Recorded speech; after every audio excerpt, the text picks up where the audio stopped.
Less than 2 minutes after they left, Luke came out as well. Looking at everybody, Luke said, "It's getting late. Let's drop Chris home first." "Nancy, you." Nancy and Quentin looked at each other and said, "We'll stay at Chris's tonight. The couch is fine." Luke simply nodded with a smile. "Let's go." Nothing happened that night. Luke and Selena didn't sleep as they stayed awake and watched over everyone else. It wasn't until 10 in the next morning, when Luke and Selena were having breakfast, that the 4 sleepers finally woke up. Nancy and Quentin thanked Luke and said goodbye to Chris before they left.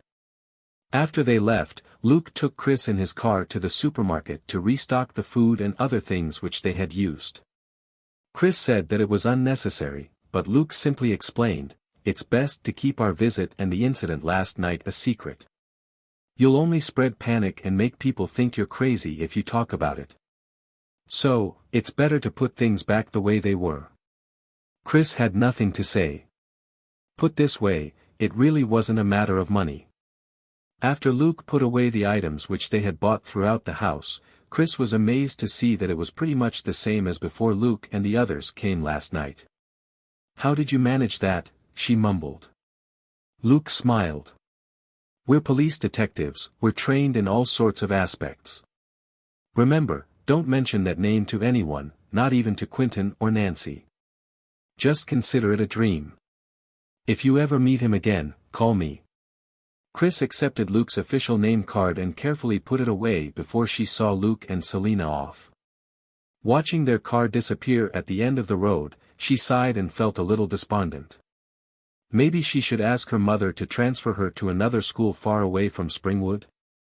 The idea popped up in her heart. Luke and Selena set off, followed by Bobby. They went to the number 37 middle school campsite and met Jeff's twin daughters again. Luke warned them not to spread the rumor about Springwood again and also not to be so paranoid, but the twins just looked at him suspiciously. Luke and Selena looked at each other, lost for words. This expression was just like Karen's. "Something did happen, but that's police business. Why are you so enthusiastic about spreading gruesome news like this in camp? To scare your classmates witless and drive your teachers crazy?" asked Luke. The twins were struck speechless, until Susina, the elder sister, mumbled, "We just want to know the truth." Luke nodded cheerfully. "Then you can study hard, and after you graduate from university, come work as police detectives. The old homicide cases in downtown LA alone can fill a 200 square meter archive room, and they keep piling up every year." Dark lines covered the twins' heads. Did that have anything to do with them? Luke continued ruthlessly, "Also, the police investigation team which specializes in old cases are always short of manpower. They cracked 3 old cases last year, which is an all-time high. Now, there's just several thousand more cases to go, which I'm sure will amply fulfill your desire to uncover the truth." The twins. Luke still wasn't reassured after using this method to curb the twins' gossipy spirits. Taking advantage of their jittery states, Luke activated mental communication and instilled a mental suggestion in them. But he wasn't too hopeful that this suggestion would be very effective. These twins were as paranoid as their mother, it was in their nature. Mental communication wasn't powerful enough to brainwash them, but there was nothing else Luke could do for the time being. The crucial point was that Freddy wasn't dead yet. If the twins spread word of Freddy's fame again, that guy might be summoned once more very quickly.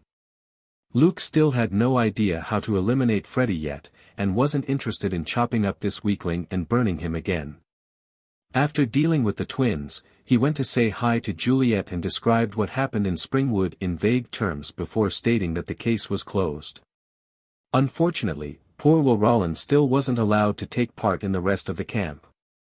After leaving his contact with Juliet, Luke returned to LA with Selena and Bobby.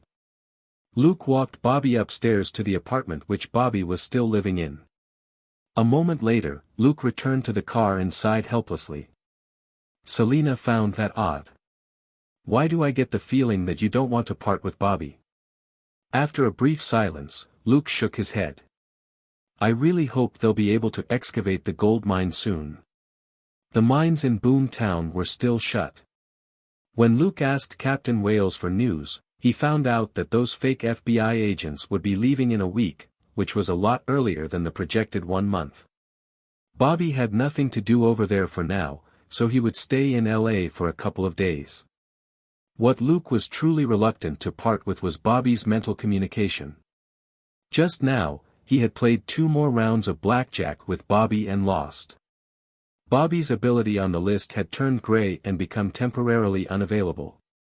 That guy was really unlucky to be dragged into Freddy's nightmare twice last night. Who knew if a reaction between Bobby's mental communication and Freddy's dream invasion might somehow bring Freddy back? Luke didn't dare let the guy's bad luck continue, which might get him killed. Now, Luke could only wait for the gold mines to be excavated. Maybe Bobby would feel full to Luke then for helping him make a fortune. If the guy still didn't feel grateful then, Luke could only continue to gamble with him. After wrapping up the Springwood incident as quickly as possible, Luke and Selena went straight back to the police department, and Elsa was surprised to see them. What happened? It's done, said Luke simply. Elsa didn't ask any more questions. When they were on personal assignments, she only needed to know where they were and wouldn't ask for details. Otherwise, if there was trouble, she wouldn't be able to pretend to be ignorant if internal affairs came knocking. So why are you here? Asked Elsa. Luke chuckled and said, 4 cases. If there are any urgent ones, I can work on those first. Elsa asked suspiciously, don't you still have several cases on hand? Luke said, I'm very efficient, I can do more. Elsa gave him a strange look but dug out a bunch of case files that were on her table. Take these. Luke and Selena had always been diligent, but why the heck did they keep asking for cases? Luke gave the case files to Selena and said, you take a look at them first. I need to talk to the boss. Selena left with the case files. She couldn't be bothered to wonder what Luke was up to now. After she left, Luke closed the door and turned around. Approaching Elsa's desk, he said boldly, Boss, Selena and I have to go back to Texas in a couple of days. We're taking leave. Mind whirling, Elsa instantly understood. She rolled her eyes unhappily. So that's why you're working so hard on cases now. Tell me, how many days are you going to be away for? Luke stretched out his hand grandly. 5 days. Elsa was shocked. Seriously? You're going back for the weekend and taking 3 days on top of that? Luke and Selena had never asked for such a long break before. Luke chuckled. The weekend plus 5 days of leave. So, we'll be on break for a whole week. Elsa, what the hell? Luke finally explained, it's going to be Selena's birthday in a few days. I want to take her home to see her family. We've been away for almost half a year, you know. My family came to see me once, but Selena's family really doesn't have the time. Mario, Selena's father, was engaged in long-term work on a ranch, and had to spend almost all year round there. Sandra, her mother, had to take care of her younger brothers and sisters. It was impossible to bring 3 kids with her to Los Angeles. Selena truly hadn't seen her family for almost half a year after going to work in Houston. Elsa pursed her lips and dropped her forehead into her hand. After thinking for almost half a minute, she could only nod her head in resignation. Fine. Luke and Selena were her zealous and most capable detectives. Technically speaking, she and Selena were even somewhat besties. Selena hadn't been home for half a year, and it was her birthday. Elsa was incapable of rejecting this request. Besides, Luke and Selena were taking paid leave. Informing Elsa was just out of respect to her. Seeing that Luke was about to leave, a pleased expression on his face, Elsa couldn't help but ask, have you told her? Luke turned and smiled widely. It's a birthday surprise. Of course it's a secret. Elsa snorted and bent her head to look at her files as she pointed with one finger. Get out of here. Damn it, why hadn't any of her partners been as considerate? The Iron Lady suddenly felt a little sad and heartbroken. Wait. Luke used to be her partner too, but they had stopped working as such before her birthday, so she had never enjoyed such treatment. Otherwise, with such a considerate and capable partner going back with her to Miami for her birthday to enjoy the sun, how wonderful would that have been? Just like that, Elsa, this capable woman, sunk into a rare moment of sadness. Luke started to make quiet preparations and spent the next few days working hard on cases, which could be considered finishing beforehand the work they would otherwise have done during their leave. If the situation permitted it this time, he might be able to check out another place on this trip home. Selina could take 1 week off for her birthday and her family. Luke wasn't the one celebrating his birthday. 3 days in Shackleford was a long enough break for him. Selina was so busy running around in circles for the next few days that she didn't realize that her 26th birthday was sneaking up on her. On April 21st in the afternoon, Luke and Selina got off work early. Let's pack up and go home. Selina, huh? Weren't they already at home? Luke said, back to Shackleford. I miss Claire and Joseph. Don't you miss Talia, Andrea, and Julio? Selina, what? She was still feeling befuddled when Luke pushed her into her room. Stunned for a moment, she then gave a loud cheer and quickly started packing. She basically didn't have to bring any personal stuff with her, she still had a lot of things at home. Instead, she could finally bring back the various gifts which she had been buying for her family. Unlike Luke, who preferred to send his gifts home via FedEx, Selina liked giving them to her family in person. Thus, a lot of gifts had piled up in her room, including shoes, belts, hats and sunglasses for Mario, makeup, clothes, accessories and purses for Sandra, and toys and crafts for her younger siblings. All of it filled 2 big bags. Thankfully, Luke only had a backpack that was practically empty and Selina only had a small satchel on her, so their luggage wasn't much heavier than usual. They drove to the airport and took a pre-booked flight straight to Dallas. In the light of the setting sun, they finally reached Shackleford after renting a car in Dallas. They had barely entered town when a police car caught up to them. A white, middle-aged officer turned his head. When he saw Luke and Selina, who had their windows rolled down, he greeted them in pleasant surprise. Huh, Selina and Luke, it's you. I thought this was an unfamiliar car. Luke and Selina greeted him with smiles. Hey, Bob. Are you on night duty again? Bob immediately pulled a long face. I just got off work, alright. How can I be on night duty all the time? Both Luke and Selina laughed. It's fine. You can slack off and sleep on night duty anyway. Bob didn't know what to say. After waving goodbye, Luke and Selina drove on to Selina's place. Talia, Andrea and Julio were playing in the yard and didn't notice the car coming over. Their golden retriever, Dollar, was lying quietly on the porch, but it suddenly raised its head and wagged its tail, its eyes focused on the car. It smelled a familiar scent. It was its young master, whom it had grown up with. Letting out a couple of low barks, the dog stood up slowly, its gait no longer as spry, and jogged over to the car. The 3 kids finally noticed the strange car and stopped playing to watch it come over. Talia suddenly shrieked, "It's Selina. Selina's back." With that, she chased after Dollar. Luke considerately stopped the car to let an excited Selina out first. He saw her hug Dollar and laugh happily as she rubbed the dog's big head and said, "Did you miss me, Dollar?" With a smile, Luke closed the door and continued driving. When he saw Julio, Selina's youngest brother, he greeted him and said, "Hey, open the gate for me. Do you want your presents or not?" Julio stopped. Luke, you brought me a present?"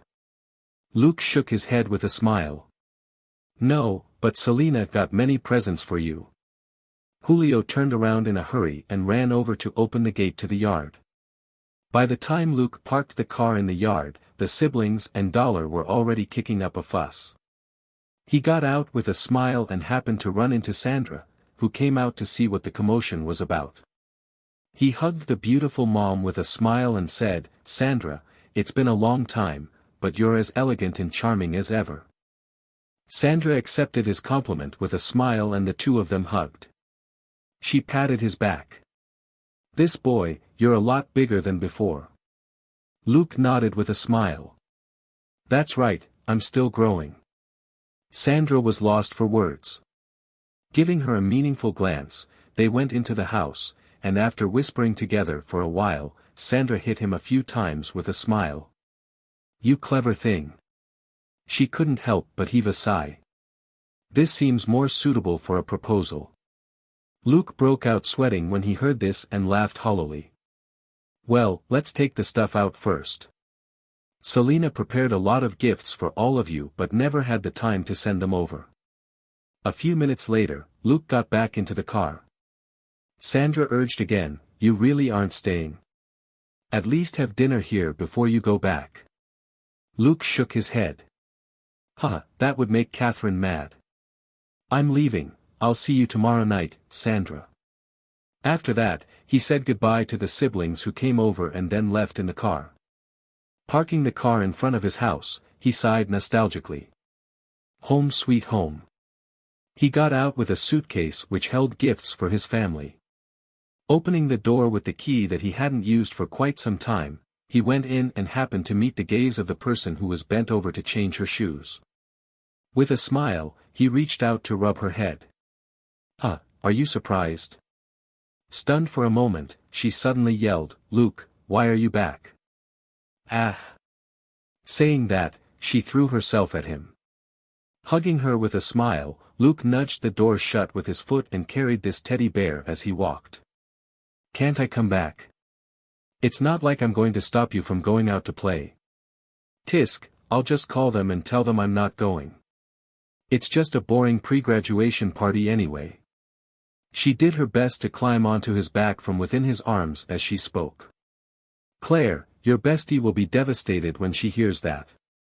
Luke smiled and supported her with one hand in case she fell. This big teddy bear was naturally his sister, Claire. Too lazy to reply to Luke's boring comment, Claire simply asked excitedly, "Why did you come back? Are you coming to the dance with me? Wow, look at your muscles. How did you work out to get these?" Helpless, Luke could only let her touch his back. Claire was a fan of muscles, and moreover, had a very high requirement. To use a description from Luke's previous life, her ultimate type was, King Kong Barbie. She liked a gentler type of good looks with distinct muscles that didn't bulge exaggeratedly. This was naturally a very harsh requirement. Unfortunately, Luke was very close to this description. There were footsteps from the kitchen, and Catherine was surprised and delighted as she stood at the kitchen doorway. "Luke, you're back." Luke smiled and gave her a big hug. Surprise. I missed you." Catherine embraced him tightly and didn't let go until quite some time later. "It seems your life's pretty good. You didn't gain weight, at least." Luke struck a fit pose and said, "I work out a lot." "Hey, Claire, how much longer are you going to be on my back?" Claire pretended she didn't hear him. She didn't have many chances to cling to Luke's back with good reason. Someone ran down the stairs. Luke, you're back." With a smile, Luke turned around and picked up the little guy with one hand. "Joseph, what's primary school like? Molly and Scarlett still giving you snacks?" Joseph laughed hard as Luke tickled him. Stop tickling me." I switched girlfriends. It's Jessica and Daisy who give me snacks now." After coming down hard on Joseph, who seemed to have it all at so young an age, Catherine returned to the kitchen to continue making dinner. Luke gave his brother and sister their presents in the living room. "This perfume is for Catherine, and so is this skin lotion and the earrings." As he took out the gifts, Luke said, "Claire, you take them to her room later." Claire was bummed. "There's nothing for me." She wasn't angry that Catherine got so many gifts. Catherine had always loved Luke most. Claire had been jealous of him when she was little. It was a good thing that Luke had grown up before Joseph could understand things, or Joseph would have been jealous too. Waving his hand at her with a smile, Luke had her sit next to him before he took out a few boxes from his suitcase and opened them one by one. Claire was going to scream after the boxes were open, but Luke had seen it coming and covered her mouth. "You can wear them every once in a while, but don't wear them all at once, or Catherine might scold you." Claire nodded quickly and closed the boxes before rushing back to her room with them. "Come back after you find a safe place for them. Catherine's gifts are still here," Luke shouted, unsurprised at her reaction. His gifts for Claire couldn't be considered expensive. They were the latest watches produced by Swatch, which cost $100 to $200 each. Even combined, they weren't as expensive as the skincare set which he had bought for Catherine. Those watches were colorful and novel, and more fashionable than they were practical. Compared with the famous watches that were worth thousands of dollars, these were the most suitable watches for girls since they weren't too cheap and were very pretty. They could be easily switched out for newer models after they went out of fashion in a year or two. Luke had brought back several versions for Claire, which suited this fickle girl just fine. She could choose whatever color or pattern she wanted to wear, depending on her mood. It wasn't that he couldn't afford expensive watches, but that it was unnecessary. Claire didn't have a proper view of money yet, and nor did her friends. She might be a source of admiration if she went out with a watch worth thousands of dollars, but the other girls would curse her behind her back. Joseph disdainfully watched his dumb sister Claire leave before he gazed at Luke silently. Luke chuckled and took out a book wrapped in craft paper. "This is a study guide which I specially got from a famous primary school in Los Angeles. It's yours now." It was as if Joseph was struck by lightning. "What?" Looking at his aghast expression, Luke finally burst out laughing. "I'm kidding. This is the new storybook that's been popular recently, Magic Academy. Haven't you always liked that beautiful little sorceress?" "Ida Vincent," Joseph said firmly as he grabbed the book. Looking at Joseph, who was examining the new book fondly after tearing off the craft paper, Luke said with a smile, "Hey, reading isn't everything. There's also this." He took out a football and said, "It's the football officially used by the Los Angeles Rams, but it isn't autographed." Joseph's eyes lit up and he threw the book onto the couch before hugging the football. "Oh, it's beautiful." Luke was amused. "A beautiful sorceress can't compare with a football. Watch out. You might not get a girlfriend in the future." "I can find a girlfriend anytime. It's easy." Beyond this hurried reply, Joseph had no time to bother with Luke as he played with the football excitedly. Half an hour later, the two still excited kids were summoned to dinner, but they looked upstairs every now and then. Upstairs was where their new treasures were kept, in their bedrooms. Sadly, it was too late in the day for Claire to show off her glamorous and fashionable watches to her friends, and Joseph couldn't play with the football outside either. Catherine was the calmest of them all. When Claire babbled about Luke's gifts for her, she simply smiled and told her daughter to be careful not to spray the bread she was eating over the table. But Robert wasn't here. He was watching football at a colleague's place. With Luke working in another city, Claire about to graduate high school and Joseph in primary school, life had relaxed a lot for Robert and Catherine. While Luke never directly sent money home, he would send back some things every now and then, from clothes to practical household appliances, or shoes and hats to makeup. Robert and Catherine had never been very much into shopping in the first place. With the things Luke sent them, they barely needed to spend a dime anymore. The money which they had been saving for Luke's college fund was now Claire's, so Robert didn't have to try as hard to save money anymore and his days were a lot more relaxed. As for Joseph, he was only 6. Robert had a decade or so to save up a college fund for him. Since his days were more relaxed, Robert spent more time watching football at his colleague's place. Even Catherine had picked up the art tools which she had long abandoned and would every now and then do an oil painting, which had been her biggest love in the past. While she was a middle school biology teacher, she had the heart of an artist. After dinner, Luke and Catherine chatted as they washed the dishes in the kitchen. Hearing what Luke had to say, Catherine frowned. "You need to talk to Robert about that." Luke rolled his eyes. "With his bad temper, he'll definitely yell at me if I tell him." Catherine knew that was true, but she still shook her head. "This is a business you set up and you should run it. There's no need to give it to us." Luke sighed. "Nobody knows what will happen. You and Robert are the only people that I can trust. For various reasons, I can't leave that thing under my name." "Are you in danger?" Catherine asked worriedly. Luke smiled. "It's not that serious. It's just that some people might use petty tricks to become a bother. I'm just taking precautions." He talked to Catherine in the kitchen for a long time as he listed the reasons he had considered in advance and explained them in detail. Finally, she nodded reluctantly.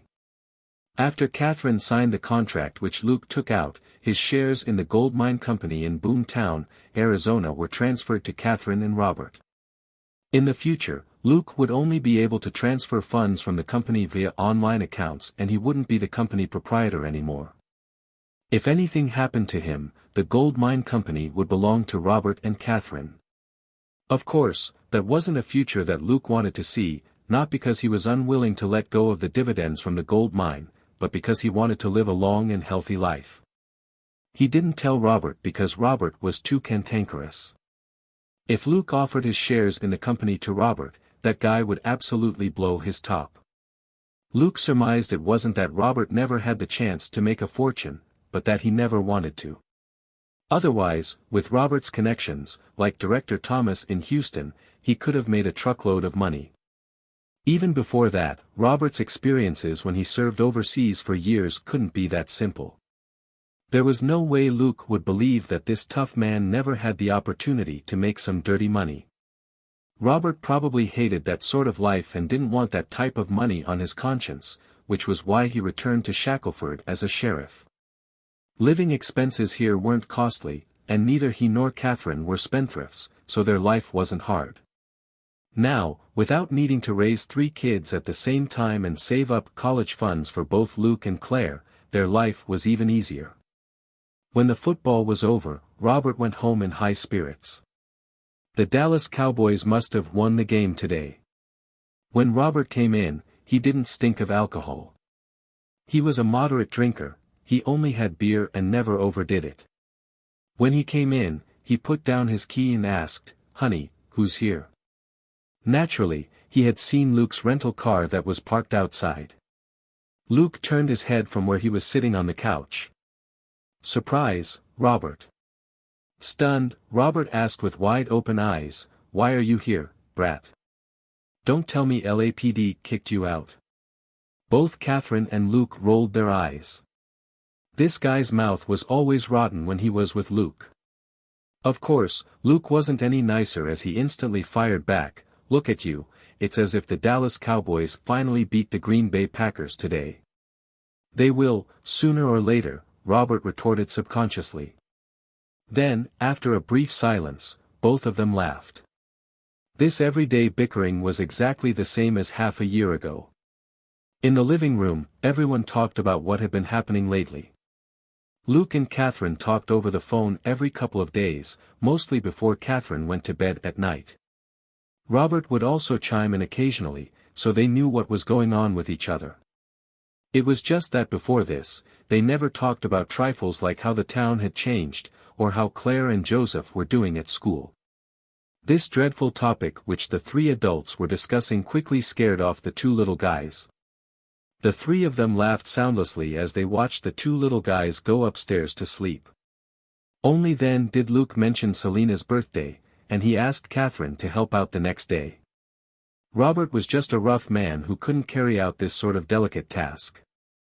After listening to Luke, Robert looked at him suspiciously. "You're not planning a surprise proposal for Selena, are you?" Catherine patted Robert with a smile. "What are you thinking? He's only 18. Robert patted his forehead. "I forgot." "No, wait, what if he knocked someone up?" "Fine, I was wrong, honey. This coarse man who had made a coarse remark got hit gently by Catherine again. Luke rolled his eyes at his foster parents' PDA. He said, "All right, that's it. You should go traveling when summer vacation comes around." "When was the last time you traveled?" 5 years ago. 10. Don't live like old people. You're only a little over 40, you're still young. Robert and Catherine exchanged looks and were a little tempted. Robert said, "But Joseph and Claire." Luke suggested, "Send them to Grandpa. Let them spend a couple of weeks on Grandpa's ranch. It'll toughen them up and train them to work with their hands. It'll be killing 3 birds with 1 stone." Robert and Catherine didn't say anything, but from their expressions, they were clearly tempted. Claire would graduate from high school in the summer. She could apply for college a little earlier or later. Also, she was technically an adult now, and this household had taught her how to control herself. Thus, Luke's grandpa only had to keep an eye on Joseph, who was still little. His grandpa's ranch wasn't short of hands, and there were a number of women there who had children themselves. It shouldn't be a problem. Robert and Catherine had never considered this before. It was as if Luke had opened a door to a whole new world for them. Luke was Catherine's nephew and Claire was her daughter with her ex-husband. Only Joseph was Robert and Catherine's biological child. The two of them had had to work even harder to take care of this unique family. After taking care of the household and 3 kids for too long, they forgot that they deserved their own life. Luke also only thought of this because of Jeff and Karen. Their twin daughters were still in school, but the couple could go to Morocco to enjoy the splendor of the Sahara Desert. There was no reason why Robert and Catherine couldn't travel when they weren't short of either money or time. It got late as they discussed this matter, and they went to bed. The next day, Selina didn't get up until the sun was high in the sky, which was a privilege she hadn't enjoyed for many days. Maybe it was because it was a rare visit home, but Luke had specifically told her that she could sleep in during this break. Actually, Selina had woken up at 9, but she was simply too lazy to get up. Just like when she was home half a year earlier, she left her room in a loose t-shirt and slippers. Hearing footsteps, Sandra didn't even look at her and simply said, "Breakfast is in the kitchen, help yourself. I need to get some things." Selina yawned. "Do you need me to drive you?" Sandra had already opened the door. "No, it's not that far." Selina finished breakfast lazily and watched some TV, but was unexpectedly bored. If this was Los Angeles, she could spend the whole day lying around and doing nothing. But now that she could come back and lie around, she felt that something was off. Thinking for a moment, she patted her forehead helplessly. D*mit, I feel like that guy is going to pop up out of nowhere in a bit and yell at me to go train. She couldn't help but laugh at her own words. While Luke did often yell at her to go train, there were also benefits. At least, she was never short of delicious food, and if she completed her scheduled training, she could slack off a little during work hours. Her days in Los Angeles were both busy and comfortable. If it was anybody else, like Sonia and Elizabeth, their days were definitely busy, but certainly not as comfortable. Elizabeth, in particular, was under a lot of pressure as a rookie detective. She couldn't slack off even if she wanted to. Lolling about until noon, Selina cheerfully ate lunch less than 2 hours after having breakfast. Her siblings then dragged her out to look for Joseph to play together. After Selina and Luke left as partners to work in the big city, their families had become a lot closer, and the kids hung out together a lot. The weather in Texas was getting hot as it approached May, so Selina left home in a t-shirt and shorts with her siblings. She didn't forget to bring Dollar, either. Dollar was very well behaved and stayed next to her the whole time, neither too close nor too far. At 12 years old, it was already an old dog and no longer as boisterous. Its temperament was much gentler now as it followed its young masters quietly. When her siblings were playing with Joseph, Selina asked Luke lazily, "What are we doing today?" Chuckling inwardly, Luke said, "Nothing. You can take Dollar for a walk." Selina sighed listlessly and touched the dog's head. It's old. For a dog, it's already a 70-year-old man. A long walk would be too hard. Dollar shook its head slightly and rubbed against its young master's hand as it enjoyed the petting. Luke was a little envious.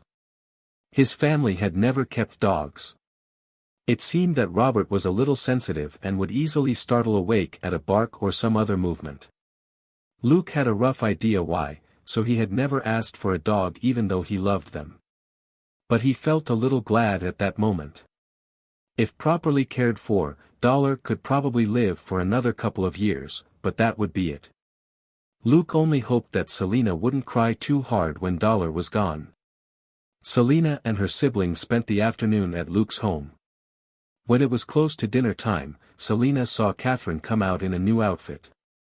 While it couldn't be considered glamorous, it was still a formal outfit that wasn't anything like casual homewear. Selina asked with a smile, "Did Luke buy that for you?" "I've seen it before." Catherine smiled. "Yes, but you need to change as well." Selina was confused. Claire came out in an outfit which was also new and semi-formal. Naturally, it was Luke who had bought it. The mother and daughter smiled and pulled Selina upstairs. 20 minutes later, a stupefied Selina came out, now in different clothes. Different from the other two women, her outfit was very pretty and absolutely not everyday wear. At least, few women would do house chores in such a beautiful and immaculate dress. It was a white dress in a similar design to what Natalie had worn before. Selina looked at Luke the moment she came out. "When did you buy this?" She didn't need to guess to know that Luke was behind this. Her expression had been envious when she saw the various white dresses which Natalie had worn and Luke naturally hadn't forgotten. Luke said with a smile, "Not long before we came back." Selina asked suspiciously, "Is something wrong? Why do I feel like you're all being a little weird, as if you're keeping something from me?" Everybody sweated. As expected of a seasoned detective of the Major Crimes Division, she had sharp instincts. Even in this relaxing atmosphere, she still sensed something was up. Luke smiled and stretched out his hand. "Let's go, there's a function we have to attend tonight." Selina hummed in response and didn't think it was strange. Luke would play small tricks every once in a while, but he never went overboard and was very considerate. They took 2 cars. Robert and Catherine's car were in the lead and Selina's siblings were with them, while Luke had Selina, Claire and Joseph in his car. Robert picked up a walkie-talkie and said, "Okay, we're moving out. Clear the ground." There was a swift response from the walkie-talkie. "Copy that, boss." Catherine burst out laughing. "We're not going off to catch thieves. Isn't this a little too much? Clear the ground." Robert shrugged. "Since that brat wants to play, we'll just play along." "Hey, when do you think we should go on holiday?" Catherine glared at him. "Why can't you learn from Luke? Shouldn't you plan everything, then give me a surprise?" Robert was at a loss. "Huh. But how will I know when you'll be free if I don't discuss it with you?" Catherine raised her head in despair and wanted to ask God if her husband had hit his head on granite before. But then she smiled. It was precisely Robert's honesty and sincerity which had moved her.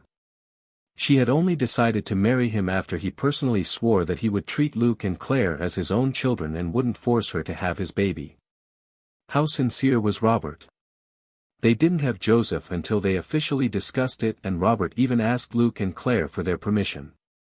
Since she had chosen him for his honesty, she couldn't blame him for being dense.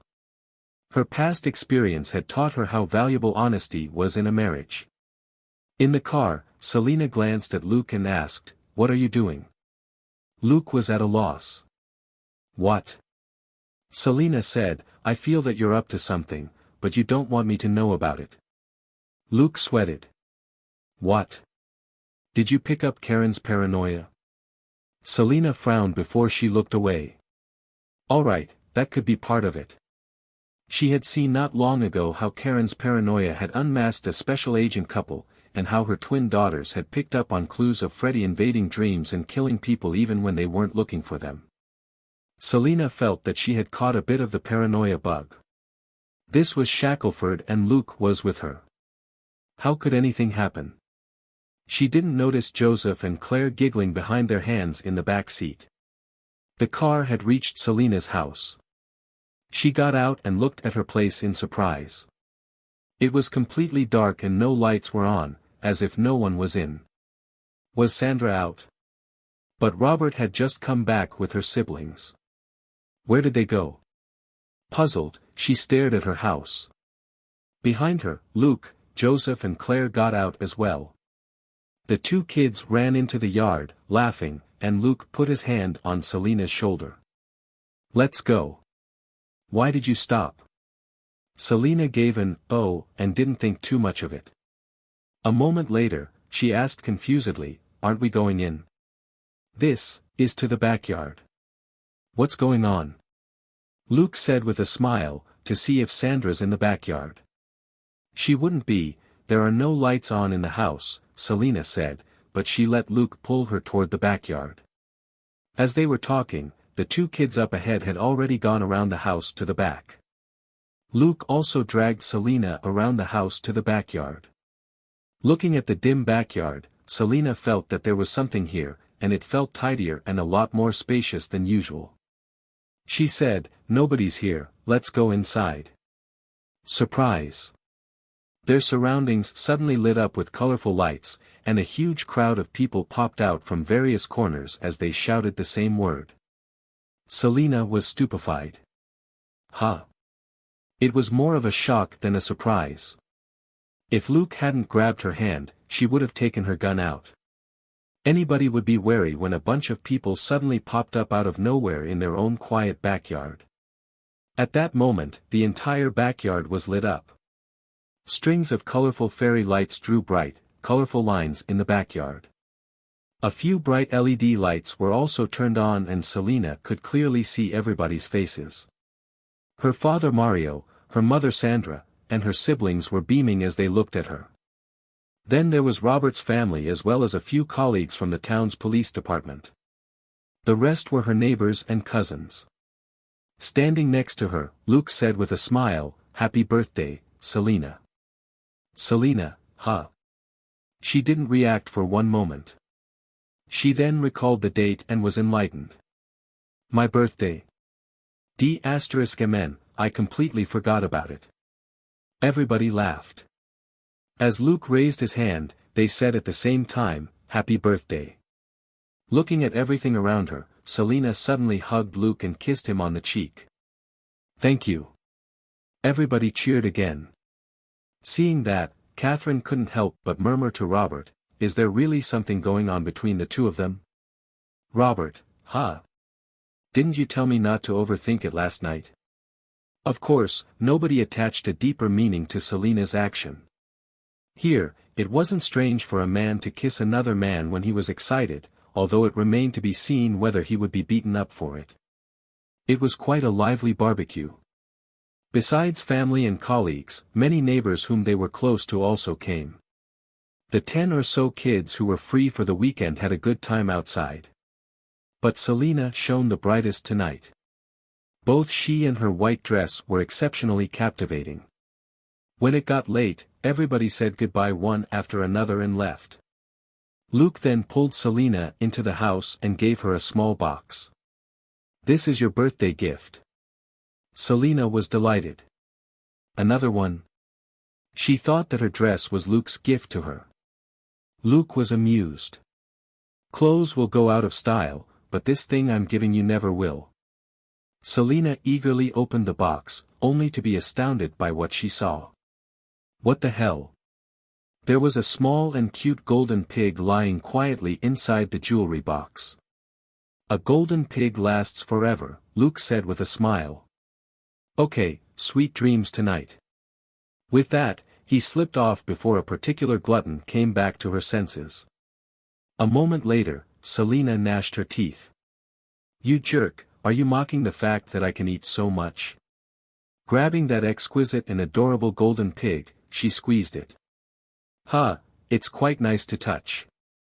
Staring at the golden pig for a moment, she heaved a sigh. Fine. I have to admit that you're quite cute. Much cuter than that guy. That night, Selena held that little golden pig in her hand and didn't fall asleep for a long time. Outside the window, it was a cold and starry night. The third day was the actual day off. Selena's birthday party was over, and Luke didn't have anything to worry about anymore. Robert proposed a rapid-fire contest, which Luke firmly rejected. He didn't want Robert or anybody else to be haunted by bad luck, so he would have to deliberately lose, which would be a waste of his time. Bored, he finished breakfast before he sat on the couch and read files on his laptop. The two little guys were shouting as they played a TV game in the living room. After reading the files for a while, Luke finally threw his laptop to the side angrily and got up. That's enough. The two little guys turned and stared blankly at him. Huh. He walked over and snatched the controller out of Claire's hands. You're making so much noise for two third-rate noobs. Let me show you how it's done. A few minutes later, Luke burst out laughing. Ha ha ha, get a load of my 18 hits combo. Take this. The controller hung limply in Joseph's hands as full of despair. He watched as his character was sent flying into the sky and couldn't even land. On the screen, the words popped up as his character was hit once, twice, 3 times, 18 times. Finally, with a drawn-out cry, Joseph's character died. Looking at Luke, who was laughing as wildly as his character in the game, Joseph rolled his eyes and gave the controller to Claire. You go. 2 minutes later, the miserable and sorrowful cry of a girl rang out from the TV. Ah! The high school girl on screen had fallen as well. Claire glared at her immensely pleased big brother next to her. That's cheating. Luke asked, how is that cheating? I didn't use any cheat. Claire said, how can you win just by keeping me in the air the entire time? That's not fair. Luke said, that's a combo set up by the game, how can you blame me? That morning, Luke gave them a trouncing in every game they switched to. Luke was reading on his laptop in the living room when Catherine returned at noon, and she found it strange that there was no sign of the other two kids. Where are they? Catherine knew that the two little guys were very clingy to Luke, especially since he hadn't been back in so long. Luke chuckled and said, I beat them in games, so they took the console with them to Talia's place. Catherine was amused. Do you have to be so hard on them? Luke cackled. I was just in the mood. I forgot to go easy on them. Shaking her head, Catherine couldn't be bothered to respond and went to the kitchen. One was willing to beat the others up, and two were willing to suffer. Nobody could be blamed for anything. The day passed quietly, until Luke received a call in the evening. Looking at the number, he picked up the call with a smile. Palmer, you don't call me often. Palmer was silent for a moment before she sighed. That's right, so. I need your help with something. Luke patted his forehead silently and hummed. I'm listening. Knowing that Luke didn't like to waste time on nonsense, Palmer simply cut to the chase. Martin ran off from the nursing home. Luke didn't say anything and just continued listening. Running off wasn't a big deal, and it wasn't like Luke could find him, not when he was in Texas. That was, if Martin hadn't run off home to El Paso, which was actually close to Shackelford. Palmer fell silent again. In no rush at all, Luke leisurely had a mouthful of his tea. Martin went to look for Dito Flores, Palmer finally said. Luke thought for a moment and vaguely recalled this name. Leader of the Flores family in Mexico? Palmer said, yes. Why? Martin isn't with the DEA, Luke asked. Palmer sighed again. I found some leads by chance during my investigation. Martin's wife was run over by a car on Dito's order. She was pregnant when she died. Luke rubbed his forehead. Of the top 3 things that warranted revenge and hate, killing someone's wife or child was definitely one of them. And Dito Flores had done both.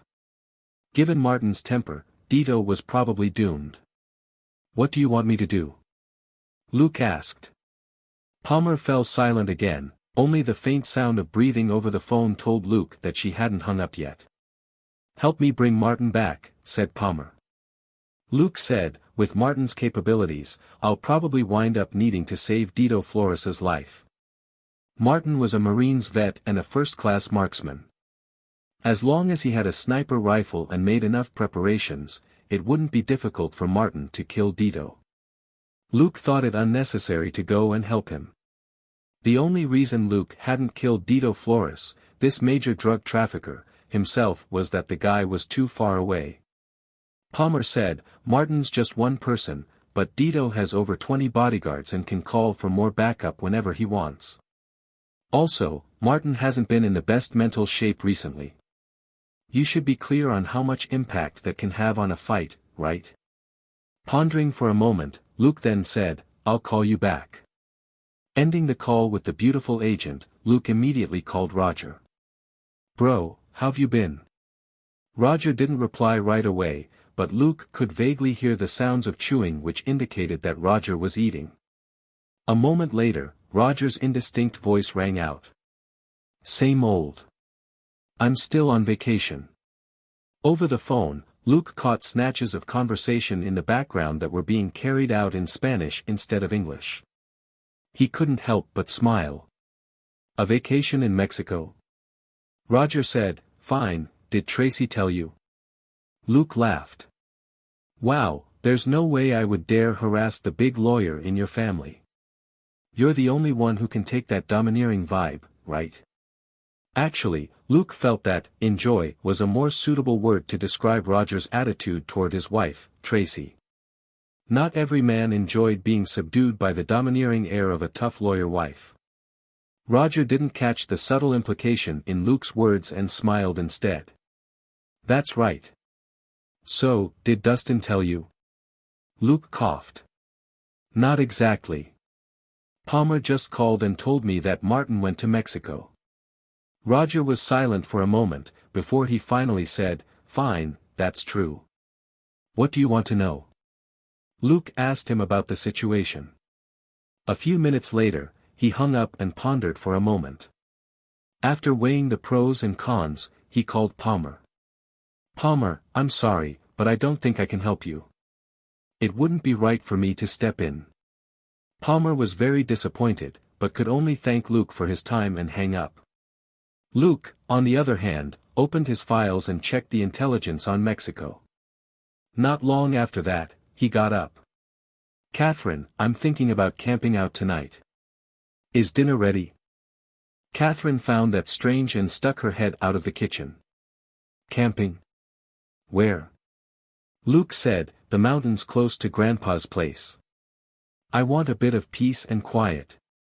Catherine gave an, oh, of surprise. All right, you can take dinner with you.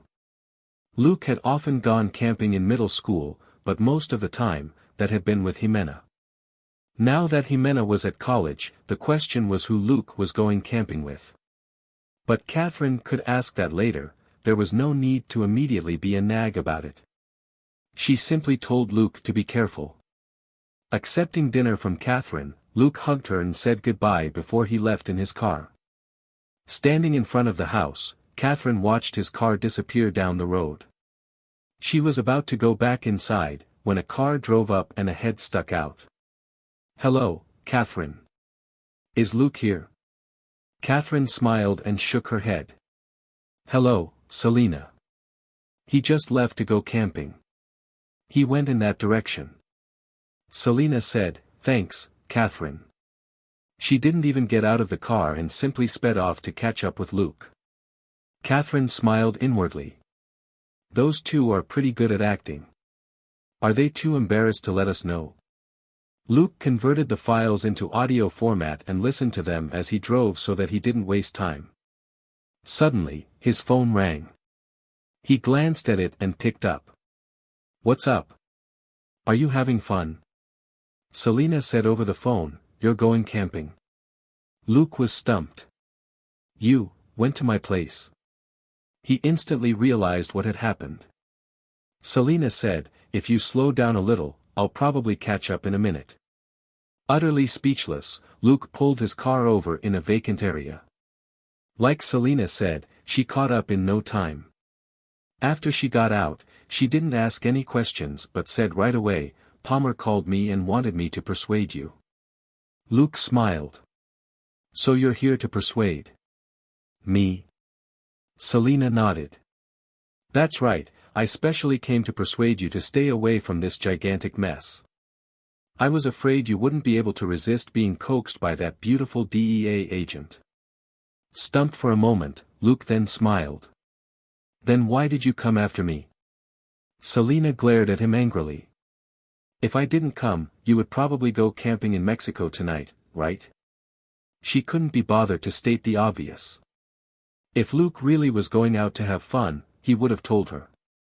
The fact that he snuck off surreptitiously was clearly a problem. Luke scratched his head. Who knew that Palmer would actually get Selena to persuade him? Was that necessary? He just didn't want to go to Mexico under his real identity, that was all. As expected, big beauties weren't dependable at all. Cursing Palmer silently, he sighed. "Well, Martin is our colleague in the Major Crimes Division anyway, so I want to check up on him. As long as nothing happens, I won't take any action." Unsurprised, Selena nodded. "Okay. I'm coming with you." "Luke, I don't think that's necessary, right?" Selena gave him a sidelong glance. "I'm afraid that after hearing Palmer's pleas, you'll charge in recklessly with guns blazing to take on hundreds of dealers." Luke smiled wryly. "Am I that stupid?" Selena narrowed her eyes at him. "I didn't think so before, but right now, hee." Luke made a last-ditch effort. "But it's your birthday." "That was yesterday." Selena cut him off. "You've always wanted to rest," Luke continued, searching for other reasons. "I've had enough rest, now, my bones are all itchy." Selena cracked her knuckles. Luke nodded helplessly. "Fine, we'll go together. But we need to drive Sandra's car back, and I'll let Catherine know." Selena nodded. 10 minutes later, Luke went over to Selena's house after grabbing a big bag from his place. Under Sandra's complicated gaze, they asserted that they were going camping in the mountains together. Watching the car drive off, Sandra mumbled, "I wonder if Selena brought any condoms. I should have asked her." She was then amused. "Forget it. She's old enough to make me a grandmother anyway." On the other side, Luke gave the files to Selena.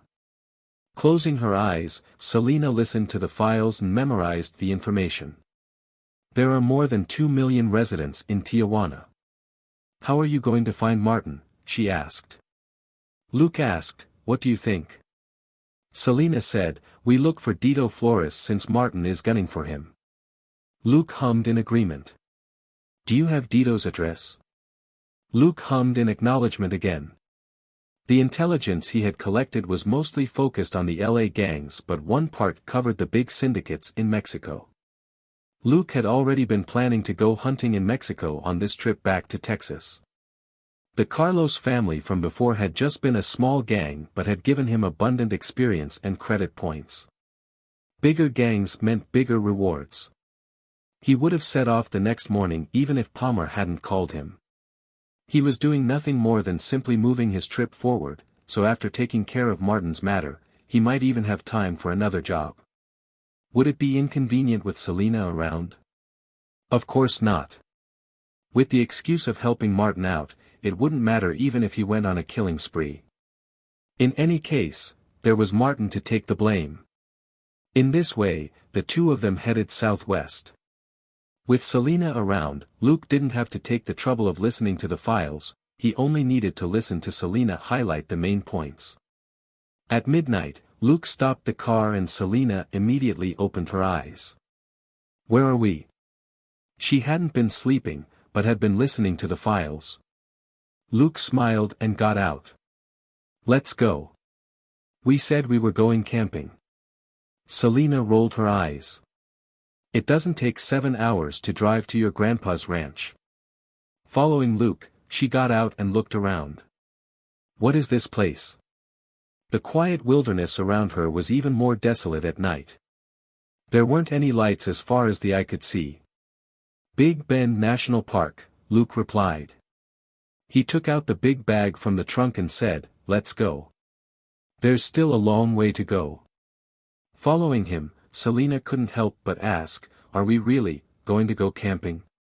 Big Bend National Park was quite remote, but was a scenic spot famous for its mix of barren land, greenery, canyons and rivers. But such an outstanding scenic location wasn't crowded even during the holidays. Luke said with a smile, "Of course. We'll camp here for a few days and feast our eyes upon the majestic natural wonders of our great motherland." Detecting the contempt in Selena's eyes, Luke dropped the pompous act. "Fine. Actually, we'll be taking a covert trip into Mexico. This way, there won't be any records of us crossing the border." Selena rolled her eyes. She knew it would be like this. Luke had only refused Palmer's request on the surface because he didn't want to expose himself. Selena had been worried that Luke might act recklessly, but it turned out he was as cautious as ever. After that, they simply pressed on in silence. Half an hour later, however, Luke checked their location and shook his head. At their current speed, they wouldn't be able to enter Mexico before dawn. He stopped and said, "This is too slow. I'll carry you."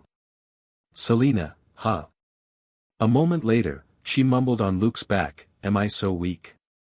After a while, however, she stopped talking. Luke was unexpectedly even faster when he ran with Selena on his back than when she walked on her own. "Are you a monster?" she couldn't help but ask. As he ran, Luke replied casually, "Have you ever seen me get tired?"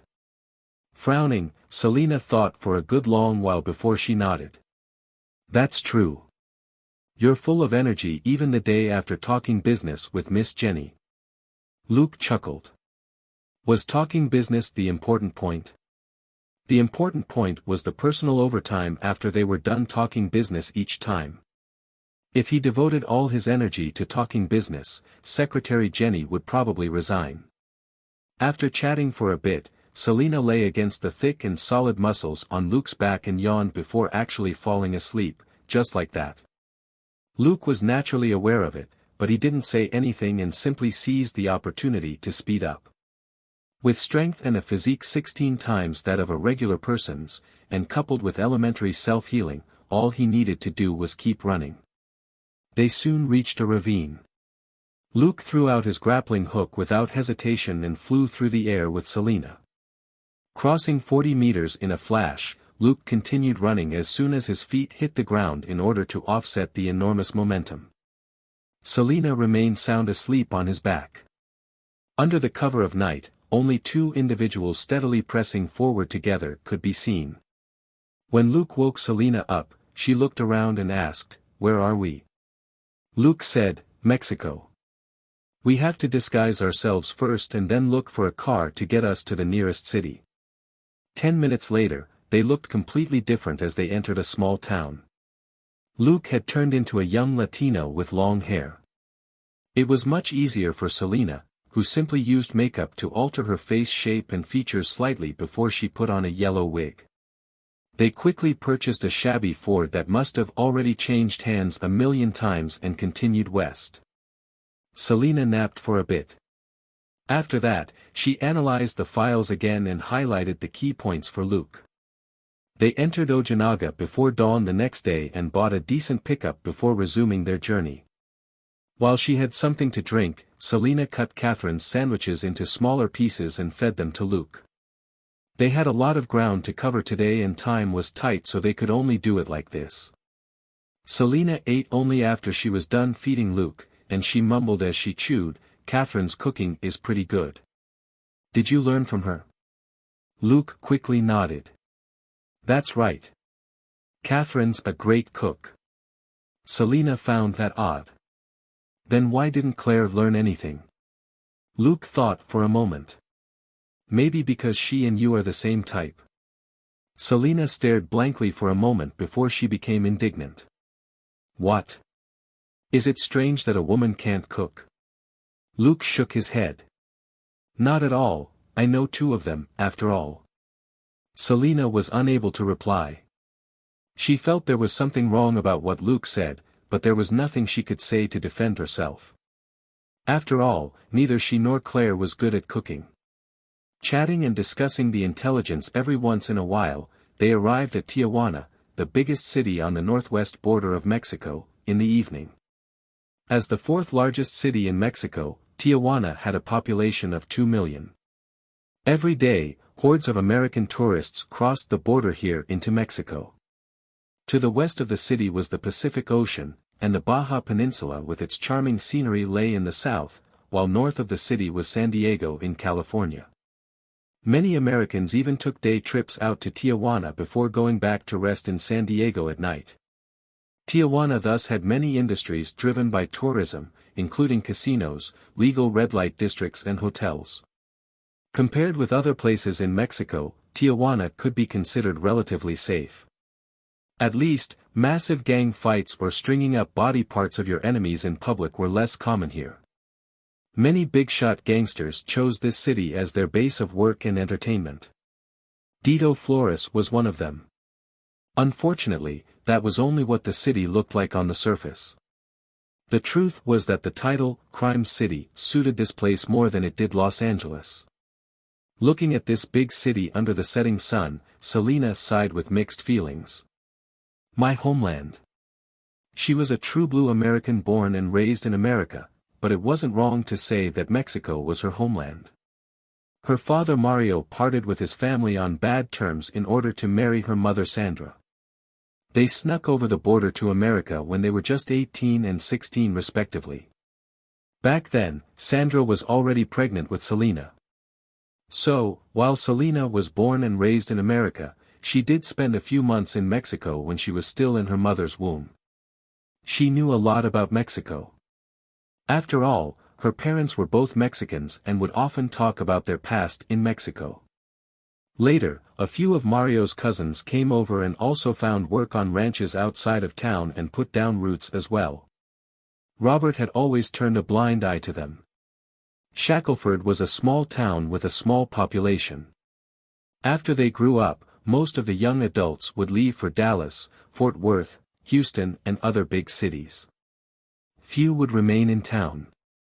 But the ranches and farms here needed a lot of manpower.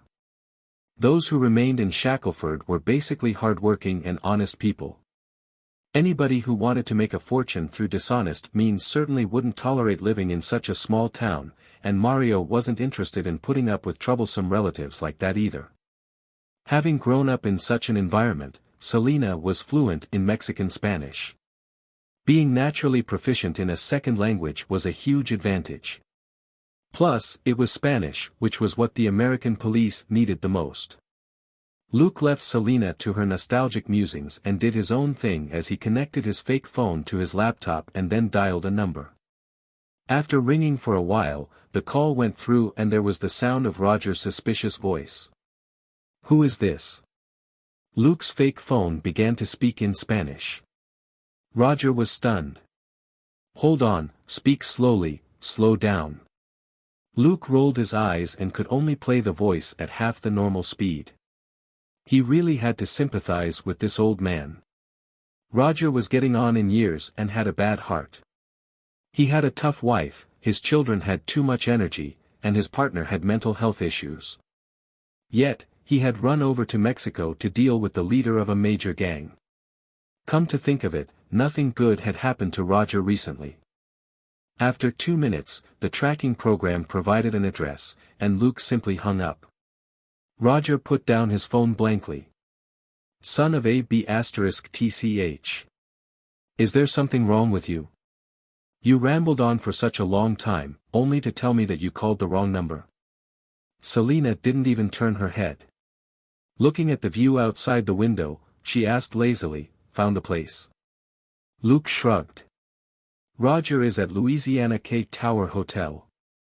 Just now, he had used the fake phone to play the voice of a beautiful Mexican anchor and keep Roger on the line for several minutes in order to trace the guy's whereabouts. Roger was a seasoned rank 2 sergeant in the Major Crimes Division, and Luke trusted his capability. Wherever Roger was, that would be where they would find Dito Flores. Because they both knew that Martin would be waiting for Dito there.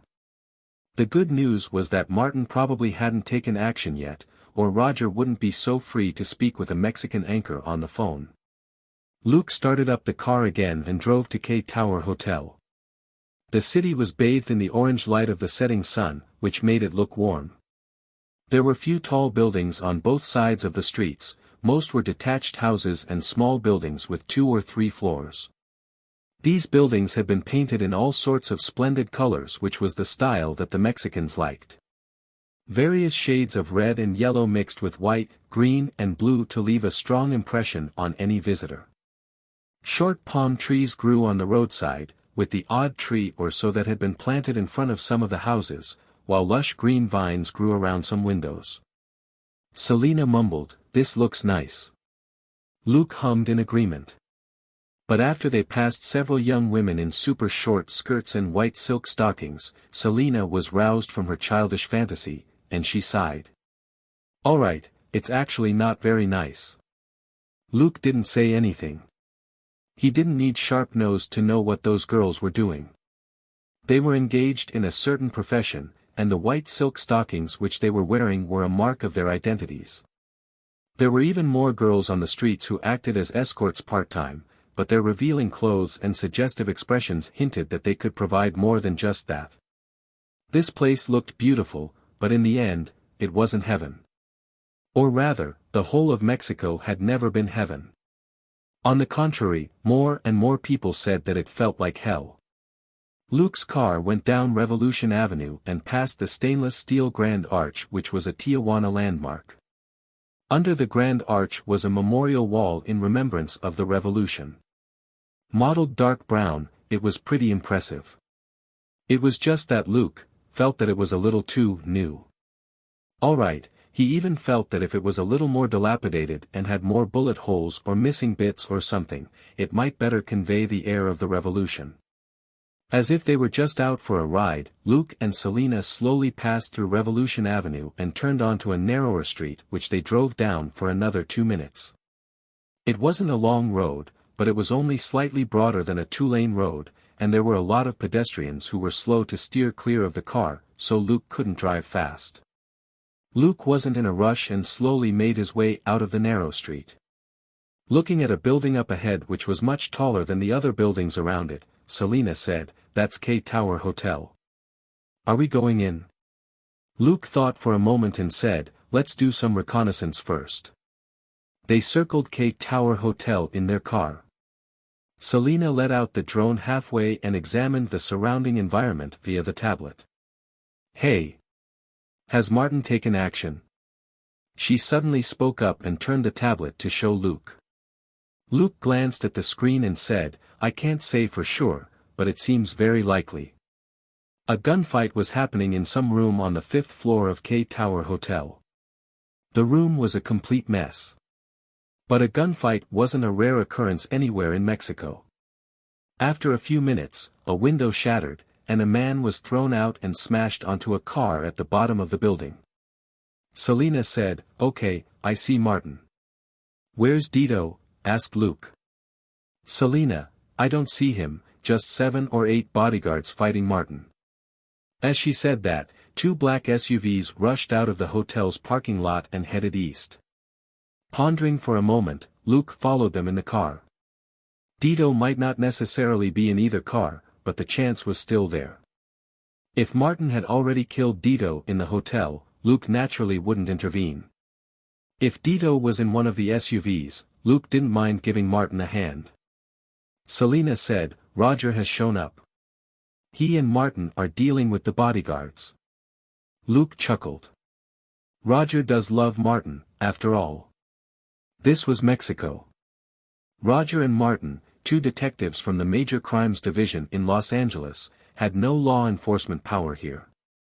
Martin was going all out here as revenge for his murdered wife and unborn baby, and didn't care about the consequences.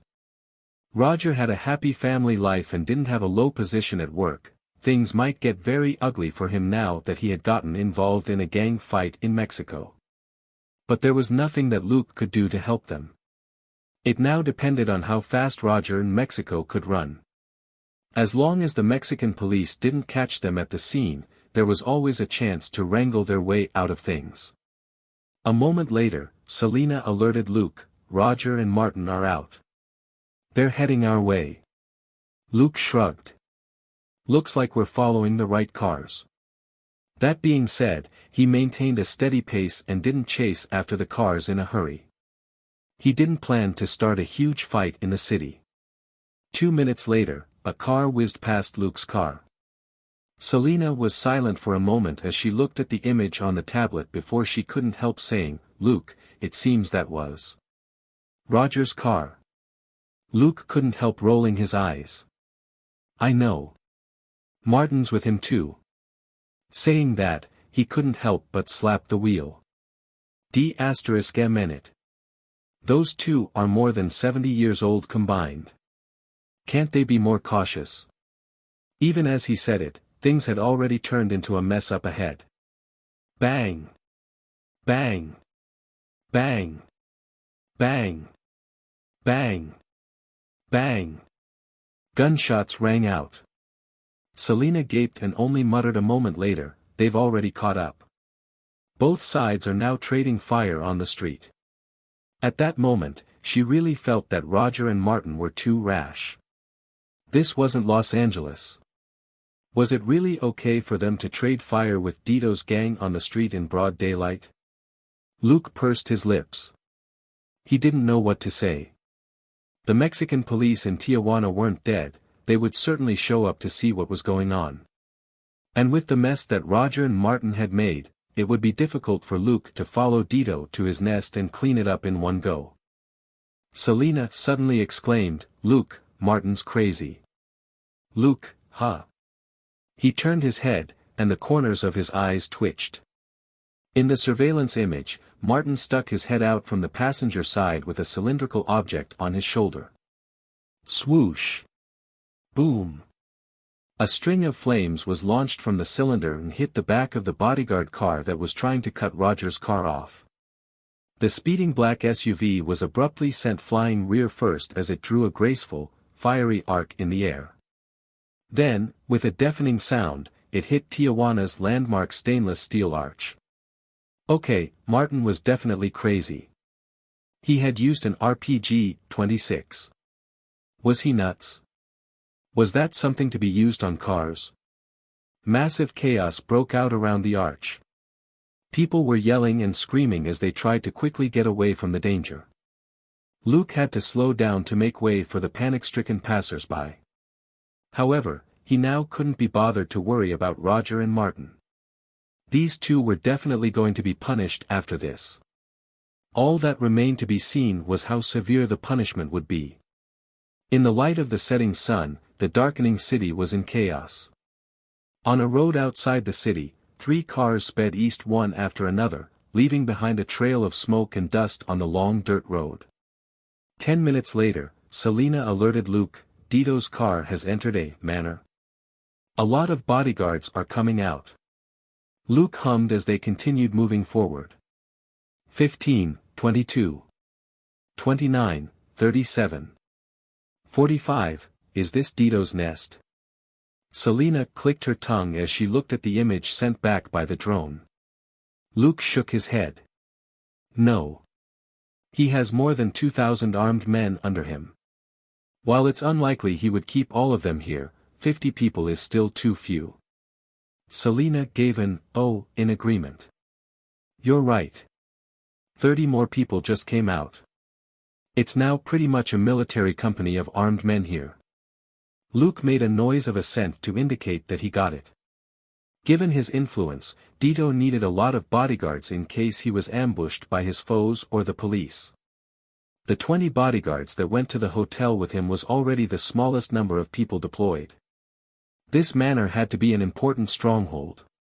It wouldn't be surprising if he had 100 to 200 armed men here. We're 3 kilometers away from the manor, Selena reminded him. Luke stopped the car and asked, where are Martin and Roger? They charged into the manor. Roger, this old man, has he gone crazy too? Luke couldn't help grumbling. He had thought that this black, bald old guy was smarter than that. While muttering to himself, he began to put on his gear. Selena darted a look at him. What about me? As he sorted out his equipment, Luke said, find a safe spot nearby and stay there. There's another drone in the backpack. Send it out and give me directions. Also, keep an eye on Dito. Don't let him slip away. Selena asked, are you sure? Luke nodded. Positive. I'm not as crazy as Martin and Roger. If we both go in, we'll be too big a target and easily alert those armed guards. Selena wasn't really surprised. Both of them knew she couldn't compare with Luke in a fight. She was mainly responsible for logistics and intelligence so that Luke wasn't distracted by minor details. As they spoke, Luke got out and reminded her again, be safe. They didn't have their police car this time, and Selena had to pay attention to her safety. Got it, Selena said. Luke got out, pulled the hood over his head, and crept toward the manor under the cover of shrubs and dirt slopes. His earpiece would sound every now and then with alerts from Selena, Martin and Roger are engaging the armed men. They're breaking into the main building. They're surrounded. As he listened to how the battle was progressing, Luke advanced swiftly. Night had fallen and it was dark. Luke passed through the weeds like a ghost. His fake phone didn't alert him to any electronic surveillance devices.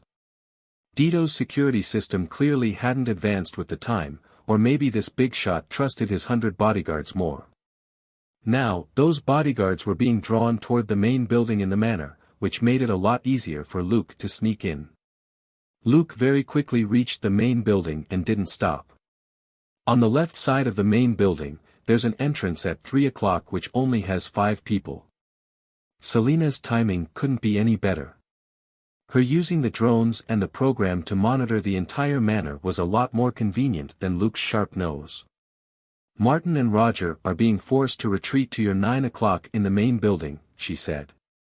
Luke pressed forward silently. The 5 bodyguards at the door were on alert and had their guns raised high.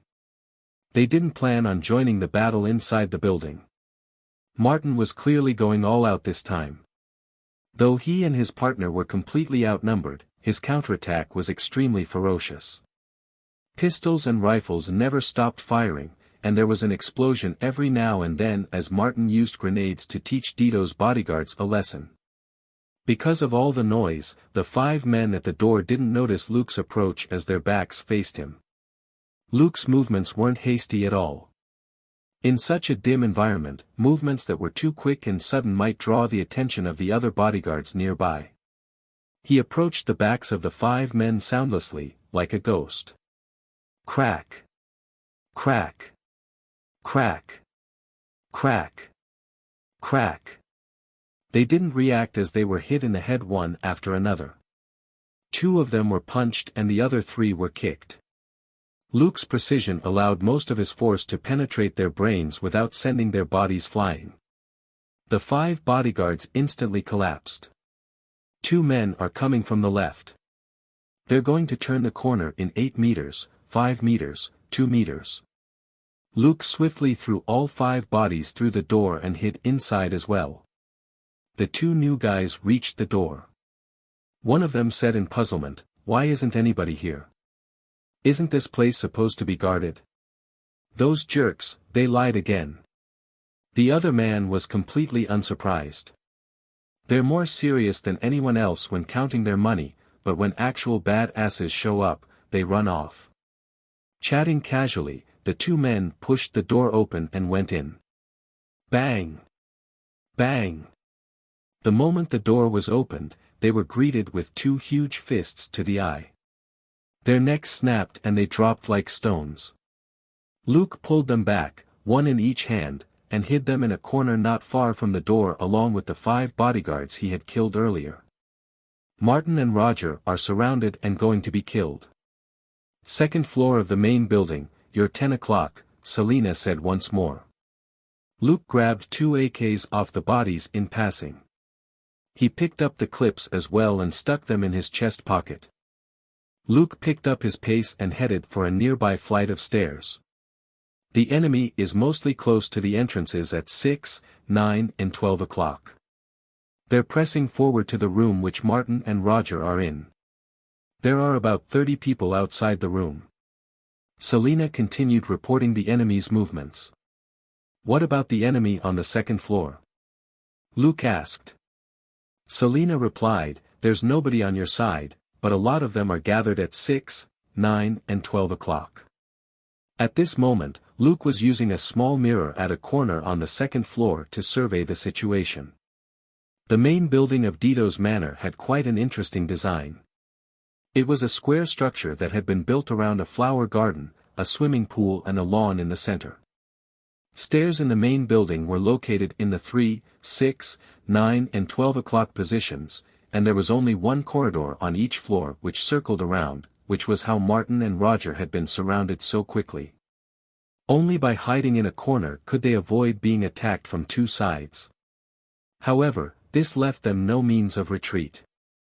Luke adjusted his breathing slightly and stuck the special P226, which had a silencer on it, out around a corner. Duh. Duh. Duh. Duh. 20. 20. 20. 20. Luke subconsciously matched his inner voice to each shot. He would probably earn a lot of experience from killing NPCs tonight. He felt that he needed to motivate himself like in an MMORPG, or these kills would be too monotonous. Over 30 meters away, at the stairs to his 10 o'clock, the 4 bodyguards who were shooting at the room fell one after another. Luke then retreated and used his little mirror to observe the other 3 sides. Nobody cared about the 4 unlucky bastards who had just collapsed as more bodyguards immediately filled their positions. An unorganized mob. Luke scoffed and raised his gun again. Duh. Duh. Duh. Duh. Another 4 bodyguards fell. 20. 20. 20. 20. Luke wasn't in a hurry to retreat this time. Sticking his head out so that only half his face and one eye was revealed, he calmly observed the reactions from the other 3 sides. Fine. It seemed that there were too many people here and the death of 8 bodyguards didn't matter. He was lost for words. Nobody thought to check the surroundings when the 8 bodyguards fell so quickly. Dito's bodyguards were real elites. Duh. Duh. Duh. Duh. 20. 20. 20. 20. Another 4 men died, which finally evoked some restlessness. The bodyguards hesitated and didn't dare immediately approach the door to the room. In less than 2 minutes, bodies had stacked up outside the door. How could the 2 guys inside be so good? Luke couldn't act as easily now. If anyone collapsed far from the door, even an idiot would know that the victim hadn't been killed by those inside the room. Luke rolled his eyes and lowered his gun to aim at the 2 bodyguards at 6 o'clock who were defending the first floor. Duh. Duh. 20. 20. The 2 men's heads blew up. One of the bodyguards at the stairs at 12 o'clock sensed something wrong and craned his neck in confusion. Duh. Duh. 20. 20. He and his colleague followed in the footsteps of the bodyguards opposite. How many minions have I taken out? Forget it, it's a boring number. Luke quickly discarded the irrelevant thought that popped up in his head. At that moment, something suddenly rolled out of the room which Martin and Roger were in.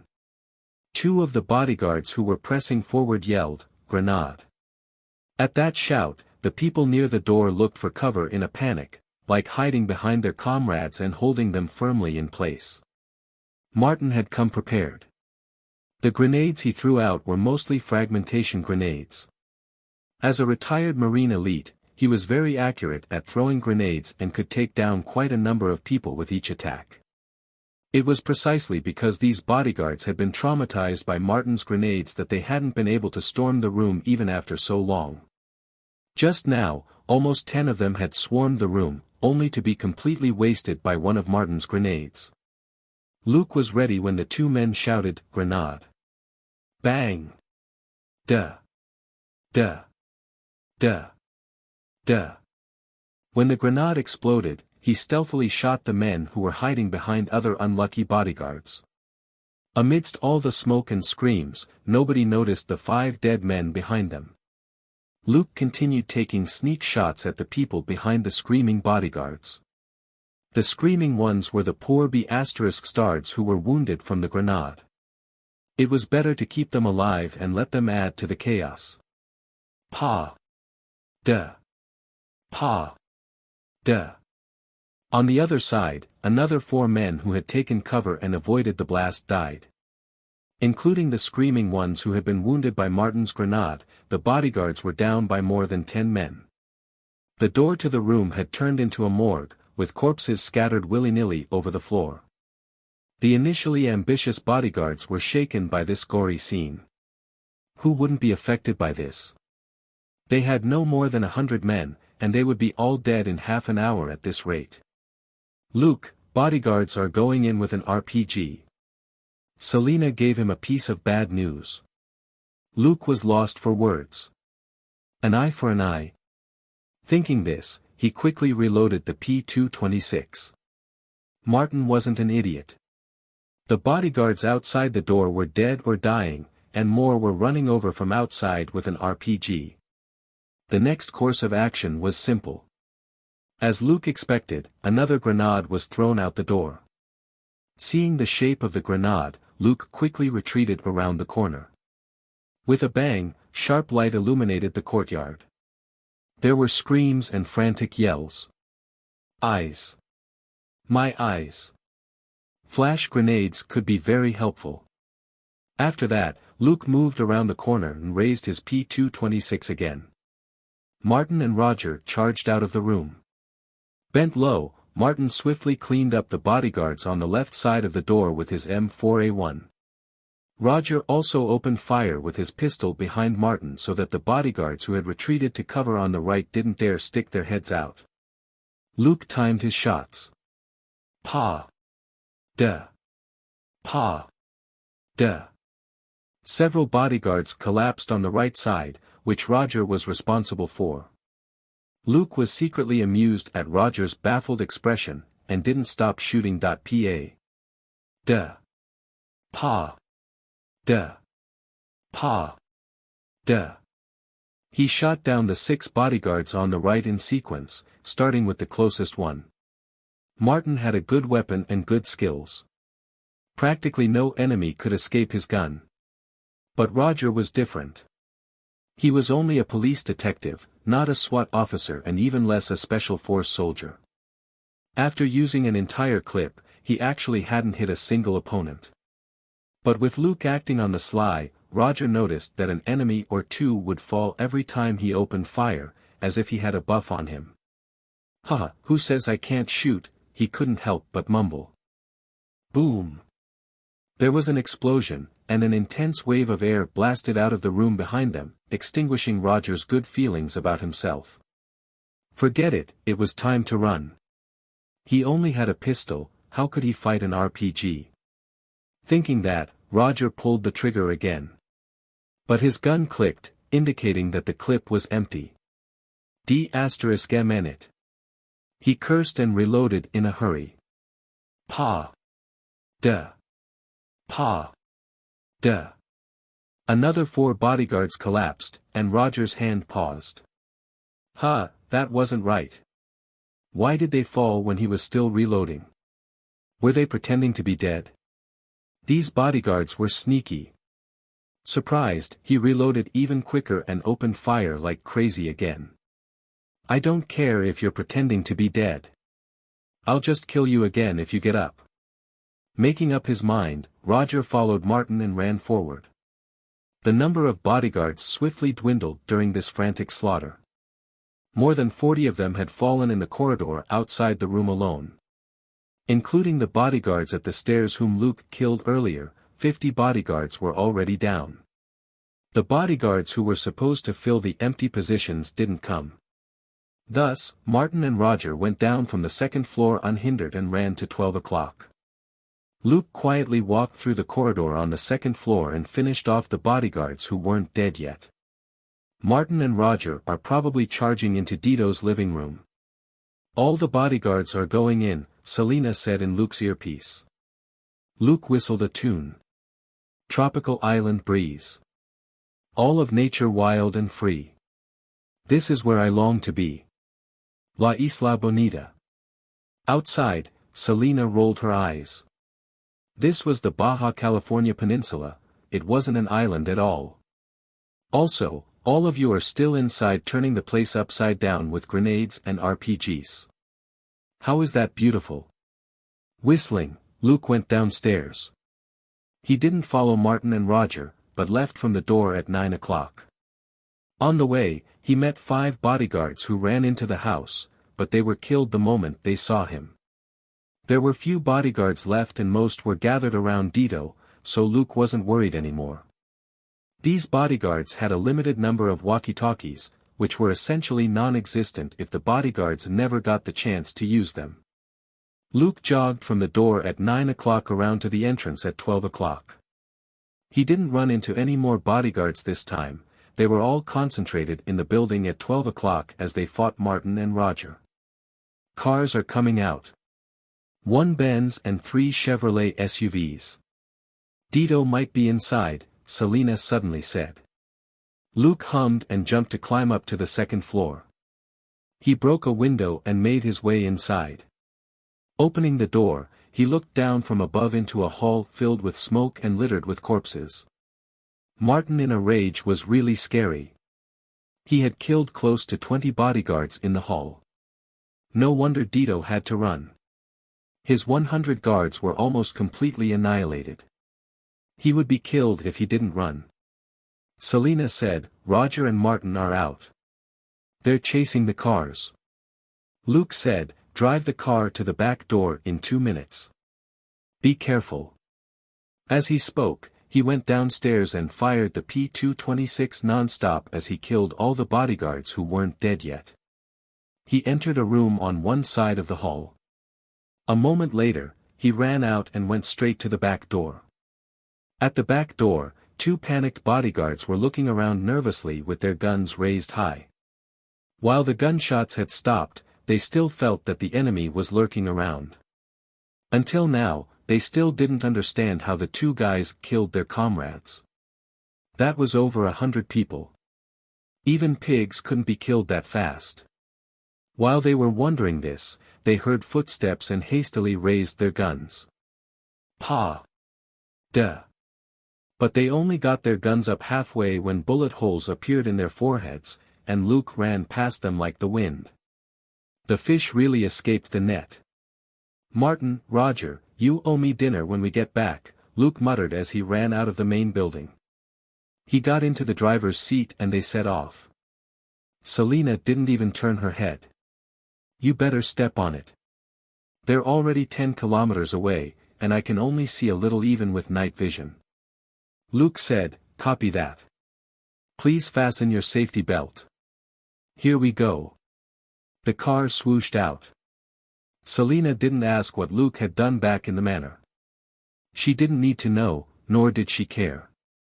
She said, it's mentioned in Dito's files that he may have a secret plantation in the mountains southeast of Tijuana. That's the direction he's headed in. Luke hummed and said, he probably still has men there who can help block Martin so that he can keep running. As he replied to Selena, he looked at the items in his inventory. Look wasn't quite accurate. In reality, he just needed to think about scanning his inventory to know what was inside. Just now, he looted a tremendous amount of cash, as well as some gold and small diamonds, from the basement in Dito's manor. He could only curse, D***mn nouveau riche. But that wasn't the important point. Luke had never been short of things like cash, gold or diamonds in his inventory. More importantly, he had found several books that appeared to be ledgers. He hadn't had the time yet to confirm if they were ledgers, they could just be import and export records. The records were very haphazard. Skimming them quickly, Luke didn't quite understand them. "Dito, you uneducated old man, don't you know that you have to keep clear accounts? Aren't you worried that your men will take some for themselves?" But these ledgers were definitely useful, and Luke naturally wouldn't let them go. On the way, Luke saw 2 overturned SUVs. They were Dito's bodyguards' cars which Martin had knocked over. Several men were staggering next to the cars. Luke didn't stop. He simply eased up on the gas pedal and rolled down the window when he approached them. Selena had already leaned back to give Luke a clear line of sight. Pa. Duh. Pa. Duh. Pa. Duh. All the men standing next to the cars fell. Luke stepped on the gas pedal again and sped up, leaving behind the 2 SUVs lying there quietly. They sped along for over 10 minutes. Luke had no interest in catching up and blocking Dito. Martin was the one who wanted revenge, so he could do it. What interested Luke was Dito's nest. Killing the gang members and destroying illegal drugs gave him a lot of credit points. Just now, the system notification had popped up. System, destroy Dito Flores's base. Completed. Total experience, 3,000. Total credit, 3,000. Contribution rate, 60%. EXP plus 1,800. Credit plus 1,800. He would have earned more experience and credit points if Dito had hidden illegal drugs in the manor. Martin and Roger had no time for anything else, so Luke easily picked up points in passing. Selena suddenly warned, "There's a convoy 3 kilometers up ahead, a total of 5 pickups and more than 30 people." Luke hummed as they continued moving forward. Selena said, "Dito's reached the convoy. He's not stopping, he's still running. The convoy has stopped Martin and Roger, and they're engaging." Hearing the intense gunfire outside the window, Luke asked casually, "Are Martin and Roger all right?" Selena said, "I think something's wrong. They're not returning as much gunfire." Luke's mind raced and he roughly understood the situation. Martin and Roger had been too busy chasing the enemy to restock their ammunition, most of which must have been used up in the battle at the manor. Chasing Dito and his bodyguard squad didn't require a lot of ammunition, but Dito's shocking number of reinforcements was pretty bad news for Martin. Luke turned off the headlights and said, "Send out one of the drones to scout the roads up ahead. I need to go around them." Selena worked quickly, then showed him the tablet. "This should be a safe route." Luke glanced at the route marked out in red on the tablet. Calculating quickly in his head, he said, "I'll pass Martin and Roger in a minute. Toss them the bag of weapons and ammunition that's in the back seat." Selena took the tablet back, then grabbed the bag from the back seat. It was a bunch of weapons which Luke had casually grabbed earlier. He hadn't used them and had just brought them with him. In any case, he had an inventory, and would never say no to extra ammunition. Selena dragged the bag toward her and lowered the back of her seat so that she was half lying down with the bag on her lap. At that moment, the window on the passenger side was all the way down. Luke began to count down. 3, 2, 1. Selena moved completely in time with Luke's countdown. She picked up the bag at 3, raised it to the window at 2, then threw it out at 1. Martin and Roger, on the other hand, were sweating with fear. Martin had already noticed Luke's car, but he had just used up his clip. Roger was hiding behind a rock 8 meters away. He only had a few bullets left and didn't dare take random shots. This wasn't a TV drama. The hit rate for shooting at a fast-moving car at night was painfully low. The next moment, the Ford pickup which didn't have its lights on whooshed past Roger, and something heavy was thrown out from the passenger side to land 2 meters from Roger. Martin and Roger, who both had goosebumps, stared blankly. This situation didn't seem right. Whatever had been thrown out was too hefty to be a grenade. Only a lunatic would use such a huge grenade. The Ford pickup didn't stop at all.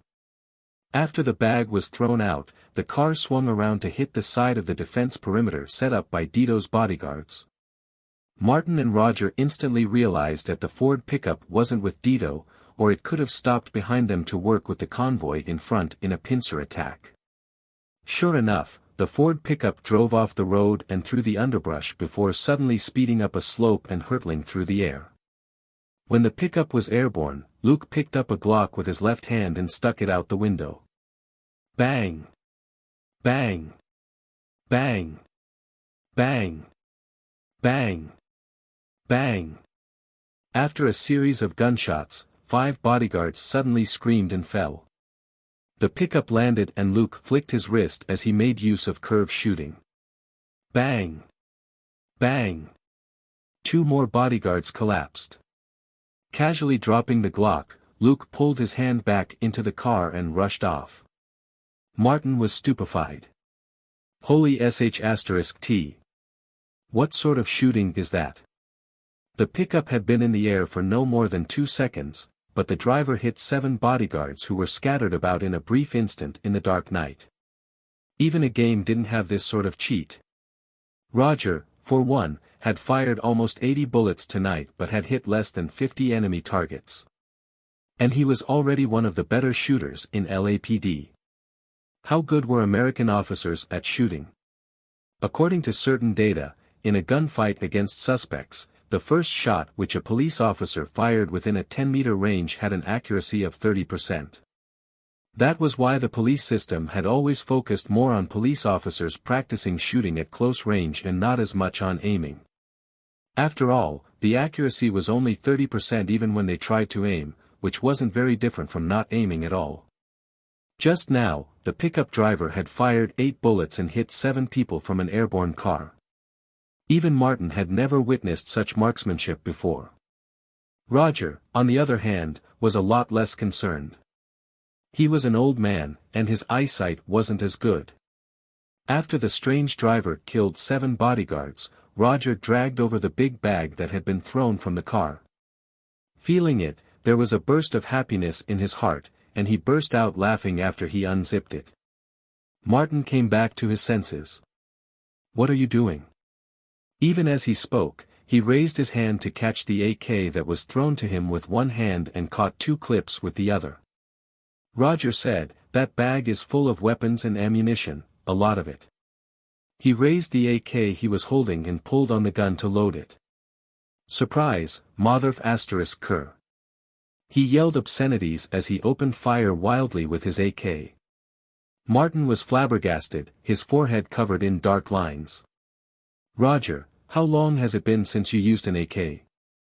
Squatting down in embarrassment to dodge the bullets that were fired back at him, Roger said, It's only been. Well, I'm a police detective. I've never used an AK. He said the words a little guiltily. The truth was that he hadn't even touched the M4A1 that was sitting in his car in a long while. Like he said, he was a police detective, not a SWAT officer. A submachine gun wasn't his main weapon. If he could use a submachine gun, then why would people need SWAT? Martin rolled his eyes, then suddenly stuck his head out and raised the gun. Bam! Bam! Bam! Bam! 2 bodyguards who were firing at Roger screamed and fell. Martin said, "So, can you let go of the trigger? The gun's recoil is too much for you." Roger's expression was gloomy and he could only fume in silence. Up ahead, Luke's pickup had already swung back onto the road and continued speeding along. Selena said, "There's a building complex and some lights 2 kilometers up ahead, and big crop fields around it. This could be Dito's plantation." Luke narrowed his eyes as he looked through the windshield. With his keen sight, he could vaguely see a bit of light. Selena wasn't done. They have a defensive perimeter set up around the complex, and it's very organized. There's a sentry tower and, a machine gun tower. Luke laughed. So professional. Selina observed the picture on the tablet carefully and then nodded. It really is a machine gun tower, and there are two of them. They're both in the central zone and can cover the entire complex. Luke didn't think too much of it. How crazy were drug dealers in Mexico? In his previous life, Mexican drug dealers had more armed men than the Mexican military. According to a 2018 news report, the Mexican army seized from drug dealers a batch of firearms which included 10,000 rifles, 100 machine guns and dozens of RPGs. It could be said that the biggest drug dealers in Mexico were utterly capable of waging a small war. In Luke's previous life, they were at loggerheads with the Mexican authorities for 10 years, during which time they continued to get stronger and stronger. In certain regions, they even began to wield control over the people on the lower rungs of society, completely replacing the Mexican government and establishing their own independent kingdoms. Luke was thus more or less prepared for the situation at the plantation. As long as there weren't any armored trucks, everything was fine. Dito's cars had already entered this fort-like complex, and the guards were already moving en masse. But nobody came out. Instead, they watched key areas of the building complex and looked like they were going to defend the place to the death. Does Dito have to be that scared? Luke grumbled unhappily. He has 300 men here. Why don't they just go out and take Roger and Martin head on? Selina was stunned. You're not counting us. He doesn't even know we're here, why should he be scared of us, said Luke matter-of-factly. Selina was lost for words. You're talking like you didn't take action just now. Okay, enough chit-chat.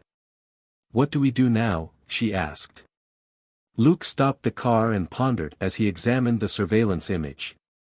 This stronghold of Dito's had much better defenses than his manor. Of course, it wasn't surprising since this place was the source of his goods. It was highly likely that the plantation had been set up this way to deal with possible attacks by the Mexican army. Studying the stronghold for a moment, Luke said, like before, you'll send me intelligence and I'll sneak in. Selina couldn't help but object, there are a few hundred people in there, and Martin and Roger aren't around this time. Luke chuckled. Trust me, it'll be fine. He would earn more experience and credit points without Martin and Roger around. Was it easy for him to take leave? This break would be for naught if he didn't earn enough points during this time. Selina frowned but ultimately didn't object again. Between them, Luke had always been the one to make the decisions, and he had never been wrong. Don't tell me, you're going to copy Martin. She couldn't help warning him. Luke got out of the car with a smile. What are you thinking? Am I that sort of reckless person? Selina very much wanted to say, yes, you are, but she managed to hold back. Be careful. Don't take any chances. Luke nodded. You too. Don't let anybody discover your position. After that, he started running. They've deployed roughly the same number of people in every direction, but the numbers are slightly higher at the 3 and 9 o'clock entrances, Selina said in Luke's earpiece. Luke had naturally noticed it too. This stronghold was better defended than the manor, but not by very much.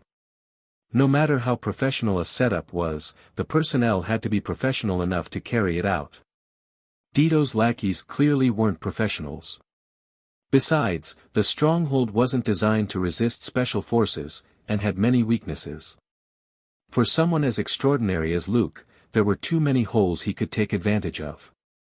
Exerting force, he crawled swiftly through a shallow sewer, his immense strength and reactions preventing him from being soaked in the muddy sewage like an ordinary soldier would. He would have to get into the car later, and didn't want to get all dirty. It only took him 2 seconds to make his way through the 20-meter-long sewer. Passing through an area on the perimeter which didn't have any cover, Luke hid behind a low wooden wall. 2 enemies on the roof to your left. A pickup armed with a machine gun around the corner to your right. The alerts came through Luke's earpiece. He bent low and moved forward, out of the line of sight of the 2 men on the roof. Finding a back door, he gently used force and opened it soundlessly. There was nobody inside. Walking in, he went up to the front window. Craning his neck slightly, he examined the environment and people inside the stronghold. Luke now had a better look at the defensive setup here, and there was one word to describe it: crap. Whoever formulated the defense plan was quite good. Unfortunately, the people implementing it were just amateurs. They were sloppy and slacking off, resulting in a vulnerable stronghold which could have otherwise been properly defended. Dito Flores really wasn't a man who knew how to use people properly. But thinking about it, Mexican drug dealers currently had yet to absorb members of the army and police forces in large numbers, so their crappy fighting strength was understandable. After observing for a while, Luke carried on with his operation. He couldn't touch the guards who were out in the open yet. Killing them was as good as announcing that someone had snuck in. What he was focused on was several men moving things behind a nearby building. Different from the other buildings that were made from wood, this was a concrete building, and 5 to 6 men were moving several hard, black, long and thick weapons out. They were RPG-75. This was the favorite heavy-duty firepower weapon of private forces. It was cheap, useful and easily accessible. Luke's sharp nose detected gun oil, gunpowder and a mix of other scents from the building behind the men. This suggested that the building was an armory. But weren't these guys acting too scared? They were only dealing with Martin and Roger on the surface. Why were they moving RPGs? It wasn't like Roger and Martin were going to attack them in an armored car. Mocking inwardly, Luke stealthily made his way to the building. Leaning against the back wall of the concrete building, Luke's sharp nose confirmed that a lot of things were stashed in the building, and the criminals were only moving a small portion out. However, this building only had one entrance, through which the men were busy moving stuff out. Seeing them move weapons out without stopping, Luke felt a little helpless. There were just 2 attackers outside. How much firepower did they need? He saw quite a few large boxes of machine gun ammo belts. Luke rolled his eyes. These ammo belts were pretty good. 10 minutes to load and 10 seconds to shoot, that was how machine guns worked. That was also why Luke had always favored precision over quantity. Loading wasted too much time. More importantly, he had yet to run into an enemy for which he needed a machine gun to deal with. Fortunately, 2 minutes after he made his way over, the men were finally done loading up the car and they drove off. At the same time, Luke darted out from the side to enter the concrete building. There were only 2 people left in the armory. Sorting out the ammo and equipment with their backs to the door, they didn't notice that an enemy had snuck in. This was the central zone in the stronghold and all around them were their people. They never expected anybody to infiltrate this place. Luke walked over and took them out with a punch to the back of the head each. He then made straight for his target. He wasn't interested in the ammo, he had more than enough. He was slightly tempted by the full ammo belts, but there was no need to take them now. He quickly lifted the lids of several boxes. After verifying the equipment inside, he stored the boxes in his inventory. He didn't let go of the 2 RPGs and the missiles either. He had never bought these before, for the same reason he had never used machine guns, he had never needed them. Naturally, he was just picking these up in passing. He was very fast. 2 minutes after sneaking in, he had cleaned up everything that he was interested in. He then stuffed the bodies of the 2 dead criminals into 2 empty boxes, closed them, and put 2 boxes of bullets on top. Nobody would discover the bodies any time soon, which would buy Luke more time on this operation. Slipping out of the concrete building, he made his way to his next target. It was a building at 1 o'clock in the complex. There wasn't anything particularly special about it, conversely, it was very unremarkable. This building was neither an important part of the defense nor was it on the perimeter. It was a little out of the way and closer to the weed fields outside. Sneaking over to the building, Luke threw out the rope dart and reeled in a guard before he killed him. Then, taking out raw materials from his inventory, he swiftly put together ad hoc weapons. He had obtained these materials from Dito's manor earlier precisely for use in the plantation. Since he had everything, he finished very quickly. Stashing more than half of his handmade weapons into his inventory, Luke picked up the dozen that were left and walked to the back of the building. This was a blind spot in the stronghold which had been guarded by the criminal that Luke had just killed. Naturally, there was nobody here. Placing his handmade weapons in front of him, Luke took a deep breath. He then picked one up, pulled the ring on the grenade and hurled it. He swiftly lobbed the dozen handmade grenades at a rate of 2 per second. He used quite a lot of strength and threw them up to an astonishing height. As a result, the handmade weapons flew far out into the wheat fields. When Luke tossed them out, a criminal standing guard in front of a building a little further out in front of Luke suddenly sensed that something wasn't right and subconsciously raised his head. "Why do I feel like something just flew over our heads?" Another criminal looked around. Where? But the handmade grenades had already flown past and were falling toward the wheat fields outside the stronghold. There was nothing to see. The two men had barely spoken when there was a loud bang as the first handmade grenade that was still in the air exploded. The explosion sent out flames to create a fiery shower which covered a range of over 10 square meters. A series of explosions then rang out in the air above the wheat fields outside as a shower of flames quickly spread out. The two criminals were dumbfounded. At the first explosion, everybody in the stronghold subconsciously fell silent. They then opened their mouths at the same time, some asking questions and some shouting. The entire place was a mess. Selena said, "Martin and Roger have finished off the criminals blocking them and are racing over to the stronghold." Luke chuckled inwardly. This was Martin's chance. It would be suicide for Martin to attack a defense line of 300 people, even if they were all amateurs. U.S. troops who fought overseas often said that they had the absolute advantage in the first 10 minutes of an engagement. The situation after that depended on who had the greater number of people. The meaning was clear: in a battle, being outnumbered was deadly after a long period of time. Firepower and personal capabilities could help soldiers gain the upper hand over superior numbers in a short period of time, but even the best soldiers wouldn't be able to deal with a constant flow of enemies if things were drawn out. Of course, this largely referred to field missions, like in Baghdad or Afghanistan. Luke had snuck in secretly precisely to create chaos.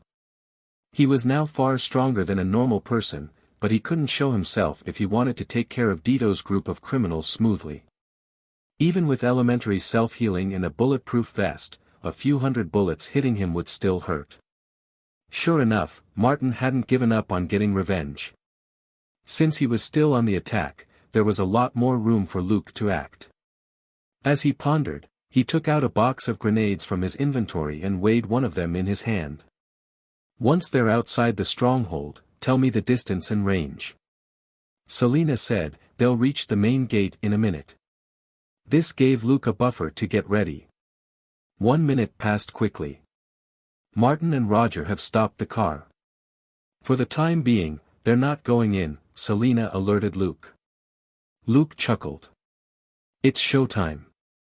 Saying that, he pulled the pin on a grenade and threw it at the main gate. Once he started, he didn't stop.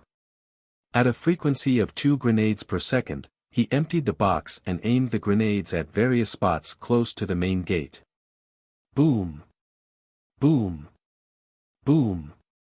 Boom! 80! 80! 80! 80! Luke couldn't help chanting in his heart. Explosions rang out one after another and burning shrapnel was sent flying everywhere, severely wounding the criminals who were gathered around the gate. Luke had now turned into a human grenade launcher. He threw the grenades accurately at wherever the criminals were gathered. Wretched cries for help rang out inside the stronghold. Many criminals were killed and still more were heavily wounded. Because of their injuries, they could only scream and cry for help. All the criminals in the stronghold were panic-stricken. Had they been surrounded by the Mexican military? Was this a raid? Luke was too fast and precise at lobbing the grenades as explosions rang out close to the main gate one after another. It was such horrifying momentum that these amateur criminals were under the illusion that they were surrounded. Luke had no time to bother with them. His show had only just begun. Throwing out 20 grenades in a row, he leisurely surveyed the activity inside the stronghold. A lot of people were now running helter-skelter near the front gate even though they didn't know why they were running. Many criminals on the perimeter were already opening fire towards the outside of the stronghold. They completely didn't realize that the attack had come from within. Luke soon shifted his attention away from the main gate. The fellows there were already frightened stiff by the explosions and few of them dared to gather together any longer.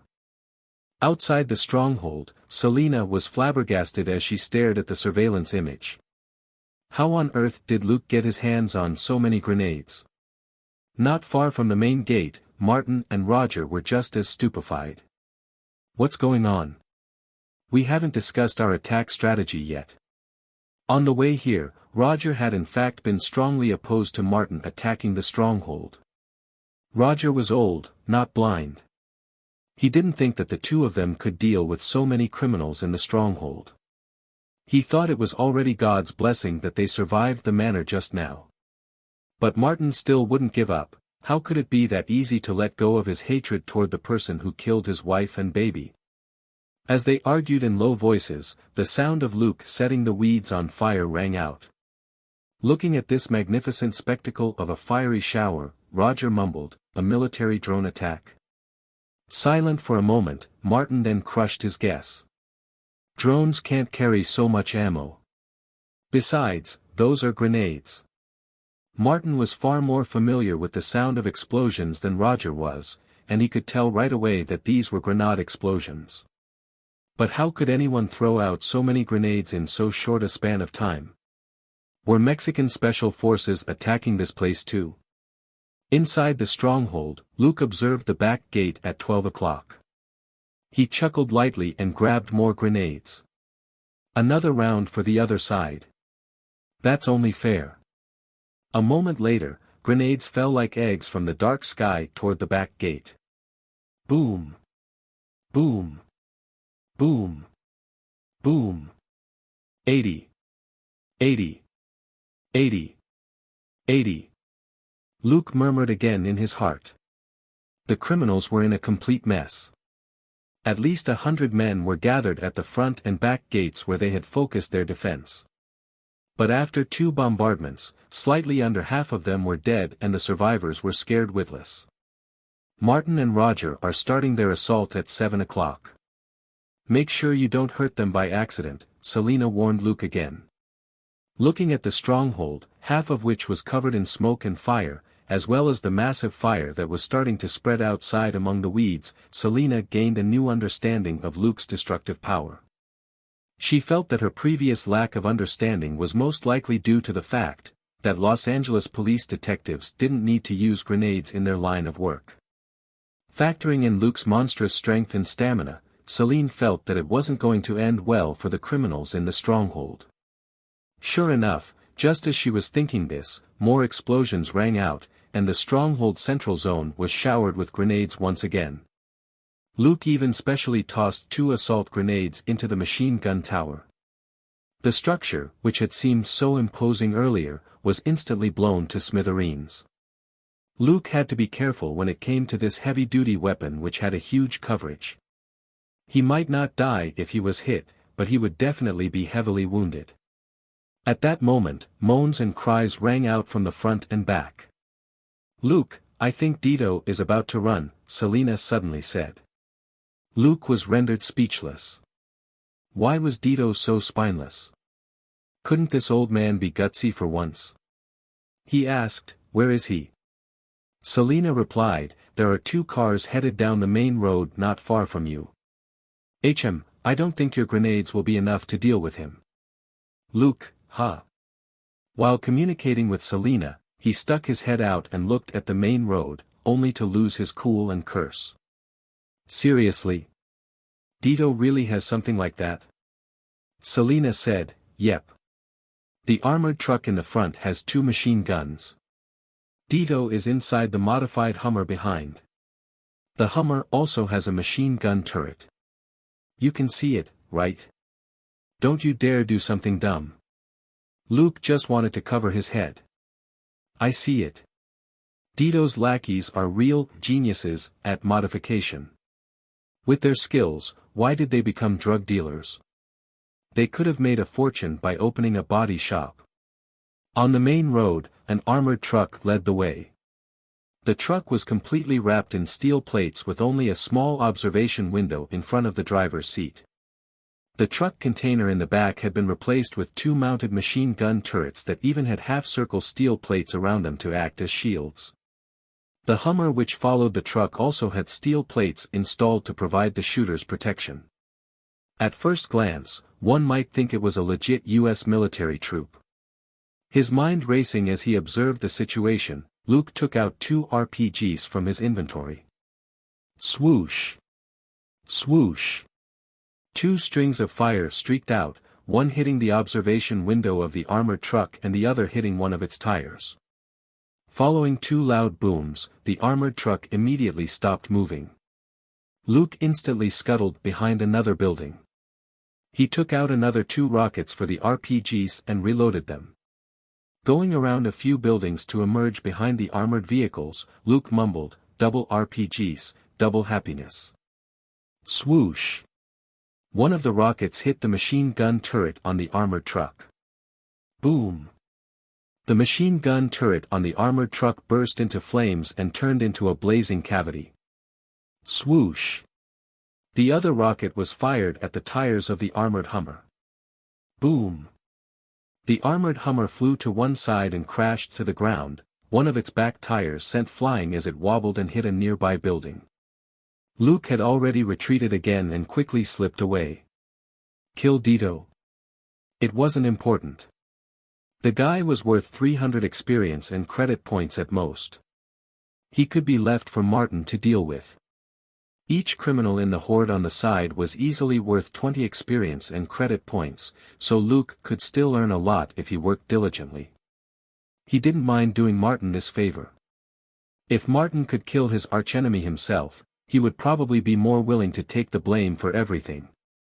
In Luke's ear, Selena alerted him to Martin and Roger's current positions every now and then. She had already seen how Luke knocked over the 2 armored vehicles in the surveillance image. Her estimation of Luke's destructive power increased once more, and again she rejoiced. It was a good thing that LA police detectives didn't need RPGs in their line of work, or Luke might blow Los Angeles to Kingdom Come. Thanks to Selena's alerts, Luke steered clear of Martin and Roger and roamed the dark corners of the buildings. Now and then, he would throw out a grenade to accurately hit a group of criminals gathered together. Not far away, a minor gang leader gestured and shouted as he stood bravely on the top of a pickup with a mounted machine gun and instructed the unorganized criminals to approach him. Very quickly, this warrior gathered a dozen men together. Now, listen up. Stop the guys who are running around brainlessly and have them assemble and search the place. Swoosh! Something dark dropped from the sky and landed at his feet in the back of the pickup with a clatter. The surrounding criminals were deathly still for a moment, until a man shouted despairingly, "Grenade!" Everybody scattered. Bang! This warrior chief was sent flying out of the truck. He hit the ground not far away and rolled a couple of times before he stopped moving. In the meantime, another grenade exploded above the criminals who had just scattered. The burly man in command in the driver's seat didn't have time to react before his upper torso blew up. Luke swept the barrel of the machine gun past Dito and didn't stop firing. He had no idea that he had just killed the linchpin of the reinforcements, and was completely immersed in his domineering firepower. This fierce metallic storm didn't stop as gunfire continued to ring out. In less than 10 seconds, Luke plowed through these criminals. Except for the handful of people who had sharp eyes and quick movements, and crawled away fast enough, the other 40 or so criminals were turned into pulp by this fierce barrage. The terrible gunfire finally came to an end. The convoy was a complete mess.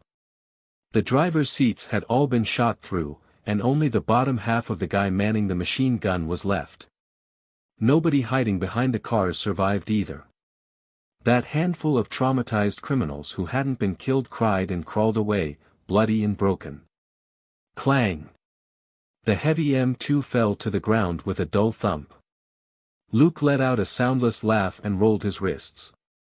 In his heart, however, he yelled, F*King amazing. 10 minutes to load and 10 seconds to shoot. The machine gun really was a weapon that brought joy. After rotating his wrists, Luke casually drew out a looted M1911 from the holster on his leg. Bang! Bang! Bang! Bang! Bang! The handful of criminals wailing and crawling away were all shot in the head. Reloading the gun unhurriedly, Luke disappeared into the shadows of a nearby building. On the opposite side, Martin's and Roger's eyes were close to falling out. That was an M2 Browning, which weighed almost 40 kilograms even when unloaded. Even just holding it steady was hard for a regular person. Opening fire while holding the gun in the hand? Only bored gun fanatics would try that. Even if they wore a sling so that their body would take most of the gun's weight, they would be knocked off balance after a couple of shots. It was impossible to deal with the recoil of such a heavy weapon. To be able to use up an ammo belt and still hold the gun steady like what they had just seen, that person absolutely wasn't human. Martin suddenly felt that there was something wrong with this world. He was confident in his shooting skills, but had lost when it came to heavy machine guns. As if that was a F*King vehicle-mounted machine gun that wasn't designed to be held by hand. At that moment, Roger finally picked his jaw up from the ground. He mumbled, "That guy's my fan." Martin, huh? That line he said just now, he clearly learned it from me, said Roger. Martin said, "You're right. Who knows, he might also be black." Roger asked, "Are you dissing the color of my skin?" Martin said, "I'm praising the magnificent strength all of you have, to be able to hold and shoot a heavy machine gun." Roger said, "Please don't. I can't even hold an M249. I'm an old man." As they bantered, they finally calmed down from the shock. Nobody dared to get close anymore. The image of the heavy machine gun clearing the scene just now was too horrible. The truth was that the burly man in the SUV whom Luke had killed was the military instructor for the armed men under Dito's command. He was an American and a retired Marine. He had come here for money, and because of money, would remain here forever. It was a universal truth that the pursuit of wealth was the greatest cause of death. Taking down Dito's last ray of hope, Luke carried out a final cleanup inside the stronghold. He simply shot anyone who ran past him. As for those who got away, he didn't chase them but simply reminded Selina over the comms, "Be careful of the criminals who are running, don't let them ambush you." Selina had the car, and the fleeing criminals might try to steal it. "Relax, I found a good place to hide in," Selina said. "But are you sure we shouldn't leave soon?" Chuckling, Luke raised his hand and fired twice, killing 2 criminals who just ran past him.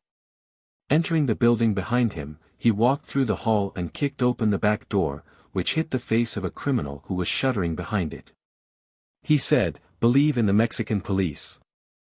I guarantee that they won't arrive before we leave." Selina. Seizing this opportunity, Luke entered the armory once more and looted the ammunition that he was interested in, like the boxes of stacked ammo belts. The thrill he got from the barrage just now wasn't something he could get from an assault rifle. With his extraordinary strength, both rifles and pistols felt light to him and barely had a recoil. In contrast, the M2 just now reminded him what it felt like to first use a gun. Besides the ammo belts, he also swept clean the ammo for RPGs. Finally, he set a plastic explosive inside the armory and left. "What are Martin and Roger doing?" Luke asked. Selina replied, "They're fighting. It seems they're arguing over Dito." Luke found that odd. "What do you mean?"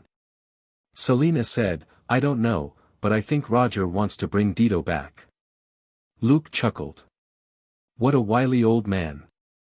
If they brought Dito back, what he had would give Martin and Roger leverage. Just for this guy's money alone, there would be people willing to protect Martin and Roger. The two of them had really kicked a hornet's nest this time. Roger had probably taken this into consideration. But Dito had killed Martin's wife and baby, and Martin wasn't willing to let his archenemy go. It couldn't be said that Roger wasn't a good friend. He was an old man who had followed his partner to Mexico to chase and hunt down dozens of criminals. He was definitely a loyal friend. Luke found the drug warehouse and poured oil around in it. He then flicked a lighter and tossed it out before he turned around and left. Behind him, flames burst out and swallowed the warehouse full of weed. Luke, it seems that Roger has convinced Martin. Martin's gone back to the car, and Dito is still alive. Luke shook his head, lost for words. After running a dozen meters, he saw Roger and Martin about 30 meters away. He saw Roger with his back to him as the latter handcuffed Dito Flores. Seeing that, Luke couldn't help but murmur, "Martin, I gave you a chance." He drew out the M1911 from his holster, and with a flick of his wrist, used curve shooting. Pa! Roger, who had put handcuffs on Dito in relief, saw blood burst out of Dito's temples, and the man collapsed like a puppet whose strings had been cut. Roger was dumbfounded. What the hell? Hearing the gunshot, Martin immediately got out of the car. Looking at the shocked Roger and the dead Dito, he had complicated feelings. He was angry, happy, and relieved, but also a little regretful and disappointed. Dito Flores was finally dead. But it hadn't been Martin who did it. Because of Roger, Martin didn't kill this drug lord himself. After a long silence, Roger finally crouched down and took the handcuffs off Dito. He got into the car angrily and called out behind him, "It's not safe here. If you're upset, shoot him a few more times yourself. Or do you want to take a few photos?" Martin took a deep breath, then shook his head. Looking at a dark corner that was already empty, he said in a low voice, "Thank you. System, you have received Martin Riggs's appreciation. You may now learn all his abilities." Martin Riggs's abilities: basic firearms, basic combat, basic long-distance shooting. Luke, who was now walking out, simply smiled and didn't think too much of it. You can express your gratitude by taking the blame for all this. As he walked, he communicated with Selena. You can come and pick me up now. He then took out the remaining handmade weapons from his inventory and threw them into the half-burnt wheat fields. With another series of explosions and fiery showers, all the wheat fields were completely consumed in flames. Selena had just arrived and she opened the door. Luke got into the driver's seat and said with a smile, "Mission accomplished." Selena said, "Very good. Cars are headed this way from Tijuana. They're still a little far away, but there's quite a lot of them." Luke laughed, turned the wheel, and drove southeast. As the car sped along, Luke was feeling elated. As the final wheat fields caught fire, the system notification popped up. System: eliminate important members of Dito Flores's gang and destroy the weed manufacturing base. Completed. Total experience, 10,000. Total credit, 10,000. Contribution rate, 90%. EXP plus 9,000. Credit plus 9,000. Including his harvest from Dito's manor earlier, Luke had earned more than 10,000 experience and credit points tonight. A huge part of it was for destroying the weed. Otherwise, he would have only earned 5 to 6,000 experience and credit points at most for killing the 300 or so criminals at the stronghold, a number of whom escaped. In the system, the credit for disposing of the drugs and disposing of the gangsters were almost equal.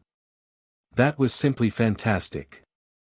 In any case, the drugs were useless to him, and he didn't regret burning the warehouse to the ground at all.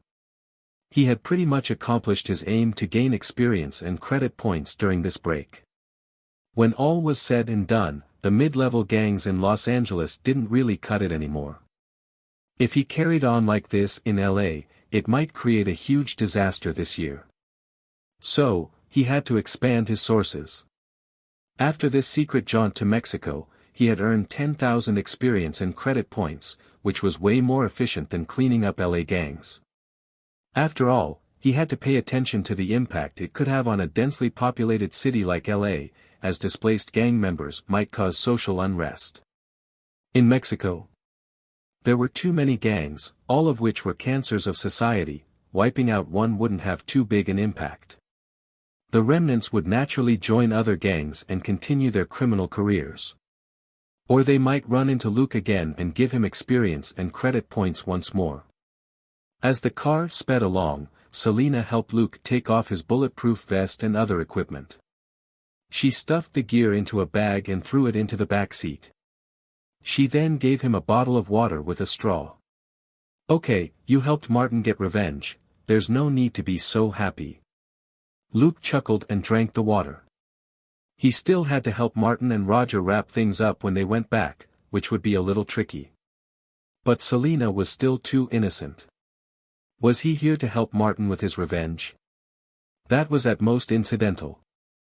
Besides, Luke killed Dito Flores in the end, and Martin and Roger had lost an important bargaining chip. If things weren't handled properly, they could be suspended when they got back. So actually, he had sabotaged them a little more than helped them, especially Roger. For the sake of getting revenge, Martin didn't care whether or not he could continue working as a police officer. But Roger was doing well as a second-rank sergeant. The Black Baldy was old but a good person. It didn't seem right for him to be punished for this. The car didn't stop as it continued southeast. Selena quickly fell asleep. She wasn't Luke, and after hurrying through the night and fighting and hurrying back, she needed some rest. Before dawn the next day, Luke and Selena returned to the Mexican mountains on the opposite side of Big Bend National Park. Sinking the car in a river, they set off once again. With Selena on his back, Luke climbed the mountain as casually as if he were walking on level ground. Selena suddenly sighed. Luke asked, "What's up?" After a brief silence, Selena said, "It would be easier for you if I hadn't come along, right?" Tonight, she finally understood what Luke was like when he was at full power, and she suddenly sensed the huge gap between them. They had only worked cases before this and she hadn't personally witnessed Luke in battle with many criminals, so she hadn't sensed it. But tonight, Luke and Martin together took down close to 100 men at Dito's Manor, which was already very terrifying. Later, Luke completely thrashed the 300 men at Dito's plantation on his own, to the point that they couldn't even organize a decent counterattack. It was completely beyond Selena's expectations. Luke chuckled. "You're my partner, not my lackey. Why so sensitive?" After a brief silence, Selena said, "You don't have to comfort me. I'll train harder so that I can help you for longer." Luke didn't stop running, but he frowned slightly. Had she lost confidence in herself and wanted to retire? Both of them sunk into a long silence. Luke had never considered this issue before. If Selena stopped being his partner and he got a new one, that would be a real problem. Luke had always been a cautious person. Somebody who hadn't been with him since the beginning and whom he hadn't experienced life and death with so many times would be somebody he would never really trust. He didn't have anything that could improve Selena's combat ability quickly. This wasn't something he could get his hands on so easily. If it were that easy, Obadiah wouldn't need to copy Tony to create Ironmonger. If it were that easy, General Ross wouldn't be so obsessed with the Hulk that I end this world. There were plenty of ways to make someone else stronger, but it wasn't easy to get your hands on them. Even if he managed to obtain something, it would probably have strong side effects. Maybe, he could make a simpler version of Tony's Iron Man suit. That seemed to be a more reliable approach. As long as it was a little uglier and cruder, Tony probably wouldn't associate the unrefined thing with his own technology. But even a simple version of the suit would require a tremendous amount of money. Money was still necessary. And it had to be clean money that was traceable. The two of them were silent on the way back to Big Bend National Park. On their way back, Luke destroyed most of the equipment he had used on the mission and dumped the remains in a river in Big Bend National Park. Putting on the sportswear which he had come in, he and Selena got into their car in the parking lot and returned to Shackleford. Entering town, Luke dropped Selena at her place. Selena asked, "You're not going home?" Luke shrugged. "I'm planning to spend 2 days in the mountains near my grandpa's ranch to relax." Selena understood what he meant. He had killed so many people in Mexico, and he didn't want his family to notice anything wrong. Selena thought for a moment, then said, "I'll go with you. I need a quiet place to rest too. Let me tell my mom." She then got out and entered the house before returning a moment later. Luke had yet to start the car, when both of them looked out of the passenger side helplessly. Sandra naturally didn't worry about where they were going, but Dollar had already tottered down from the patio, wagging its tail and whining outside the car as it did its best to curry favor with its young master. Selena hesitated for a moment before she asked, "Can I bring him with us?" Luke said, "Of course. Dollar's such a good boy, right, Dollar?" Dollar wagged its tail even faster when Luke said its name and whined even more frantically. Neither of them could refuse such a cute crybaby. With a smile, Selena turned around and opened the back door. "Come here, Dollar." Dollar climbed into the back seat unhurriedly and sat down obediently. Selena rubbed its big head affectionately and said, "Good dog." Luke started the car with a smile and drove out. Though they were headed to the mountains outside his grandpa's ranch, he wasn't going to see his grandpa. He didn't want to see his family just yet, and that included his grandpa. Stopping the car at the foot of the mountains near the ranch, they got out with their stuff and started hiking. Both of them were familiar with the place. Luke had spent too many weekends and holidays here during his childhood. Mario, Selena's father, worked at Luke's grandfather's ranch. Selena grew up in this place too. But Selena had been in middle school when Luke went to primary school, and by the time Luke entered middle school, Selena had graduated. So even though they knew each other, they didn't interact a lot as kids. Returning to the most familiar hometown environment, both of them relaxed significantly, their exhaustion and stress gradually replaced with tranquility. Dollar followed Selena obediently and simply glanced at the little animals that jumped out every now and then without chasing them. It was too old and no longer as inquisitive. It only wanted to stay with its young master. Following a brook, they hiked deeper into the mountains where less people went. Shackleford had a small population and the workers and cowboys were kept busy on the ranch. After crossing 1 or 2 peaks, there usually weren't any signs of anyone else. Most people usually camped on the fringe.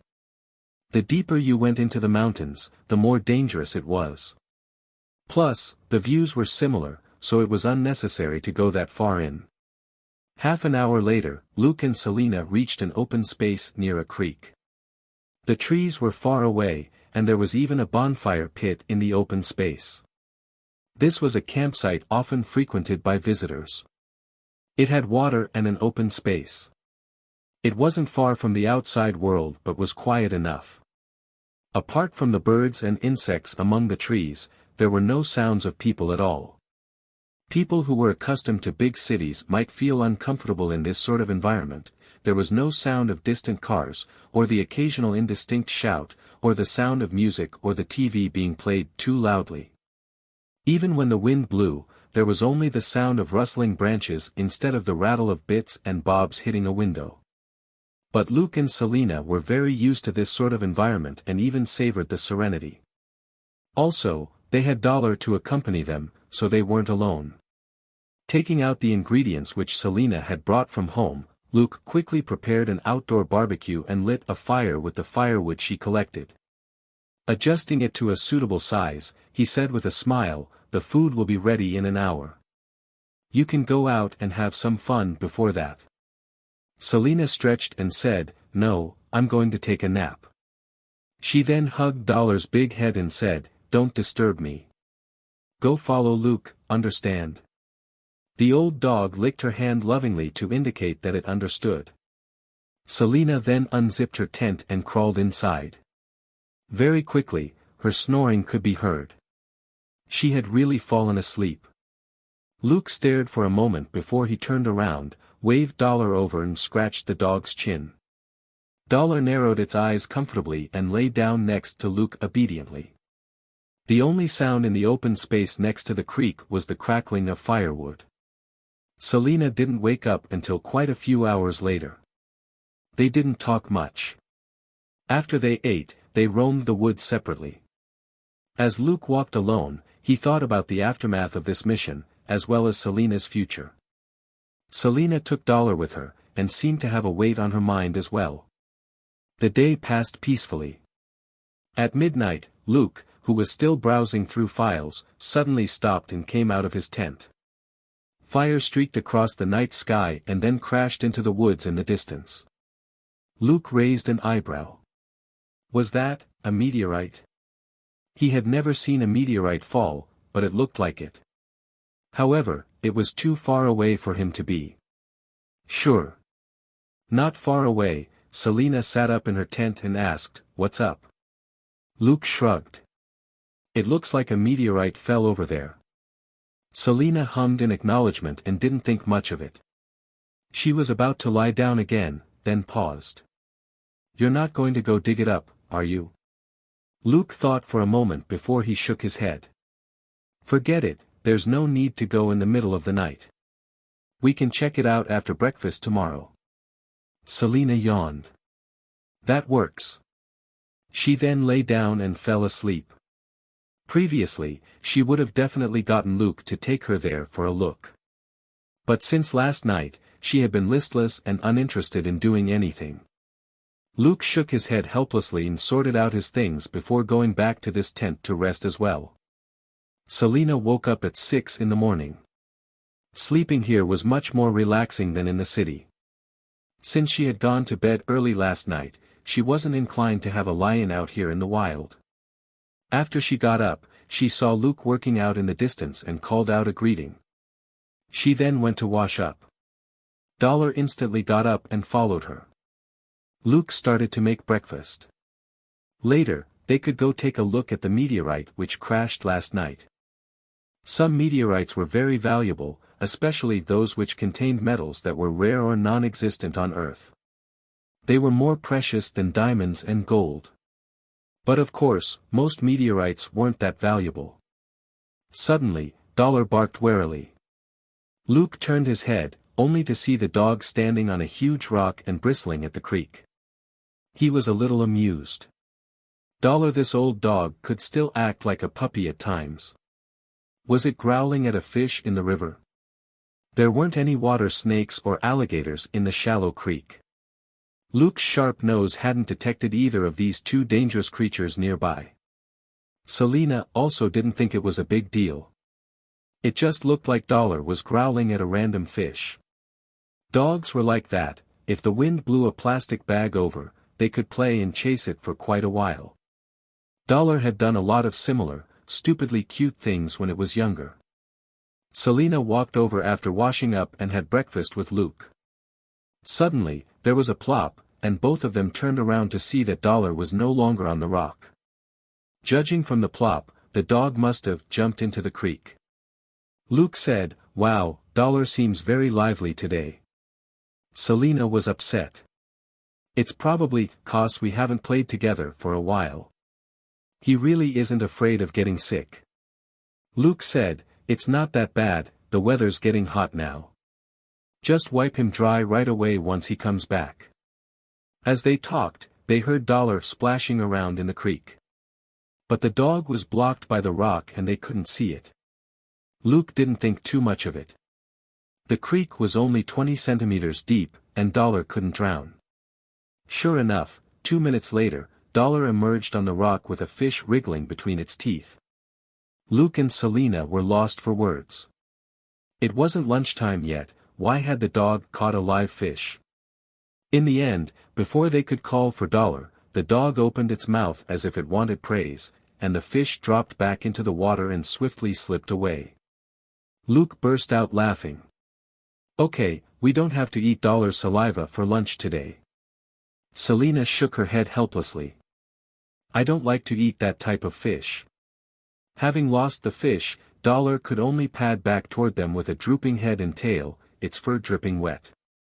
Luke firmly scooted back a few meters. The next moment, Dollar shook itself dry. Water flew everywhere and hit Selina, who hadn't been quick enough to react. She shouted angrily, Dollar! Come here! Dollar was shivering a little as it approached her, and Selina grabbed hold of the dog. Luke, bring me a big towel. This guy falls sick easily nowadays. Luke nodded with a smile and found a towel which he then gave to her. As Selina wiped Dollar down, she berated the dog in a low voice for being a bad boy who had done a bad thing. Dollar stared at its young master innocently and whined, even sticking out its big tongue to lick her. Selina crushed this fawning behavior. As punishment, you can't play cute for the whole morning. Dollar tilted its head and stuck out its tongue as it looked plaintively at its young master. Luke and Selina wasted 20 minutes dealing Dollar's dive into the water. Finishing breakfast hastily and packing up, 2 people and 1 dog walked unhurriedly in the direction of the meteorite crash. Selina was in a much better mood today. At least, she talked to Dollar a lot. Dollar was a loyal listener who simply listened without complaint. Luke didn't interrupt their interactions. He simply led the way a few steps ahead of them. However, they had only been walking for half an hour when they went around a curve on the trail and saw 2 men standing in the distance.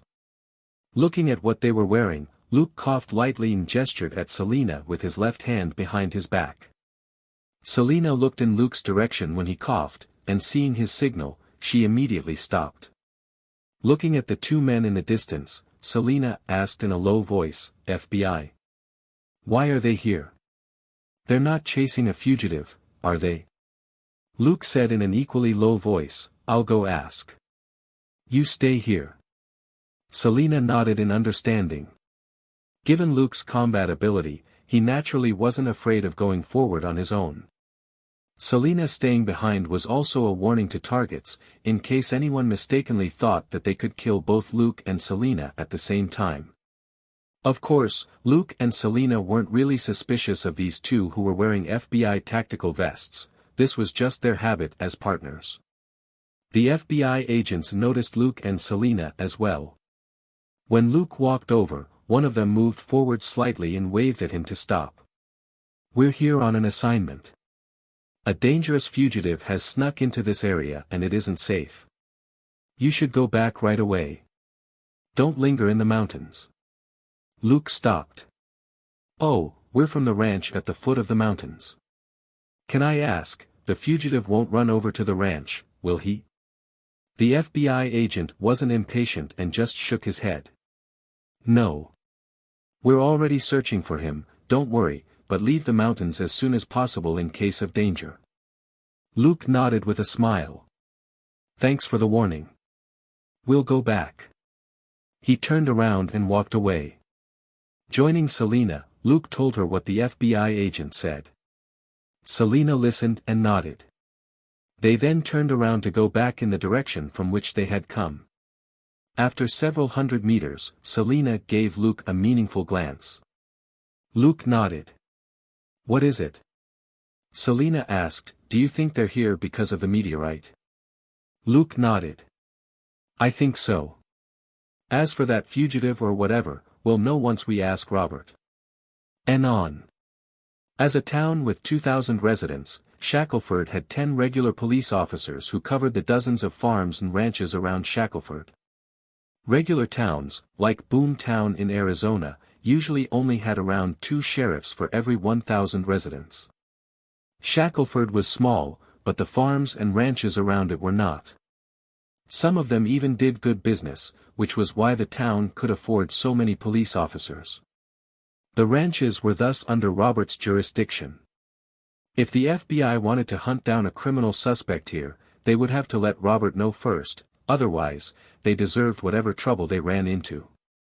As two people and one dog approached the foot of the mountain, Dollar suddenly started to shudder and whine. Luke and Selena both looked at Dollar, only to see it slowly lie down as if it was in extreme pain. The dog then suddenly writhed on the ground and its whines turned into barks. Selena turned pale with fright. "Dollar, what's wrong?" Luke frowned and held her back. "Let me take a look." He then crouched down and placed a hand on Dollar to stop the dog struggling. Some meteorites were very valuable, especially those which contained metals that were rare or non-existent on Earth. They were more precious than diamonds and gold. But of course, most meteorites weren't that valuable. Suddenly, Dollar barked warily. Luke turned his head, only to see the dog standing on a huge rock and bristling at the creek. He was a little amused. Dollar, this old dog could still act like a puppy at times. Was it growling at a fish in the river? There weren't any water snakes or alligators in the shallow creek. Luke's sharp nose hadn't detected either of these two dangerous creatures nearby. Selena also didn't think it was a big deal.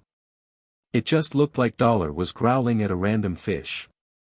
Dogs were like that, if the wind blew a plastic bag over, they could play and chase it for quite a while.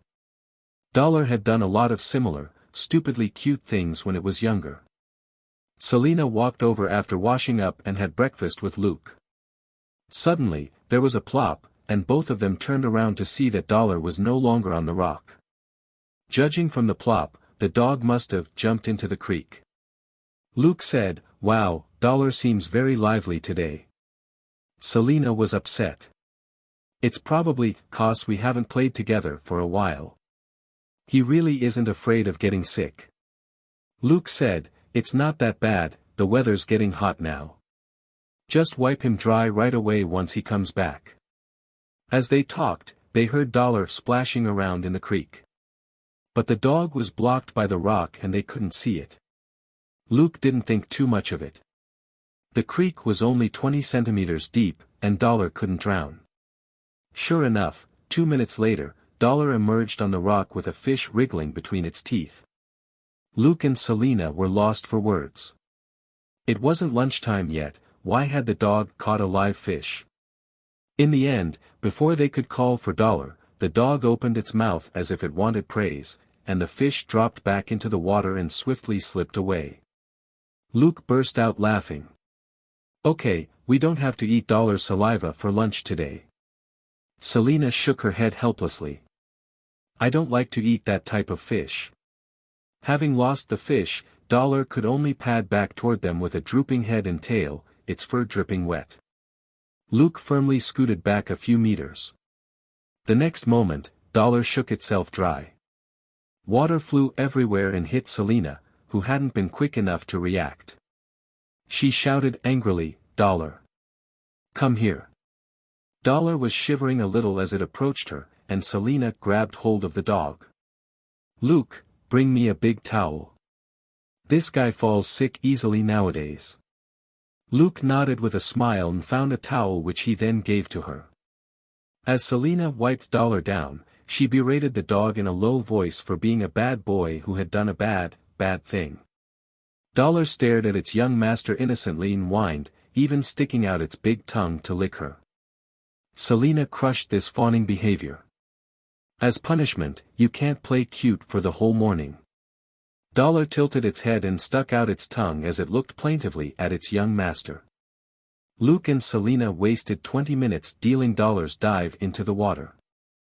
Finishing breakfast hastily and packing up, 2 people and 1 dog walked unhurriedly in the direction of the meteorite crash. Selena was in a much better mood today. At least, she talked to Dollar a lot. Dollar was a loyal listener who simply listened without complaint. Luke didn't interrupt their interactions. He simply led the way a few steps ahead of them. However, they had only been walking for half an hour when they went around a curve on the trail and saw 2 men standing in the distance. Looking at what they were wearing, Luke coughed lightly and gestured at Selena with his left hand behind his back. Selena looked in Luke's direction when he coughed, and seeing his signal, she immediately stopped. Looking at the 2 men in the distance, Selina asked in a low voice. FBI. Why are they here? They're not chasing a fugitive, are they? Luke said in an equally low voice. I'll go ask. You stay here. Selina nodded in understanding. Given Luke's combat ability, he naturally wasn't afraid of going forward on his own.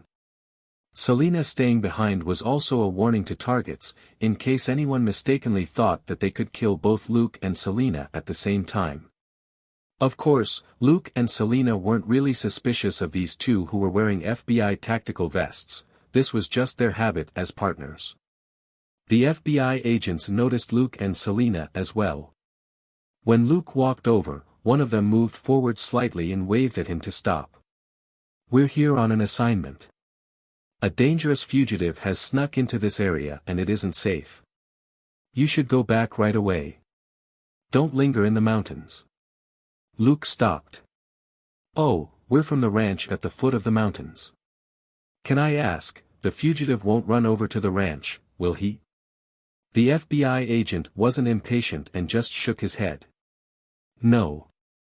We're already searching for him, don't worry, but leave the mountains as soon as possible in case of danger. Luke nodded with a smile. Thanks for the warning. We'll go back. He turned around and walked away. Joining Selina, Luke told her what the FBI agent said. Selina listened and nodded.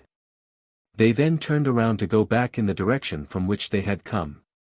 After several hundred meters, Selina gave Luke a meaningful glance. Luke nodded. What is it? Selina asked, do you think they're here because of the meteorite? Luke nodded. I think so. As for that fugitive or whatever, we'll know once we ask Robert. As a town with 2,000 residents, Shackleford had 10 regular police officers who covered the dozens of farms and ranches around Shackleford.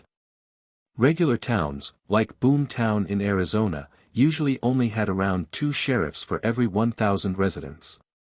Shackleford was small, but the farms and ranches around it were not. Some of them even did good business, which was why the town could afford so many police officers.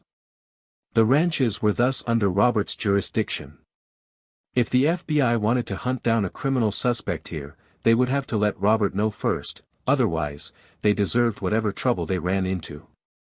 As 2 people and 1 dog approached the foot of the mountain, Dollar suddenly started to shudder and whine. Luke and Selina both looked at Dollar, only to see it slowly lie down as if it was in extreme pain. The dog then suddenly writhed on the ground and its whines turned into barks. Selina turned pale with fright. Dollar, what's wrong? Luke frowned and held her back. Let me take a look. He then crouched down and placed a hand on Dollar to stop the dog struggling. Luke wasn't rough. He simply rolled with Dollar's struggles and stopped it from writhing around, which was easy to do with his quick reflex and ample dexterity. Touching Dollar, he realized that its entire body was shaking, or more precisely, twitching. The dog's breathing and heart rate had also sped up. There was nothing but panic and pain in its eyes. It subconsciously looked at Selina, as if asking its young master for help. Frowning, Luke picked the dog up with one hand and threw Selina on his back with the other. Let's get to the ranch. There's a vet at my grandpa's place. With that, he dashed to the ranch like the wind. They reached the ranch in 5 minutes. A farmhand gave them a strange look. Huh, Luke and Selina. What are you doing? Luke ran past him even as he spoke. Luke's voice rang out. Bart, where's Ferreira? Dollar's sick. The farmhand replied quickly, in the cowshed. Thanks. Luke's voice floated back to Bart as he quickly disappeared. Bart scratched his head. Why the rush? Paying it no mind, he continued with his work. Rushing to the cowshed, Luke put Selina down and shouted, Ferreira. A moment later, an old man replied from the cowshed, who is it? Luke, Grandpa, Selina's Dollar seems to be in a lot of discomfort. I was hoping Ferreira could take a look. Ferreira, forget that little female calf for a moment and come take a look, the old man shouted loudly. Two men soon came out of the cowshed. The man in the lead had white hair and a face full of wrinkles. His cheeks were rosy, which was typical of the people here. His face was thin and long, and his eyes weren't big but were full of spirit. He asked, "Luke, what's going on?" Luke put Dollar on the ground and hugged the old man. "We took Dollar to play in the mountains, when he suddenly seemed unwell and started twitching. He looks like he's in a lot of pain." The old man gave Luke a massive hug and said at the same time, "Ferreira, go take a look." The middle-aged man behind him made a sound of acknowledgement and was already walking over to crouch down and examine Dollar. The old man then turned around and punched Luke in the shoulder. "How long has it been since you last came to see me?" Luke said helplessly, "Grandpa, I'm here now, aren't I? I'm going to have dinner here too. Nothing can beat the taste of your steaks." The old man laughed and punched him again. "So you only came for the steaks?" He then said to Selina on the side, "All right, Selina, no need to be so nervous. Ferreira is an experienced vet." Examining Dollar on the ground, Ferreira rolled his eyes.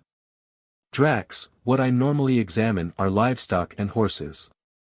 Dogs aren't within the range of my expertise." Drax, Luke's grandpa, immediately berated him. "Stop talking and get to work." Luke smiled wryly. People on the ranch were just this forthright. Selina was still standing here when Ferreira said that he didn't specialize in treating dogs. But his grandpa was shrewd enough to instantly cut off Ferreira's honest words. Ferreira, however, raised his head. "Hey, are you guys mistaken? Dollar's a little weak, but he isn't that sick, right? His heart rate's normal. Also, have you fed him anything?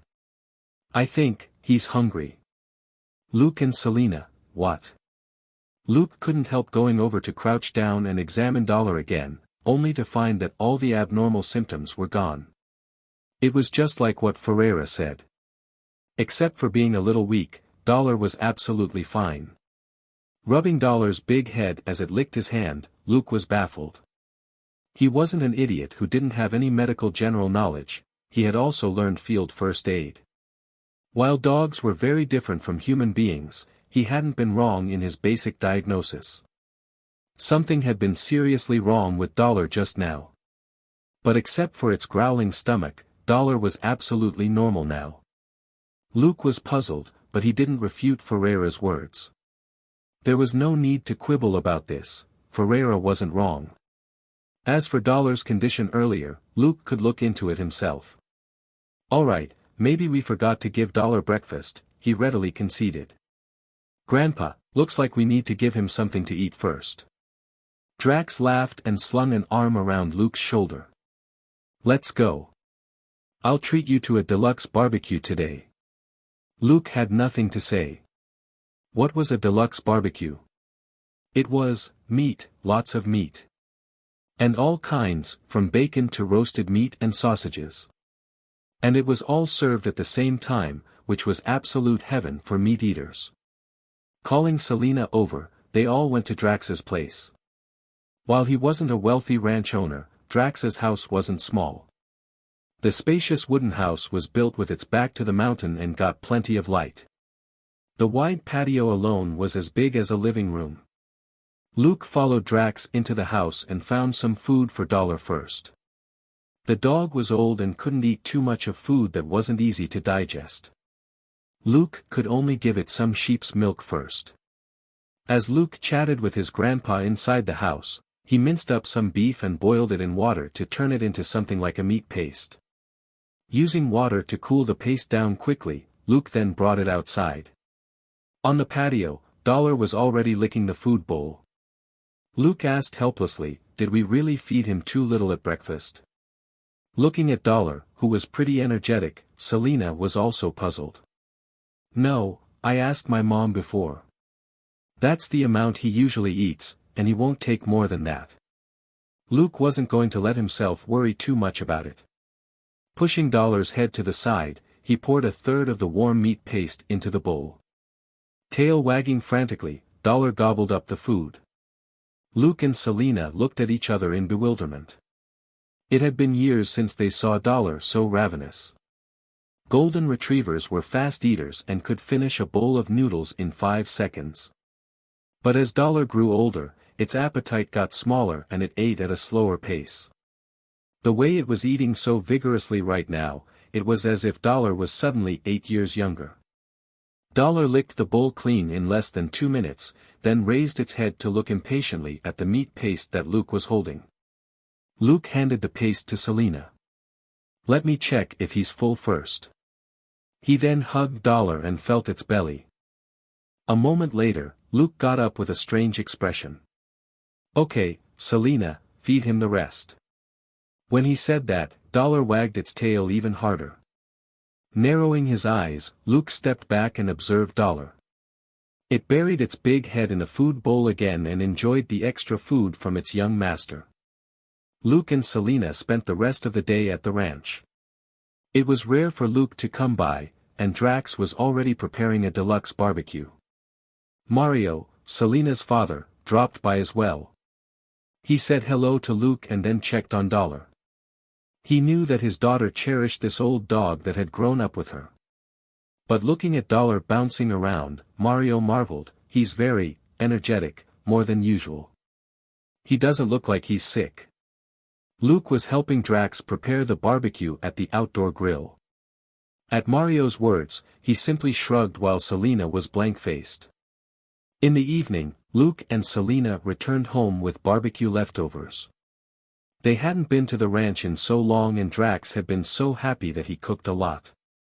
The old man simply had them take the food home for their families to enjoy as well. Luke dropped Selena home first and gave her most of the leftovers. She had a big family who could take care of the meat easily. In Luke's family, Robert was the only one with an especially good appetite. Catherine and Claire weren't fanatical about meat, and Joseph couldn't have a lot of meat because of his poor digestive system. It was enough for Luke to bring back a little as a small token. "Keep an eye on Dollar. Call me if anything happens," Luke reminded Selena. Selena stared at him blankly. "Is he really sick?" Her voice wavered a little. Luke shook his head. "No, he should be fine, just keep an eye out. He's way too fine." Luke secretly added in his heart as he drove away. He took out the barbecue meat at home. Unsurprisingly, nobody was too excited. They had just finished dinner, and the 2 women and the kid just had a bit of the meat. Robert and Luke were thus the only 2 who happily had the meat over beers as they watched a football game on TV. Luke asked about the FBI's search for a fugitive, and it turned out that Robert really did receive a notification. It was a lone fugitive, however, and assistance from the police in town wasn't required. As an old, unambitious sheriff, Robert decisively washed his hands clean of the matter.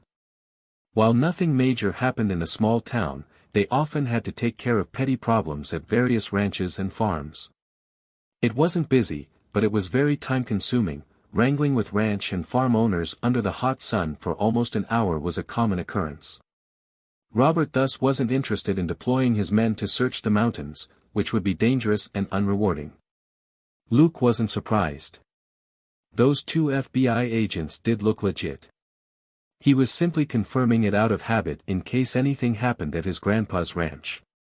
Taking advantage of this opportunity, Luke suggested, "What do you think about getting Grandpa to sell his ranch, or hiring someone to help with management, so that he won't be so tired?" Robert didn't agree. Drax is a man who can't sit around. The thing he despises most in life is lazy bums. Do you know why he didn't object to me and Catherine being together back then? It was only because he saw how diligent I was when I ran a farm back then. Best you don't bring this up with him. He pampers you, but he definitely won't be nice to you about it. Speechless for a moment, Luke then said, "It's not like I'm telling him to stop doing anything, I just want him to slow down a little since he's almost 70. Narrowing his eyes at Luke, Robert pondered for a moment before he said in a low voice, "I heard that Mario is planning to buy a small ranch." Luke was stunned. "Is he, He was going to say, is he rich enough, but then swallowed the words. After investing 200,000 in his company, Selina still had about 400,000 left. Her family had always been careful about money and should have some savings. If they pooled the money together, it wasn't impossible for them to buy a farm as a family enterprise. Thinking for a moment, Luke said, but their money wouldn't be enough to buy Grandpa's ranch, right? Robert laughed. What are you thinking? Mario wants to buy the ranch next to your grandpa's property. He wants your grandpa to have a share in it. Wouldn't that make Grandpa busier? Luke didn't understand. Robert chuckled. Then why don't you suggest he find someone good at managing a ranch to run Mario's ranch? Luke thought for a moment. Are you saying that if Grandpa wants to take a break, he can hand his own ranch over to this person to handle? Robert patted his shoulder. You said it, not me. So this was the trap. Robert wasn't afraid of Drax. In fact, this big, rough man was very proud of what he had accomplished. He had even saved up for Luke and Claire's college funds himself without asking for Drax's help. Even if Drax kept saying that he could cover Luke's college fees, Robert never took him up on it. Thus, he didn't want to stick his nose into his father-in-law's business when it came to the ranch, and he didn't want Catherine to get involved either. Luke, on the other hand, was Drax's biological grandson. It would be fine if he was the one who spoke up. Of course, Claire and Joseph were also Drax's biological grandkids, but they clearly weren't equipped to persuade this stubborn old man. Robert felt that Luke was the only one who would have a way to convince Drax that old fogey. Luke rubbed his chin and mulled for a moment. Do you have someone in mind for the position? Selina's father definitely wasn't an option. While the man had been a farmhand for more than 10 years and was diligent and earnest, he wasn't really supervisor material, Robert shrugged. If you think this plan can work, tell Drax to find one himself. He's always been interested in expanding his territory. Luke sweated. Wasn't his grandpa a little too energetic? He was even more hardworking than Luke himself.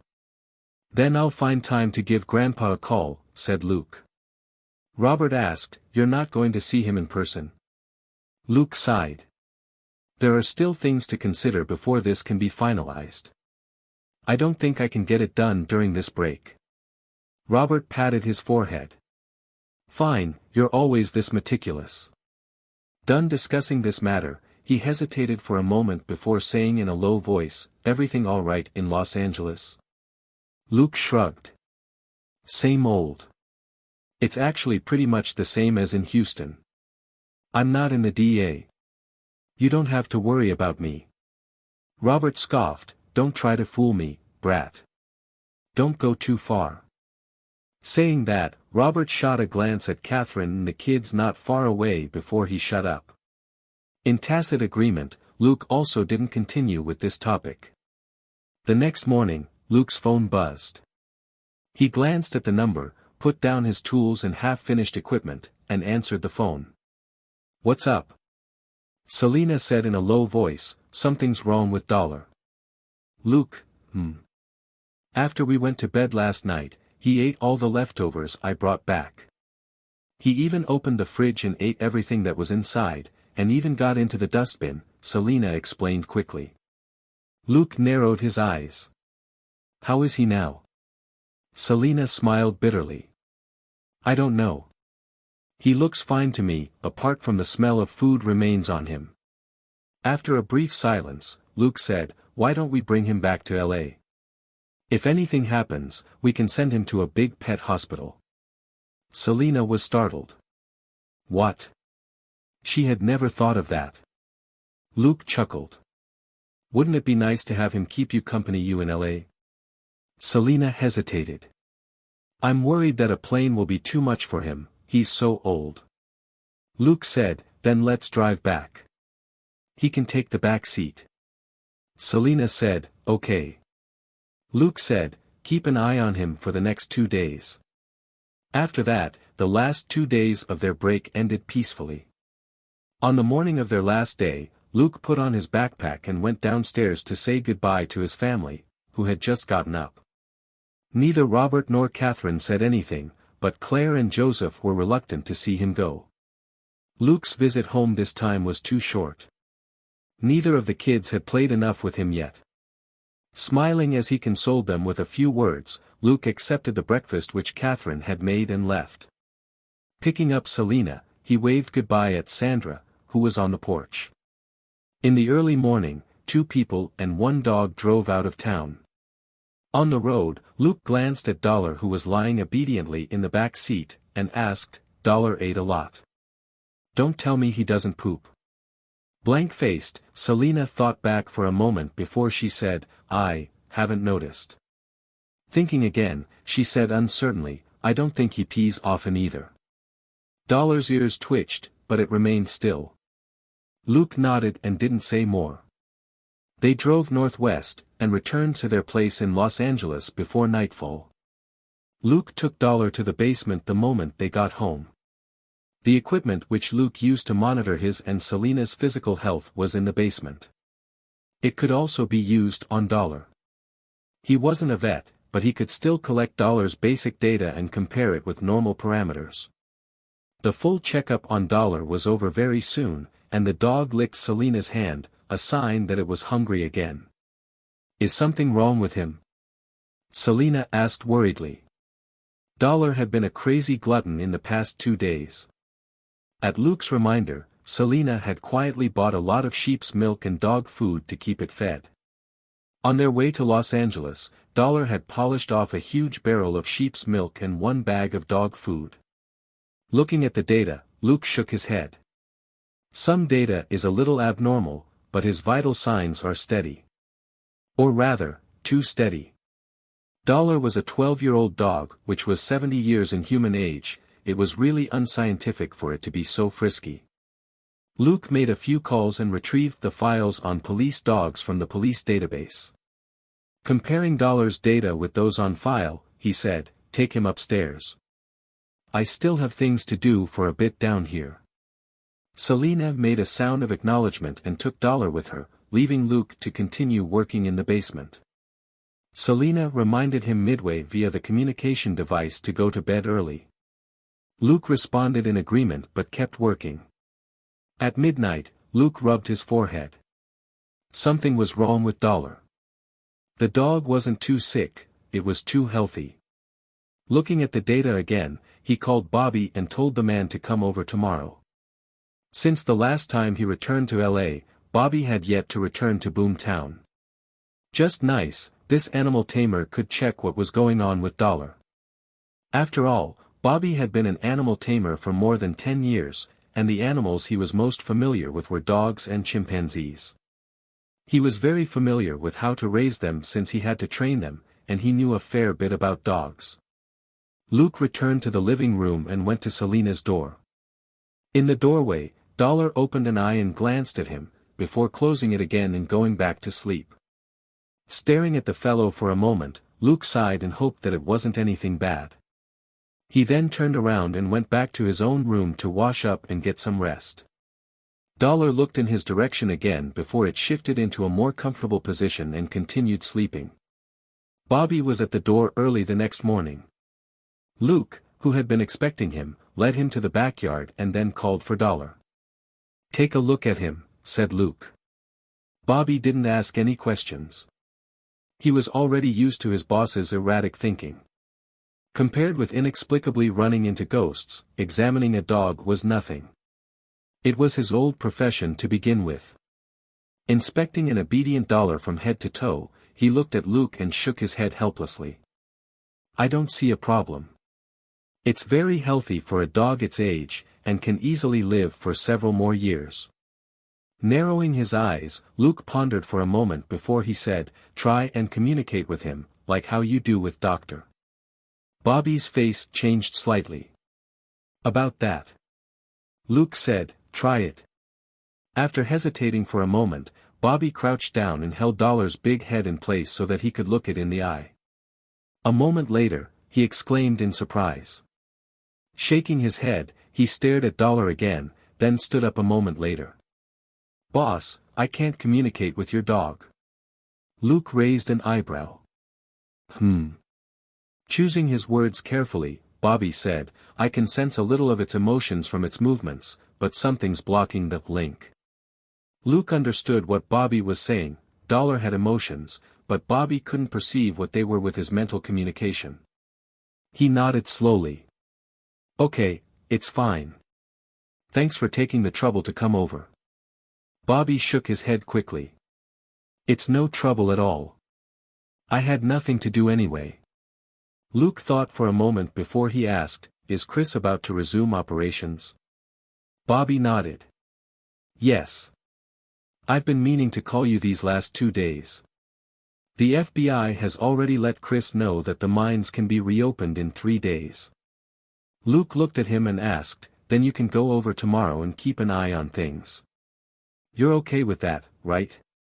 Stumped for a moment, Bobby then smiled. I would be delighted. That was a gold mine, after all. Luke had sent him there and told him that his job was to guard against anybody who had ideas about the mine.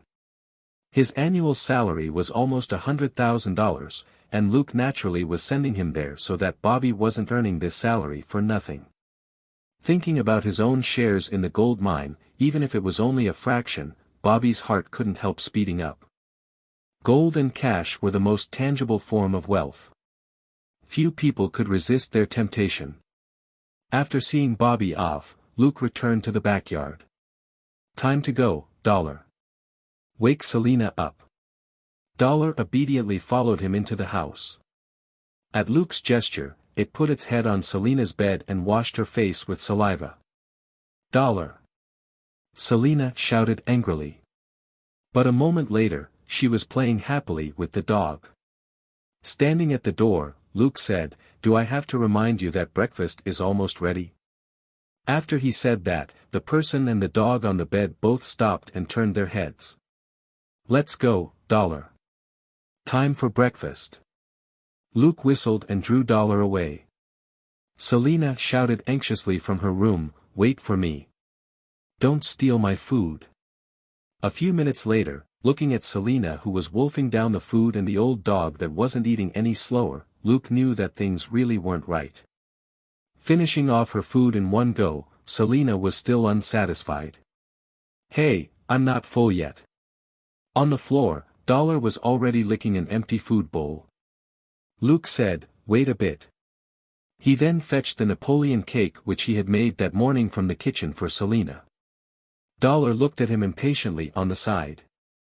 Wait a bit for yours. Softer dog food is still better for you.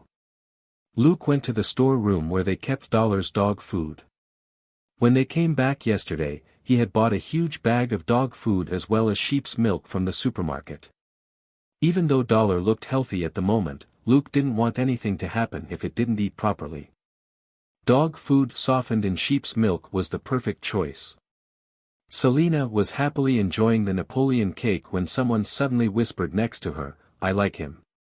Surprised, she turned her head, but except for Dollar, who was still looking impatiently in Luke's direction, there was no one else. Selena was puzzled. Was I hallucinating? That was because the voice sounded a little like hers, but deeper and huskier. Shaking her head, she continued enjoying her delicious food. For some reason, she was particularly hungry that morning. Even though she was eating the Napoleon cake now, her stomach was still gurgling, as if it had become a bottomless pit. In the end, Luke had to drag Selena out the door. She was still holding the Napoleon cake and hadn't stopped eating. I still feel hungry. Luke had already given her a brief checkup just now. Everything was normal. Her vital signs were in the normal range even though she said that she was hungry. As he drove, Luke said, all the more reason for us to leave early, you can still go to a restaurant at noon, but we'd run out of Dollar's sheep's milk and dog food. Selena was too busy eating to reply. Luke drove straight to a cake shop. Pulling Selena into the shop, he pointed at the cakes and said, pick your favorite. Selena pointed at the cakes one by one. This, and this. Luke interrupted her. Don't even think about it. Choose the one that'll fill you up the most. Selena's finger promptly skipped over the cute little cakes as she pointed to a shelf at the back. That one. Luke nodded decisively and said to the shop attendant, that one, please pack the whole thing up for me. The attendant was stupefied. Are you sure? Luke nodded again. Yes, but please cut it into smaller portions. Only then did the attendant sigh in relief. They were probably going to share it with a lot of people. She was busy for quite a few minutes before the gigantic cake was cut into a dozen pieces and packed into individual paper boxes. The enormous tiramisu which had been on display just now was more than 30 centimeters in diameter. They had been going to sell it by the slice, but Luke had bought the entire cake. Leaving the shop with a pile of boxes, Luke didn't even bother to put them in the car's mini-fridge. Considering Selena's appetite today, he didn't think that the cake could survive until noon. He checked in with Elsa on his own today to show that he was back at work, and picked up a few cases from the backlog. Putting 2 boxes of the tiramisu that he just bought on the table, Luke quickly beat it.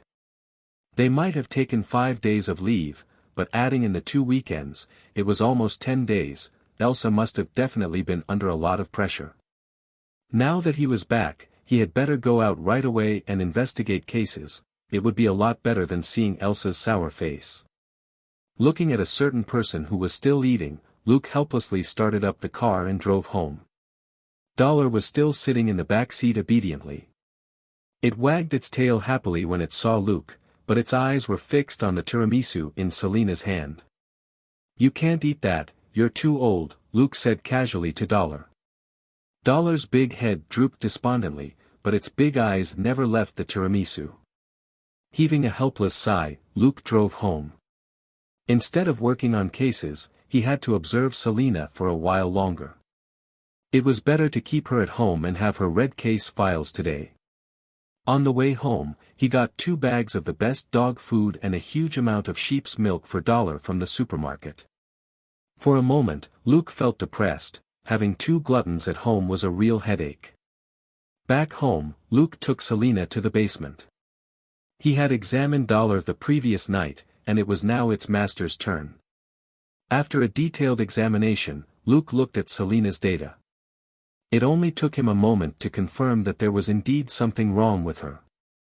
She didn't have a hidden illness, nor were there any signs of a sudden onset of a severe disease.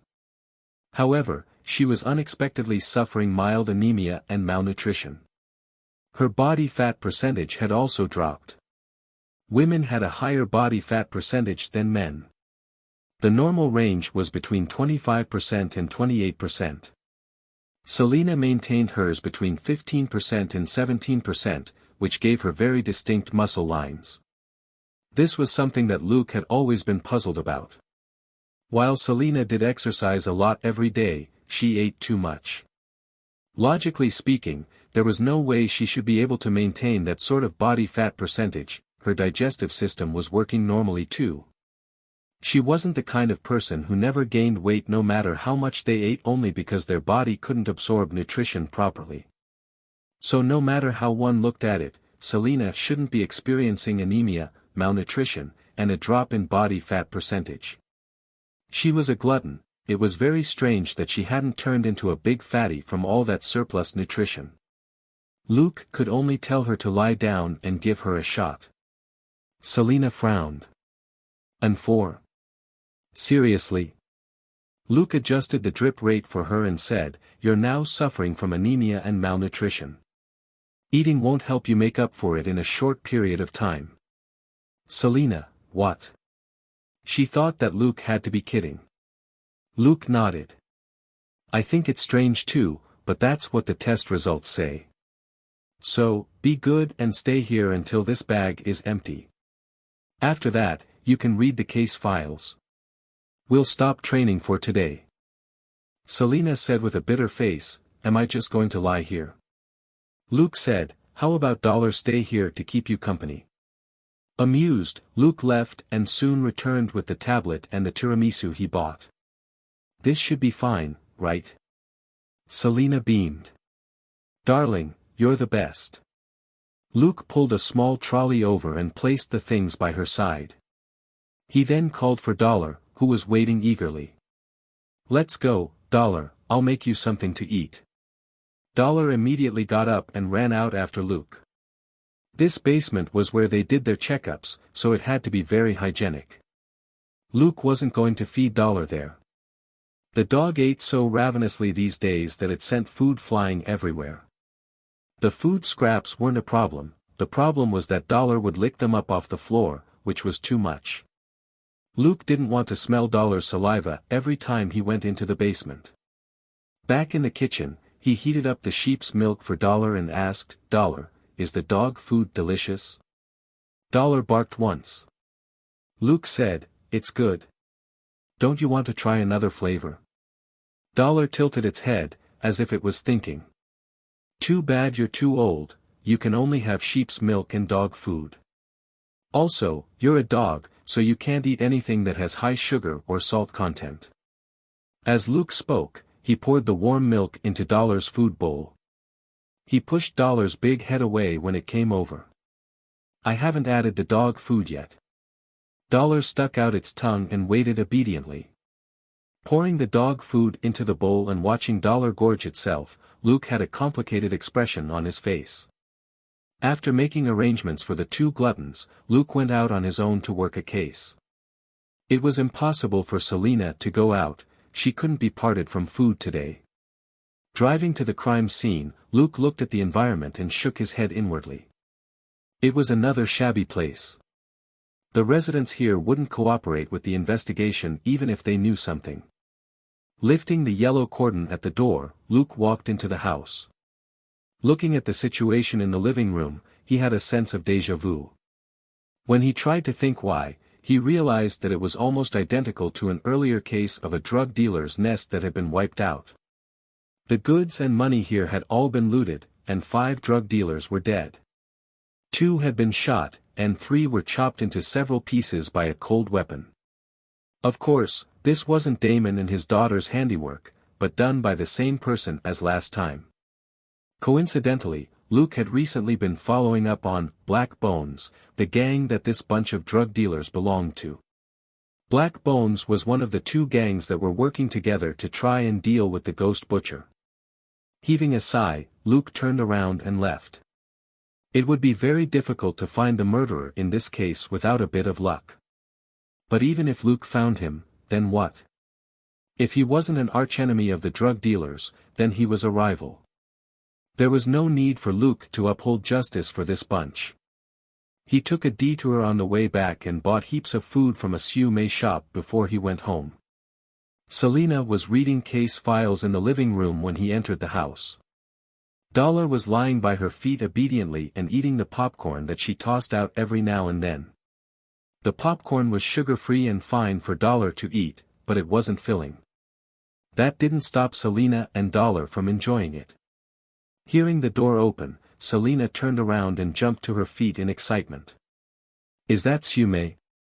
Is there suckling pig? And char siu?" Luke said, "It's mainly those." These were the 2 things that this glutton liked best. They washed their hands, and Luke boiled some vegetables before they started eating. Dollar plaintively watched the 2 of them eat as it licked its lips frantically. Seeing that, Luke shrugged. "Unfortunately, you can't have this. It's bad for your health. I'll give you some dog food later." Conflicted emotions flashed in Dollar's eyes and it couldn't help whining. There was nothing Selina could do either. "Good boy, you can't have this. It has too much sugar and salt. We'll give you some extra beef paste later, okay?" Dollar despaired. After dinner, Luke and Selina studied the case files in the living room. Selina finally wasn't starving anymore. While she still didn't stop eating, she no longer complained that she was hungry. After enjoying a huge meal, Dollar finally lay down next to her feet and quietly dozed off. "I asked Sonia to look into it. There've been 2 other similar cases recently," Luke said. "So, including the earliest case and this one, that's 4 of them in a month." Selina asked, "The FBI's not taking action?" Luke said, "It looks like the same MO, but the guns aren't the same, and there's no way to confirm that it was the same cold weapon that was used. The police department thus didn't put the cases together, and they're being handled by several different detectives, who haven't made any progress. Selena asked, "Then what are you planning to do?" Luke said, "Nothing. Just leave it be. This man is very efficient. There are no survivors or eyewitnesses, and no surveillance at the crime scenes. Finding him is practically impossible." Hearing that, Selena no longer paid attention to the case. Luke said, "Okay, there's no training today, you have fun on your own." With that, he got up to leave. On the other side, Dollar immediately raised its head and looked at Luke's back. Luke suddenly turned around. Don't feed Dollar snacks. His digestive system isn't that good. Selena laughed hollowly and didn't argue with him. She had accidentally fed Dollar some snacks during the day. If Luke hadn't reminded her, she wouldn't have realized it. It was mainly because Dollar had watched her eat with a pitiful expression the whole time. Unable to take it, she had tossed whatever food she had to the dog, who ate everything. In the basement, Luke hesitated for a moment before he finally pulled up a surveillance image on his fake phone. It was of Selena's bedroom. He had never set up anything in Selena's bedroom as it had never been necessary. But Selena and Dollar's unusual behavior today, along with various other small hints, compelled him to set up a surveillance camera in her bedroom. Putting the fake phone on the side, he went back to work. At midnight, Selena told him that she was going to sleep. Luke looked at the screen and immediately averted his gaze. On screen, Selena was changing. Luke took another look a few minutes later and saw that Selena was already in bed and Dollar was in the doghouse next to the bed. He stopped what he was doing and packed up. He then began to read the files on his laptop. His fake phone was right next to the laptop so that he could see what was going on. Time passed and it turned 2 in the morning. The fake phone suddenly vibrated, and Luke promptly turned his eyes to it. He instantly vanished from the basement as a dark streak of shadow. A few seconds later, Selena's bedroom door creaked open, and Luke had an indifferent expression on his face as he stared at Dollar. "Come out, you still want to hide?" Dollar opened its eyes to look at Luke, before closing them again. Luke narrowed his own eyes at the dog. "Fine, it seems you want to do this the hard way." Selena had already sat up, a strange expression on her face. "What's wrong?" She knew that Luke was a mannerly person. In all the time they had lived together, he never entered her room without permission. Even when he woke her up in the morning, it was from the doorway. He had never opened her door in the middle of the night before. "Put your clothes on and come to the living room," Luke said simply. "Bring Dollar with you." Selena immediately got up. She could tell from Luke's face that this was a serious matter, otherwise he wouldn't look so calm.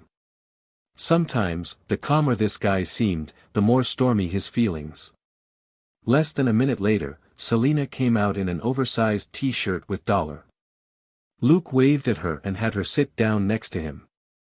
He then handed her the fake phone. At first glance, Selena was horrified, and she abruptly turned her head. You've actually been secretly taking pictures of me?" Luke dropped his forehead into his hand. "Look at the angle. You should know where the camera is, right?"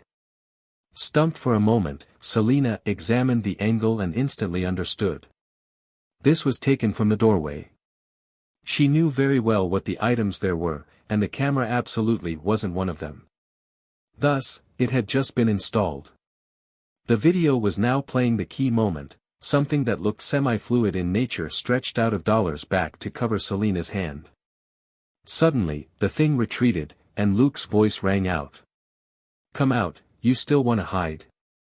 Selena gaped as she looked at the screen. "What the hell is that?" Luke grunted. "You'll have to ask him." Looking at Dollar, who was lying next to her, Selena subconsciously pulled her feet back. "Dollar, go sit over there." Dollar immediately obeyed and sat several meters away in the center of the living room in front of them. Seeing how docile Dollar was, Luke heaved a sigh. This dog might not be this obedient for long. Selena turned around and looked at Luke. How do we get it out? Luke shrugged. Do you think it'll be scared if I say that I'll send it off to a secret lab to be dissected for research if it doesn't come out? Selena's eyes bulged. Then what about Dollar? Luke spread his hands. How about you give it a go? Biting her lip, Selena turned back around and said, whatever you are, come out right now. She had barely said the words when something suddenly rose out of Dollar's back. It was like a semi-thick liquid which wriggled up into the air above Dollar's head and finally turned into a dog's head. Luke was unable to take his eyes off it. Selena was even more stupefied. A moment later, Luke nudged Selena with his elbow. Selena finally woke up, and subconsciously mumbled, "It actually looks pretty cute." This ball of liquid glowed with a golden light. A dozen plump and smooth tentacle-like things had stretched out of Dollar's back to form a bright, dazzling dog head above Dollar's head. But this dog head was much rounder and fatter than a regular dog's. It had a particularly large forehead and long droopy cheeks which gave it a comical look. Its eyes were a glossy white and didn't have any pupils or eyeballs, they were just two triangles with rounded corners. Furthermore, it didn't have a mouth, where its mouth should have been was just a decorative line. Overall, this golden dog head looked like a cartoon. At Selena's praise, this round, golden liquid dog head looked unexpectedly happy and wriggled in excitement, just like Dollar when the dog was praised. Luke and Selena looked at each other in bewilderment. What was this? A golden liquid dog? Or just a silly dog head with a big forehead? Luke, whose nerves were less fragile, coughed and asked, "Who are you? Or rather, what are you?" A voice that was very similar to Selena's but deeper and huskier rang out. No comment. The dog head turned away haughtily and wouldn't even look at Luke. Looking at this arrogant dog head for a moment, Luke suddenly patted Selena and said, "You ask." Selena, huh? Ask what? Luke said, "The question I just asked." Selena immediately repeated the question. Conflicted, the dog head turned back around and looked aggrievedly at Dollar below it. "I am Devourer." It paused for a moment, then shook its head very unwillingly. "Fine. Devourer isn't my name. I am Voracious, a creature from a distant planet." Selena's eyes widened. "An alien?" Voracious shook its dog head. "By your understanding, I can only be considered an extraterrestrial life form at most. After all, I don't look like a person." Looking at the golden dog head, Luke and Selena subconsciously nodded in agreement. Selena turned her head, and Luke said, "Ask why it's hiding inside Dollar, and why you and Dollar are eating so much." Selena immediately repeated the questions. Luke stared at Voracious, who seemed very reluctant but had immediately started to reply, "I escaped from a spaceship into a fish. I then ran into Dollar. We're very compatible, which is why I chose it." After a pause, Voracious continued, "It's eating a lot because I'm helping it to digest its food and strengthen its body." Luke furrowed his brow. He didn't believe that such a good thing didn't have a catch. "Do the creatures that you parasitize sustain any harm?" Selena didn't need to repeat the question before Voracious spoke again. "Hey! I'm not a parasite. Apologize." Luke shrugged. "But what you're doing is a lot like the parasites on our planet." Voracious, apologize. Luke said, "Why don't you just think of it as a nickname? Apologize." The big dog head glared at him fiercely. "Luke, fine. I apologize. What are you, if you're not a parasite?" Voracity said, "By your understanding, I'm a symbiote." Luke asked, "Is there a difference?" Voracious said, "I can make my symbiotic host stronger, and max out their stamina and vitality." "Can a parasite do that?" Luke nodded, deep in thought. Then why are Dollar and Selena both so hungry? Don't tell me you can have multiple symbiotic hosts at the same time. Voracious nodded proudly. I'm not like the rest of my kind. They're very picky about their energy requirements, and if they have nothing else to eat, they'll swallow their symbiotic hosts.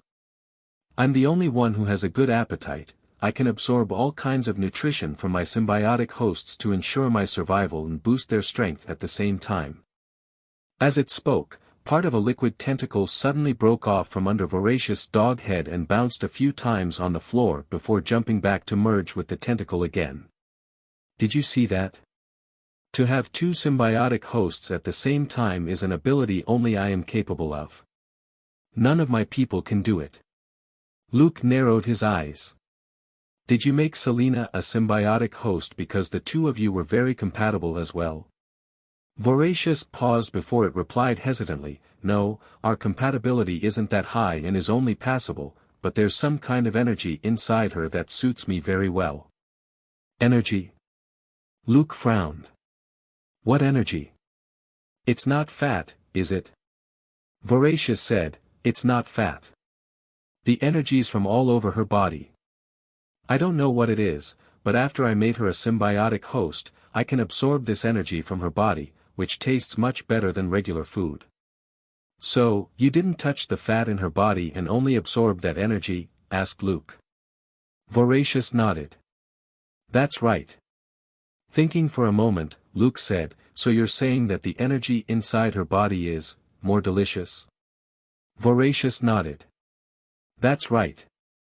The energy inside her body is like char siu and suckling pig, and the dog food you feed me is like popcorn. Luke turned his head. You fed Dollar char siu and suckling pig? Selena lowered her head in embarrassment. When I wasn't paying attention, he grabbed the piece of char siu I was holding. He also nicked the bones of the suckling pig. Luke was speechless for a moment, but didn't pursue the matter and instead continued to interrogate Voracious. It lasted for almost an hour. Voracious was already a little impatient to begin with, until Luke took out the leftover char siu and suckling pig from the fridge and placed them on a side table. If you answer my questions properly, you'll have good food to eat. If you don't, you can just eat air. Deal? Deal. Voracious nodded without any hesitation and its liquid form retreated back into Dollar's body. Dollar suddenly spoke in Voracious' deep voice.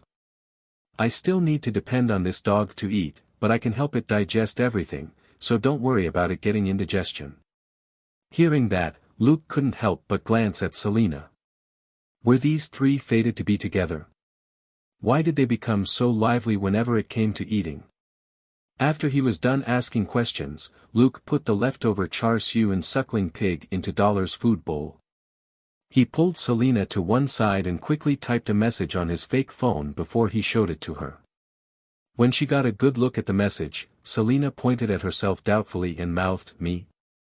Ask it again." Luke nodded.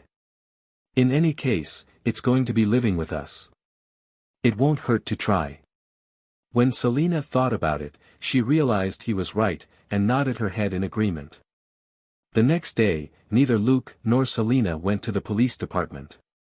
They just gave Elsa a call and told her that they were working a case. Luke went out to work the case and to do some shopping. Voracious, as its name suggested, was the best at binge eating. After revealing its true form, it brazenly demanded that Luke give it delicious food, and welcomed sweet and salty stuff. Luke was too lazy to wait upon it. He stuffed all the meat at home into the oven and told Selena to feed the dog once the meat was ready. Voracious wasn't picky at all and ate everything happily. In half a day, it emptied the fridge at home of everything edible. When he got Selena's call, Luke could only return early and go on a shopping spree at the supermarket. He smiled bitterly when he was paying. 3 gluttons at home was really annoying, especially when one of them was an extraterrestrial bottomless pit from another planet. It was a good thing he had money. Slowly pushing 2 carts full of ingredients and food, he loaded everything into his car and mulled over getting a freezer for the house, one that was big enough to store a cow at the very least. Selena hadn't been able to go out in the last few days. Luke had entrusted to her the heavy responsibility of teaching Voracious, this alien dog head, basic general knowledge. That guy had been cautious before, but not cautious enough. It was unfamiliar with modern technology, and had been easily caught by Luke's camera. Secondly, Luke was tempted by the explanation of some of its abilities. Before he decided what to do with it, he wouldn't give it to anyone, so he had to ensure that it didn't expose itself. Come to think of it, the FBI agents back on the mountain probably hadn't been searching for a fugitive, but for this alien dog head. It was understandable that the FBI would be interested in this mysterious alien. They may not even have been real FBI agents, but more likely members from Wales's or Flagg's special branch. Since his partner was occupied with Voracious and couldn't get away, Luke had a lot less time to do actual field investigation. Most of the time, he could only check things out during his side job at night. But 2 days later, Elsa called and summoned him to the police department. After Luke entered her office, Elsa looked at him and instantly put down her pen. "Have you run into some sort of trouble recently?" Luke stared blankly. "No." Glancing askance at him for a moment, Elsa said, "If you or Selena are in any trouble, you can tell me." Luke was even more confused. "Huh?" Elsa said, "I just hope the both of you are being careful. I haven't seen her in person for 10 days. What do you think that looks like?" Luke was speechless. Elsa said, "The two of you are still young, but protection is still necessary. I can turn a blind eye, but what if someone else sees it?" Luke said, "Boss, thank you for your concern, but you're overthinking it. Selena's fine. It's just that she brought her dog back from her hometown. The dog grew up with her, and he isn't in very good shape. She's been spending more time recently taking care of him." Elsa was dazed. "Is that so?" Luke spread his hands. "I'll tell her to report to you tomorrow, and you can see for yourself." Looking at Luke's face, Elsa realized that she really might have been thinking too much. Coughing in embarrassment, she said, "Okay, I've got a job for you." Luke acted as if he was all ears. "Do you remember Margaret, William Johnson's widow?" asked Elsa. Luke thought for a moment before he remembered. William Johnson had been a big-shot gangster as well as a real estate businessman, but he had drawn the attention of Rebecca, a female assassin from the co-op, and she blew his head off through the sunroof of his car. She was an extraordinary assassin who almost blew up Luke's head too. Luke's memory of her was too profound. He nodded and said, "The art student from USC." Elsa nodded. "She's run into some trouble recently. Go and check it out." Luke asked, "Is it very troublesome?" For Elsa to send him, it couldn't be easy to handle. Elsa sighed. "What else can it be?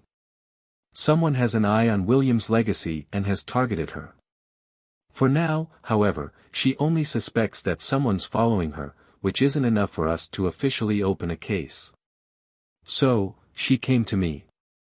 Luke hummed and didn't ask any more questions. Elsa was on close personal terms with many women, like Shira and Margaret. As a woman, it was easy for her to win the trust of those rich and beautiful women, and her identity as a police officer plus her decisive temperament further reinforced this trust. Given her good relationship with them, they often went to her about private assignments. Shira, for example, had come to her and Luke for a case before, all because of her personal friendship with Elsa. Luke got up and said, "I don't have her contact details." "Send them to me, boss." Elsa took out a card and gave it to him. "I've already let her know. She's free anytime, and is waiting for you to head over." Why wasn't she ever worried about Luke? This was one of the reasons. Whether it was Shira or Margaret, Luke never contacted them privately outside of working a case. Other detectives might have done differently. Luke nodded with a smile. "Not a problem, boss, I got it." If it was some gang behind this, he really had to thank them for delivering themselves to his door and offering up experience and credit. While he had just made a fortune in Mexico, he could never have enough experience and credit points. After he left the police station, Luke dialed the number in his car. After a brief conversation, his expression turned weird. "You're being followed, but you actually went out to sea." When he gave it more thought, however, he understood. Unlike on land, it was easy to notice an approach out on the ocean. Chances were this was what Margaret had been thinking. Rolling his eyes, Luke called Selina. "Hey, bring Dollar and your sunbathing gear along. We're going out to sea." Selina was stumped for a moment. "Are you high? Didn't he say to stay home and teach voracious common life knowledge?" Luke replied, "It's a private assignment. They're floating out on the ocean. I already said we would go meet them." "They?" Selina was curious. "William Johnson's widow. She lived in that apartment building in that case that got Donald sent to the hospital, remember?" "She's with her cousin right now," said Luke. Selina said, "Oh, her. I'll start packing right now." 20 minutes later, Luke, Selina and Dollar boarded a boat which they had booked over the phone and set sail. It wasn't a big boat. In any case, it was just 2 people and a dog, and Luke could steer it himself. Basic small vessel sailing was on his list of abilities, and it only took him 100 credit points to learn it. Watching him skillfully operate the boat, Selina was quite suspicious. "Do you sail a lot?" Luke said, "You may consider me exceptionally talented." Selina immediately rolled her eyes at him. She turned around and looked at the wide sea, which brightened her mood significantly. While they had been in Los Angeles for so long and Santa Monica Beach was world famous, they had hardly ever gone out to sea. If not for the job today, Luke would never have considered it. It was Dollar's first time on a boat, but it was pretty relaxed. Who knew how Voracious was keeping the dog calm? According to Voracious, it and Dollar could influence each other's feelings because of the symbiotic relationship. When necessary, it could even help control Dollar's body. Luke scoffed when he heard that. Wasn't that possession? It was a 50-50 share in a company at most rather than complete ownership. But of course, it wasn't a bad thing for Dollar, who was now old. It could significantly lengthen the dog's life. Also, dogs didn't require much. Most of the time, they were free to play, laze around, or just sleep. Time wasn't as important to them. On the other hand, if it was a human being who got tangled up with a guy that could control their body at any time, it certainly wouldn't feel great. What was even more frightening was that this guy could read the mind of its host and communicate with them telepathically. While Voracious claimed that it was symbiosis, Luke thought that it was much more like possession. There was no way he would let this guy possess him. The boat sped along, and they soon reached the coordinates Luke had been given. Selina looked around and asked, "Where are they?" Luke replied, "She only gave me the rendezvous coordinates, she didn't give me her position." Selina clicked her tongue. This Margaret really is cautious. "Wait, I don't think that's her personality, is it?" Luke shrugged. "No. There's no way she could have come up with such a cautious plan for a meeting. It must be her cousin's idea." Selina finally grew curious. "Who's her cousin?" Luke said, "I don't know, but we'll see her soon. The 2 of them have been together for the last few days." As they talked, they saw a yacht emerge from a bay in the distance. Luke gestured. "Over there. They're here." He could already see Margaret. This art student was still as beautiful as ever. But his expression immediately changed. He could hear sporadic gunfire in the distance. "Somebody's chasing them. Take Dollar down into the boat and don't let that guy come out." By that guy, he naturally meant the alien dog head, Voracious. Selina quickly jumped down and Dollar followed her obediently. Before it jumped down, however, it gave Luke a dissatisfied glare for his "that guy" comment. Selina petted the dog and signaled for it to stay quiet before she took out her gun and observed the activity in the distance through a window. Luke narrowed his eyes. With his keen eyesight, he could clearly see what was going on, and couldn't help being surprised. That was because it wasn't just one boat chasing the other. A small motorboat was hard on the heels of the two boats. There was the incessant sound of gunshots from the speedboat in the middle. However, they weren't being fired at Margaret whom they were chasing, but at the motorboat behind them. Luke hadn't heard the gunshots until just now, partly because of the distance and partly because he had been blocked by the mountains around the bay. Of the three parties in this chase, Margaret's yacht was the biggest and slowest. The speedboat behind Margaret was smaller and much faster. The motorboat in the rear, however, was harassing the speedboat like crazy so that it couldn't chase Margaret's yacht at full speed. A three-way battle royal? Luke murmured to himself. But looking at the yacht that was fleeing, he felt that it could only be considered a fight between two parties since the third party was running away in a panic. It wasn't Margaret who was steering the yacht, but another young woman. If Luke was right, this had to be Margaret's cousin. Luke started the boat and slowly sped up. If he didn't, he would probably be left far behind later. Speeding toward the three boats, Luke made a sharp turn when he got close so that the boat was facing the same direction. As he changed directions, Luke gestured at Margaret to pass him. The sudden decrease in speed from making the turn swiftly cut down the distance between Luke's boat and the other three boats. A moment later, Margaret's yacht brushed past him and fled. Luke gradually sped up and blocked the speedboat behind. One hand steering the boat, Luke drew out the Glock with his other. Bang! Bang! Bang! Bang! Bang! Bang! Bang! A series of gunshots rang out, and the speedboat's windshield was riddled with bullet holes. At the same time, the helmsman and the person next to him collapsed. The helmsman fell over the steering controls, causing the speedboat to switch directions sharply. Then, as if in a movie, one side of the boat tilted upward and the boat abruptly flipped over in the sea, rolling over numerous times until it broke into pieces. The four people on the boat were thrown out like dolls and hit the surface of the sea heavily before they slowly sank. System: kill the gang members and rescue the Coen sisters. Completed. Total experience, 200. Total credit, 200. Contribution rate, 90%. EXP plus 180. Credit plus 180. Luke raised an eyebrow. He was sure he hadn't killed the wrong people. It just so happened that he had recently read the files of the two people on the speedboat. They were important members of Black Bones, a gang that was plotting to deal with him.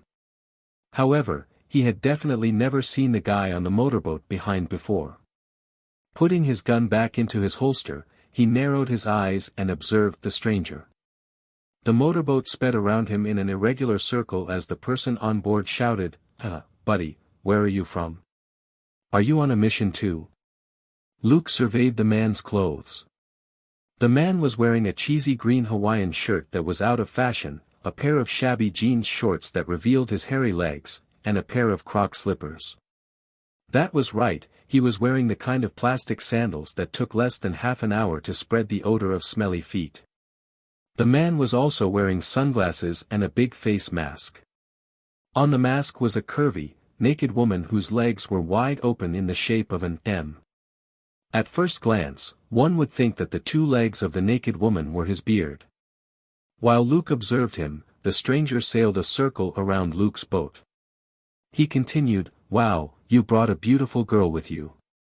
She's so hot. Pretty woman, do you want to ride my motorboat? It's very fast." Selena asked, "Can I shoot him?" Luke said, "No need, I guarantee I'll drive him off right away." The masked guy apparently had good hearing. He smiled when he heard that. "Unlikely. I'm fearless. I'm the most professional hitman. Do you need my services? I can get anything done for you as long as you pay me, but only for the right price and no less." Expressionlessly, Luke pulled out the chain which his badge hung from. "LAPD. Now, stop your boat and let us examine you, Mr. Most Professional Hitman." The motorboat abruptly turned, and the most professional hitman smiled again, though it was much more insipid this time. Ah, I was kidding. In fact, I'm an actor. Do you know Ryan?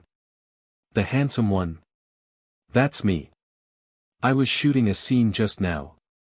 Not good, our stuntmen fell into the water just now. I need to dock and call for help. Bye-bye. Following the man's ramblings, the motorboat lurched side to side as it fled. Selina asked, "Is he a lunatic?" After a brief silence, Luke said, "Even if he is, he's a very tough one. Next time you see him, avoid him." During the chase just now, this lunatic, professional hitman had demonstrated quick reflexes and a huge amount of guts. Not everybody would have dared to follow a boat at a distance of 10 meters and going at 30 knots. If he had made a mistake just now, he could have crashed the motorboat. Also, from the moment he had been circling Luke's boat until he finally scuttled away, the guy had been vigilant and avoided Luke's right hand. Clearly, he wasn't as careless as he appeared. He was very wary of Luke's shooting skill. Up ahead, Margaret's boat began to slow down. It made another wide turn and sailed back toward them. Luke said to Selina, "Let the police department know to collect the bodies."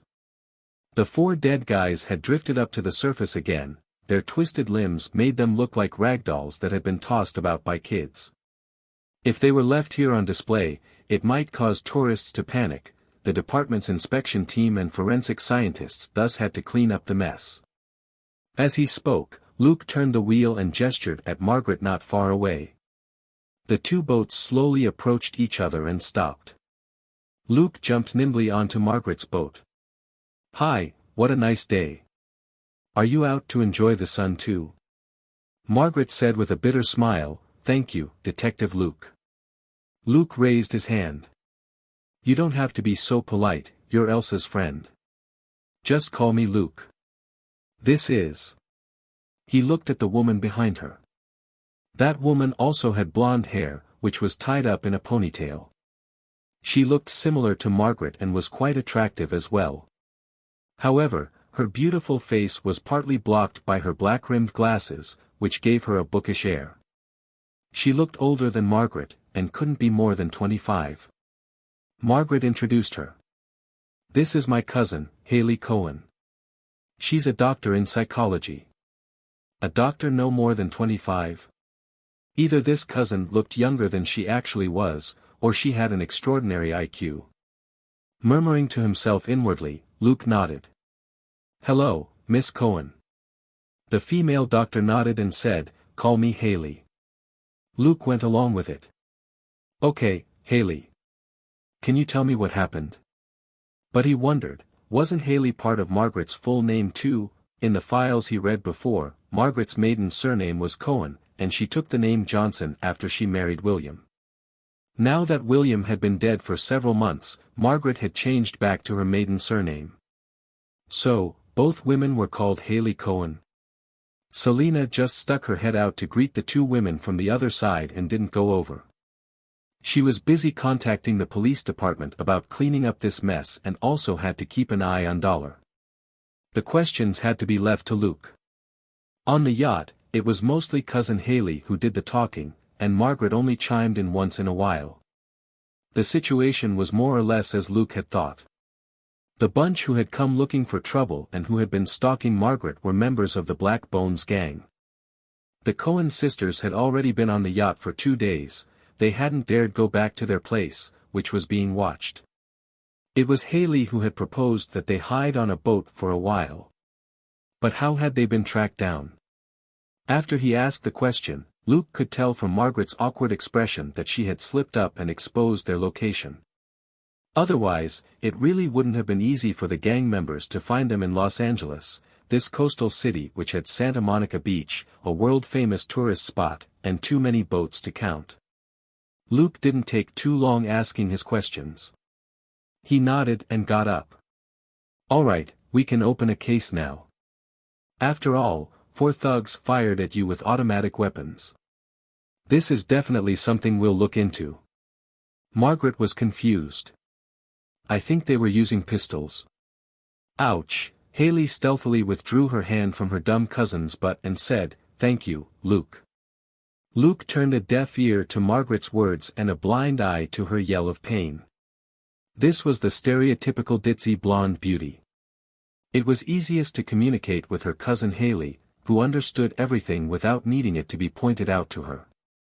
Luke went over to the edge of the boat, before he suddenly turned around as if he had suddenly remembered something. "Do you know the man in the green shirt?" Margaret was about to reply, but yelped when her butt was pinched again. Haley said with a big smile, his face was covered. "We don't know who he is." Luke nodded, and looked like he was deep in thought. "That's true, you don't see a lot of good guys in masks who help other people without asking for anything in return." The lips of both girls twitched. They could only wave goodbye to him. Luke jumped back onto his own boat. "When are the people from the department coming?" Selina said, "In about 20 minutes, mostly because the boat they're going to take hasn't arrived yet." "Do you want to pick them up?" Luke chuckled. "No way. If we pick them up, wouldn't we have to take them and the bodies back with this boat, which I rented with my own money? Okay, time to catch some rays." Selina was stupefied, but quickly became elated and went inside to change. When it came to goofing off, Luke was always as good as his word. As long as Elsa and Dustin didn't say anything, he really would slack off until it was time to get off work. Luke called for $. "Do you remember the rules Selina told you? Don't appear or talk randomly, and don't act too smart. As long as you follow these rules, you can go play on your own." "Is there anything to eat?" asked $, in an extremely low voice. Luke raised an eyebrow. "There is, but you're now not allowed to eat anything for the next hour, and you can only watch Selina eat." "Why?" The low voice was furious. "Second violation," Luke said unhurriedly. "Now it's 2 hours." Voracious despaired. "Damn it. I wouldn't have spoken if you hadn't especially asked me a question." But it finally wised up and didn't say anything. Luke rubbed the dog's head with a smile. "Okay, $, go to Selina." $, instantly took off. On the other side, the Coen sisters were still whispering to each other, when they saw a hot girl in a bikini emerge on the boat next to theirs. Seeing that it was Selina, both of them were stunned. What was she doing? Selina waved at them with a smile. "Huh, we're sunbathing while we wait for the forensic staff to arrive. Our boat's small, which is why we didn't call you over." The Coen sisters. A moment later, they saw Luke come out of the cabin with a fishing pole, and he waved at them as well. They were even more speechless. "So, you're actually here for fun, and you only took our case in passing?" But when they thought about it carefully, they found that they had nothing to say. The moment Luke showed up, he cleanly flipped the speedboat over, and he now had to wait for the investigation team to clean up the mess. This was all because of the two of them. But these two girls couldn't be as carefree as Luke and Selina. With 4 bodies floating in the sea not far away, they didn't want to stay here longer than they had to. Starting up the yacht, they said goodbye to Luke and Selina and sailed away. When the boat left, Haley, who was steering it, turned back to look at Luke, as if she was deep in thought. She then nodded and her lips curled up. This detective was quite interesting. Her phone rang at that moment. She picked up, and a man quickly said, "Miss Coen, even though I wasn't the one to kill those criminals, we already agreed before I took this job that the down payment is non-refundable." Haley interrupted him. "Okay, I get it. But that wasn't the extent of the job, right? Mr. W, instead of worrying whether I want a refund, shouldn't you deal with the rest as soon as possible?" The man laughed and said, "As long as you don't want a refund, it's all good. But I did block them in the operation today. Do you think you can give me a bonus? I lost one of my sandals, and I have to buy a new pair." Haley interrupted him again. "Mr. W, shut up and do your job, or we can start talking about a refund." Okay, I'm on it. However, if I'm neat and tidy about it, can I get a bonus? Haley rolled her eyes and simply hung up. Margaret asked, is it really okay for someone like that to handle things? I heard that mercenaries aren't very good people. Haley chuckled and rubbed Margaret's head. Do you think I'm as dumb as you? Yes, he's not a good guy, but he has the best reputation in this line of work. Why else would I pay him in full beforehand? He's taken my money, he'll make sure to get things done. Margaret slapped her hand away angrily. Hey, I'm not a child anymore. I was married before. Haley shook her head helplessly and sighed. Is this what they mean by ignorance is bliss, or are you just too unlucky? Margaret and William's marriage hadn't been a sham. William had really loved her, and had never told his naive sweetheart about his underground enterprises. After his death, Margaret inherited everything. She had enough wealth to last her for life, but it had also drawn the attention of some gangs. But all this would be over soon, and Haley would figure out a way to hide her silly cousin's identity and make her disappear from the sight of the Los Angeles gangs. All that remained to be seen was whether or not Mr. W was as good as the rumors claimed. As for Luke and Selena, she didn't think much of them. If Margaret hadn't insisted on asking for Elsa's help, Haley wouldn't have wasted time meeting with them. It was really impossible for two minor detectives to cope with those ruthless gangs that were greedy for money. Otherwise, LA wouldn't hire so many police officers, and law and order wouldn't be deteriorating day by day. On the other side, Selena had a huge amount of delicious food next to her as she basked in the sun. Even better, alien dog head Voracious couldn't steal any of it for the next 2 hours as punishment by Luke. Luke was sitting on the fishing platform at the back with his legs crossed leisurely. Utterly content, he held a tablet and looked at the fishing pole every once in a while. When it couldn't wheedle any food out of Selena, Dollar ran back and lay down next to Luke obediently. It suddenly scratched his pants while it stared at the fishing line. Luke didn't even bother to look. He grabbed the fishing pole and pulled without the least bit of finesse, and a fish came flying over to land directly at his feet. Quick reflex plus basic roping was practically cheating. Dollar was fast enough to press down on the fish with one paw, and it started whining. Luke was bemused when he saw the dog's expression. Do you want it? Dollar continued whining. Luke was amused. Fine, you can have the fish, but are you sure you can digest it? Dollar opened its big mouth. The 20-centimeter-long fish disappeared into the big mouth. A moment later, an empty fish hook was spat out. Luke held his forehead. Fine, you're smart, all right. He had just been teasing Voracious. If it did anything that wasn't dog-like, he would teach it another lesson. For the sake of food, however, this guy remembered the rules very clearly. It just needed to use Dollar's black button eyes and whine to express that it wanted to eat, which was a normal dog reaction. The fish bones aren't a problem. Luke was still a little worried. But looking at Dollar's cute little expression, he sighed helplessly. Fine, there won't be any problems as long as you remain silent, all right? Dollar flopped down resolutely and didn't look at him anymore. Luke scratched his head. This guy learned quickly, it was much harder to trick than Selena. How could a glutton be so smart when food was involved?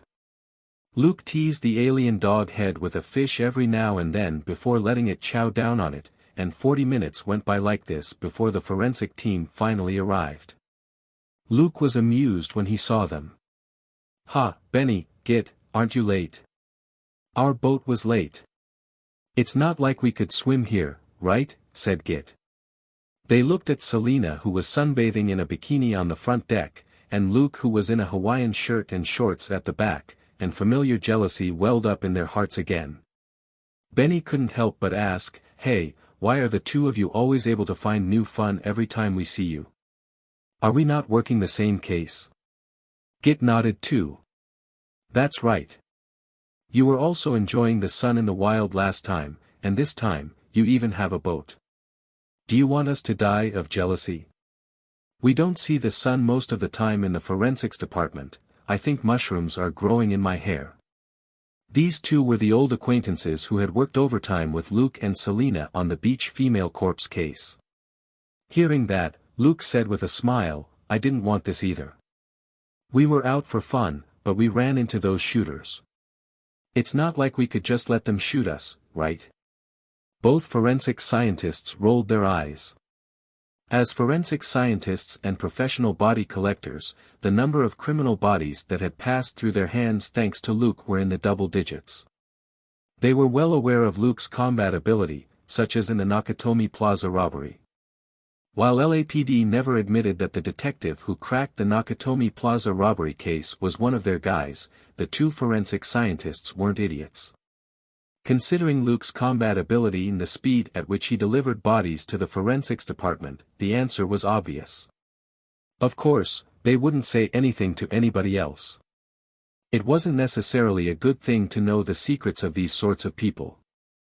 If gang accomplices learned that some forensic scientist might know the real identity of some annoying detective, they might drop by for a chat with the forensic scientist. Who knew if the criminals would let them go even if they confessed everything? After all, most of the gangsters whom Luke killed were very brutal. After some small talk, the two forensic scientists got to work. Looking at the 4 floating bodies, Benny asked, how long have they been in the water? Luke didn't think much of it. About an hour. Benny and Git both sweated. Fine, it looks like we don't need to try and save them. Luke curled his lip. Save them? The only reason he didn't shoot them was because the system notified him that they were dead. He had been entrusted with a task, he certainly had to do it well. These people who had their eye on Margaret had to die. Benny and Git only worked for half an hour before they were done and went back. Apart from the 4 bodies, their boat had already broken up and sunk to the bottom of the ocean, it was impossible to salvage it. Luke also gave them the details of the case. All they needed to confirm was that the bullets which killed the 2 criminals were from his gun.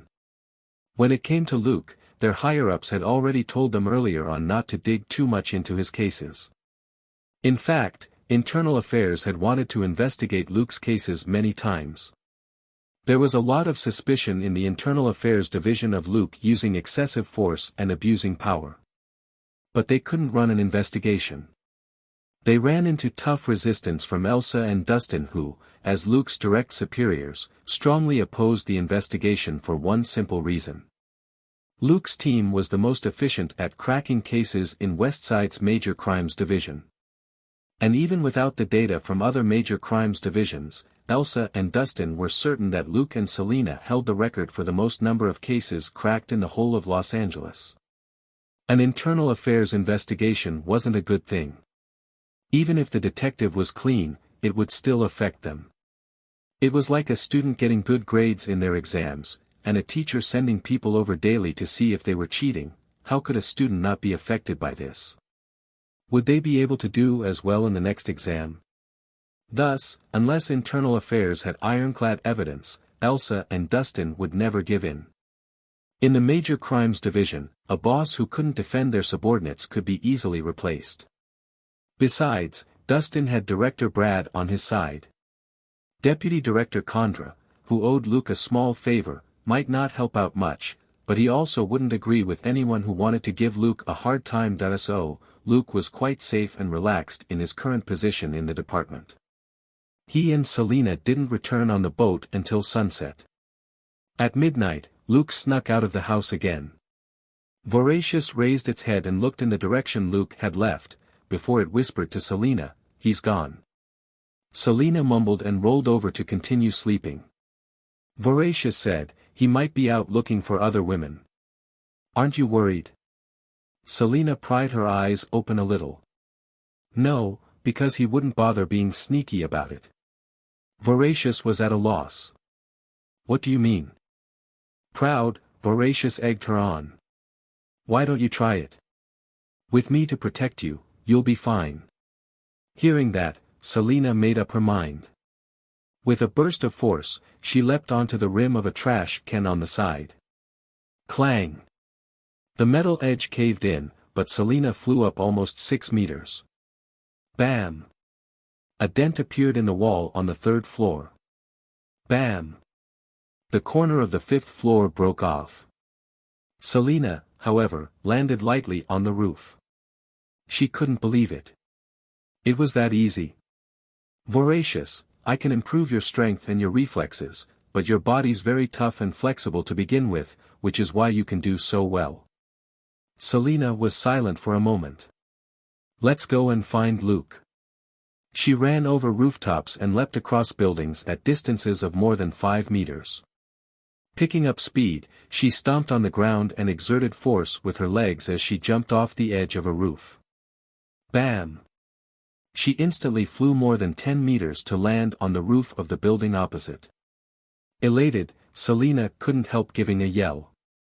Picking up speed, she took off once more, as nimble as a fairy soaring through the dark night. Elsewhere, Luke's car had also reached his target location, an old 4-story apartment building. This was a target that he had scouted out long ago. This place belonged to Black Bones, one of the gangs that was conspiring to deal with the Ghost Butcher. The members of this gang were mostly black, and they liked to burn their enemies until all that was left were black skeletons. That was how they got this scary name. After deploying the drones, Luke started moving. He had studied this gang for a long time, and there was nothing to be scared of. He snuck in and as usual, headed straight for the boss, who was on the 4th floor. Taking down an underling who was reporting to the boss with one punch, he tied up the boss and threw him onto the couch.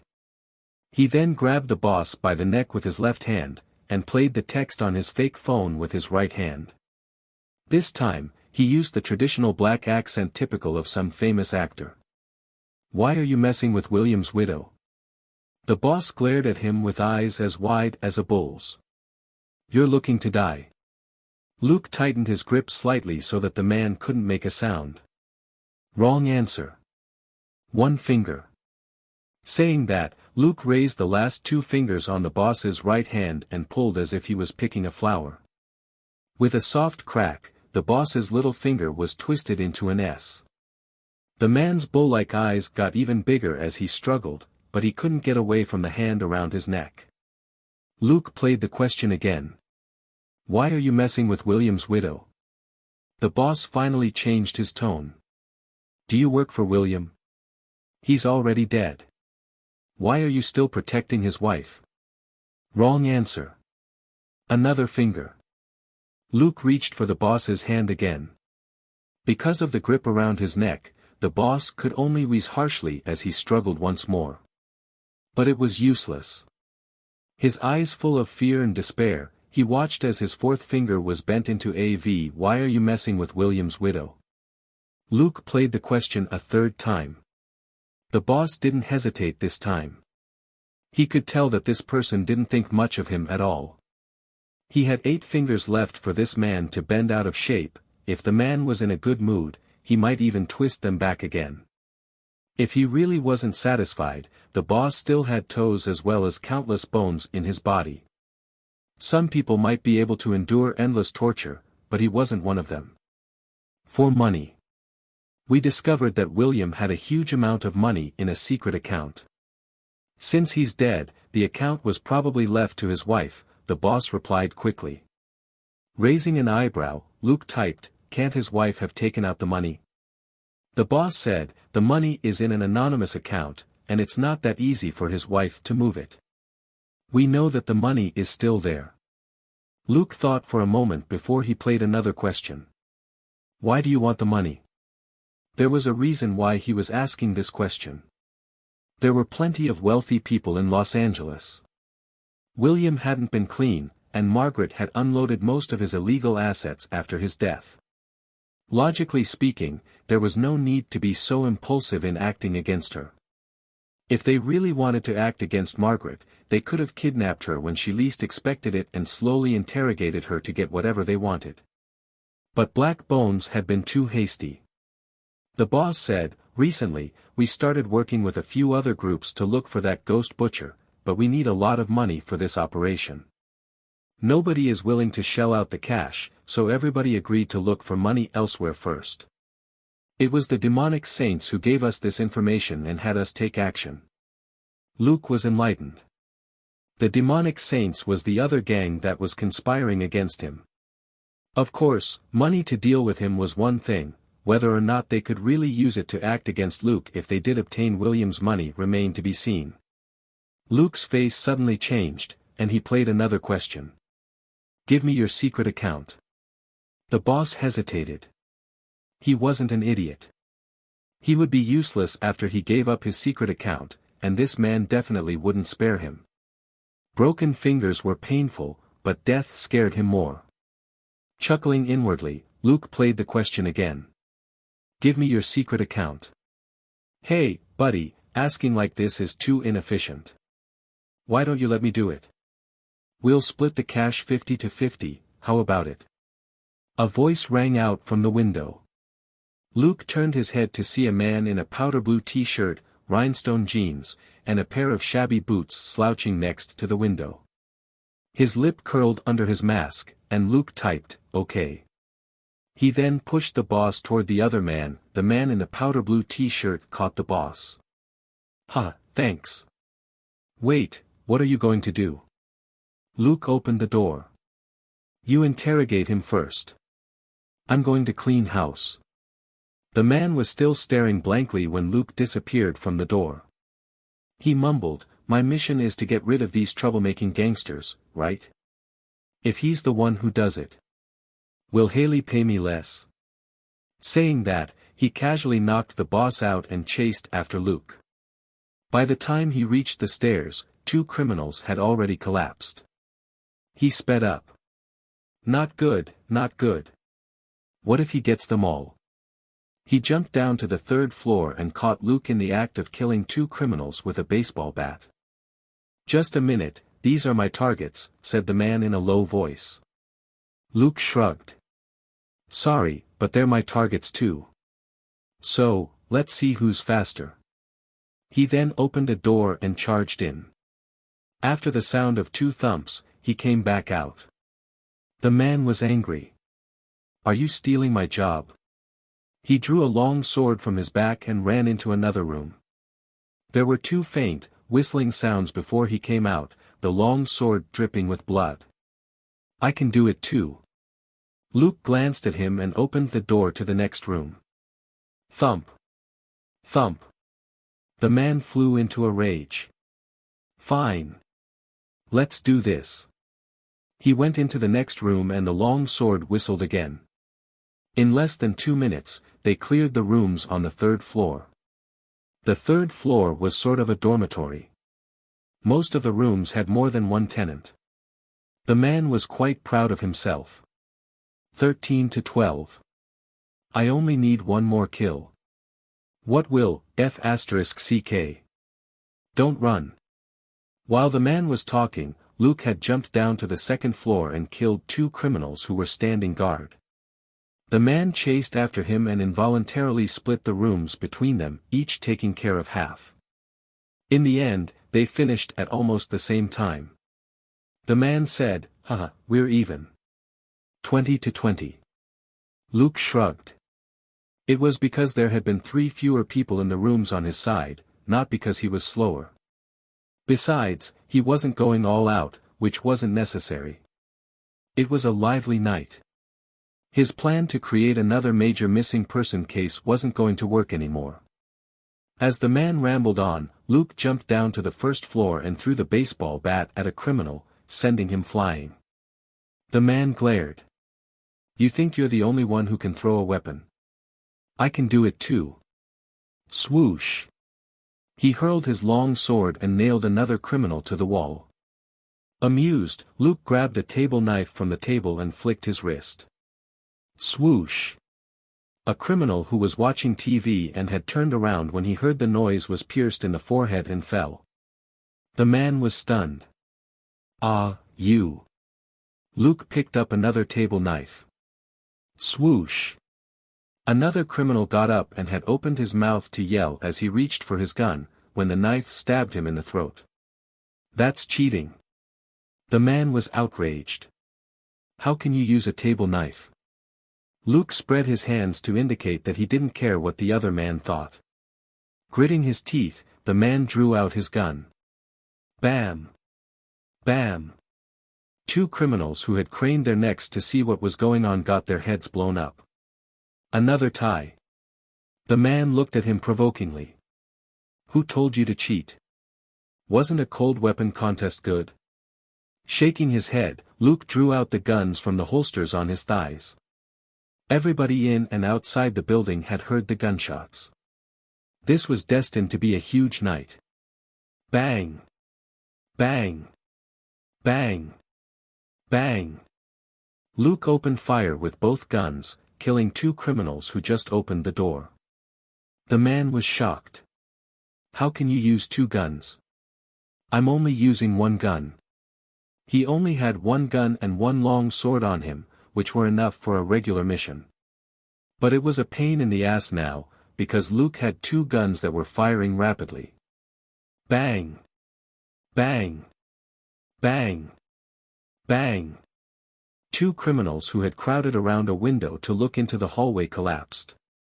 Tilting his head, Luke looked at the man not far away and suddenly raised 4 fingers. The man gnashed his teeth. You cheater! Ah! Roaring, he charged forward and grabbed a gun off a dead criminal, before crashing into the hallway glass window and out into the yard.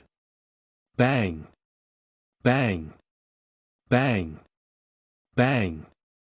Bang! Bang! Ah! Intense gunfire rang out as the man went on a killing spree with 2 guns outside the building, shooting every criminal who had come running over after hearing the gunshots. Amused, Luke also dashed outside and competed for experience and credit. The man's yells could be heard every now and then in the yard.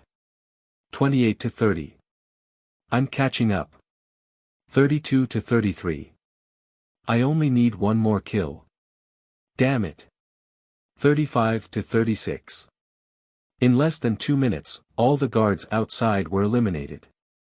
In high spirits, Luke put his guns back into the holsters and looked at the man who was swearing not far away. Damn it. Why isn't there anybody else? Doesn't Black Bones have a lot of people? Why did you all die so easily? You bunch of trash all. He grabbed the neck of a criminal whose head he had already blown up and shook the body wildly. Unhurriedly, Luke took out his fake phone, typed something, and played it. 40-41. The man yelled in denial and jumped to his feet. I won't admit defeat that easily. With that, he suddenly took a running leap, grabbed a corner of the 2nd floor, and started to climb upward. 10 seconds later, there was the sound of a gunshot from the 4th floor, and the window was flung open. The boss's head had a bullet hole in it when it was pushed outside the window. The man in the powder blue t-shirt and big mask who had a hand on the head laughed uproariously. Ha! 41-41. It's a tie. I'm the best hitman, I never fail. Lost for words, Luke typed something on his phone and played it again. Let me remind you, you just promised me that we would split the money in his secret account. It was suddenly quiet at the window on the 4th floor. A moment later, the boss's body was thrown back inside and the man clutched his own head. Damn it. I forgot. That's a lot of money. Smiling, Luke typed something and played it. That's right. You owe me a huge amount of money now, Mr. Best Hitman. Full of despair, the man fell to his knees in front of the window. God, why did I compete with you? Isn't money the most important thing? Suddenly, he lifted his head and placed his hands on the windowsill. Slowly sticking his head out, he glared at Luke down below aggrievedly. Are you the devil? Why did you compete with me? Luke shrugged and typed, I never said anything about a competition, that was all you. The man choked. Recalling what happened just now, he realized, he was the one who turned it into a kill contest. This guy had only said that he wanted to clean up the criminals. Was he the problem? No. The one that was wrong was definitely this world. The man muttered to himself. Mr. Best Hitman, you won't renege on our deal, right? Luke played what he had just typed. Conflicted, the man stuck his head out again. What do you mean? There's at least $1 million in the boss's secret account. According to our deal, half of that is mine. Now, can you give me the money? Luke played his words. The man gnashed his teeth. Don't even think about it. I don't even have $50 on me. Amused, Luke typed again, then you owe me $500,000. You won't refuse to admit it, will you? Conflicted for a moment, the man then nodded despondently. Fine, I owe you. He had a lot of good habits, like extortion, targeting the underworld, eating free food in the target's home, wearing the target's slippers, and bathing in the target's bathtub. But trust was what allowed him to stand out as a mercenary, otherwise middle school students wouldn't look for him to beat up their love rivals. They only did so because he said he would only break a couple of teeth and not kill anyone. While the man was drowning in remorse, Luke put his phone away and dashed back inside. The man was stumped. A moment later, when he saw Luke searching the rooms, he realized what was going on.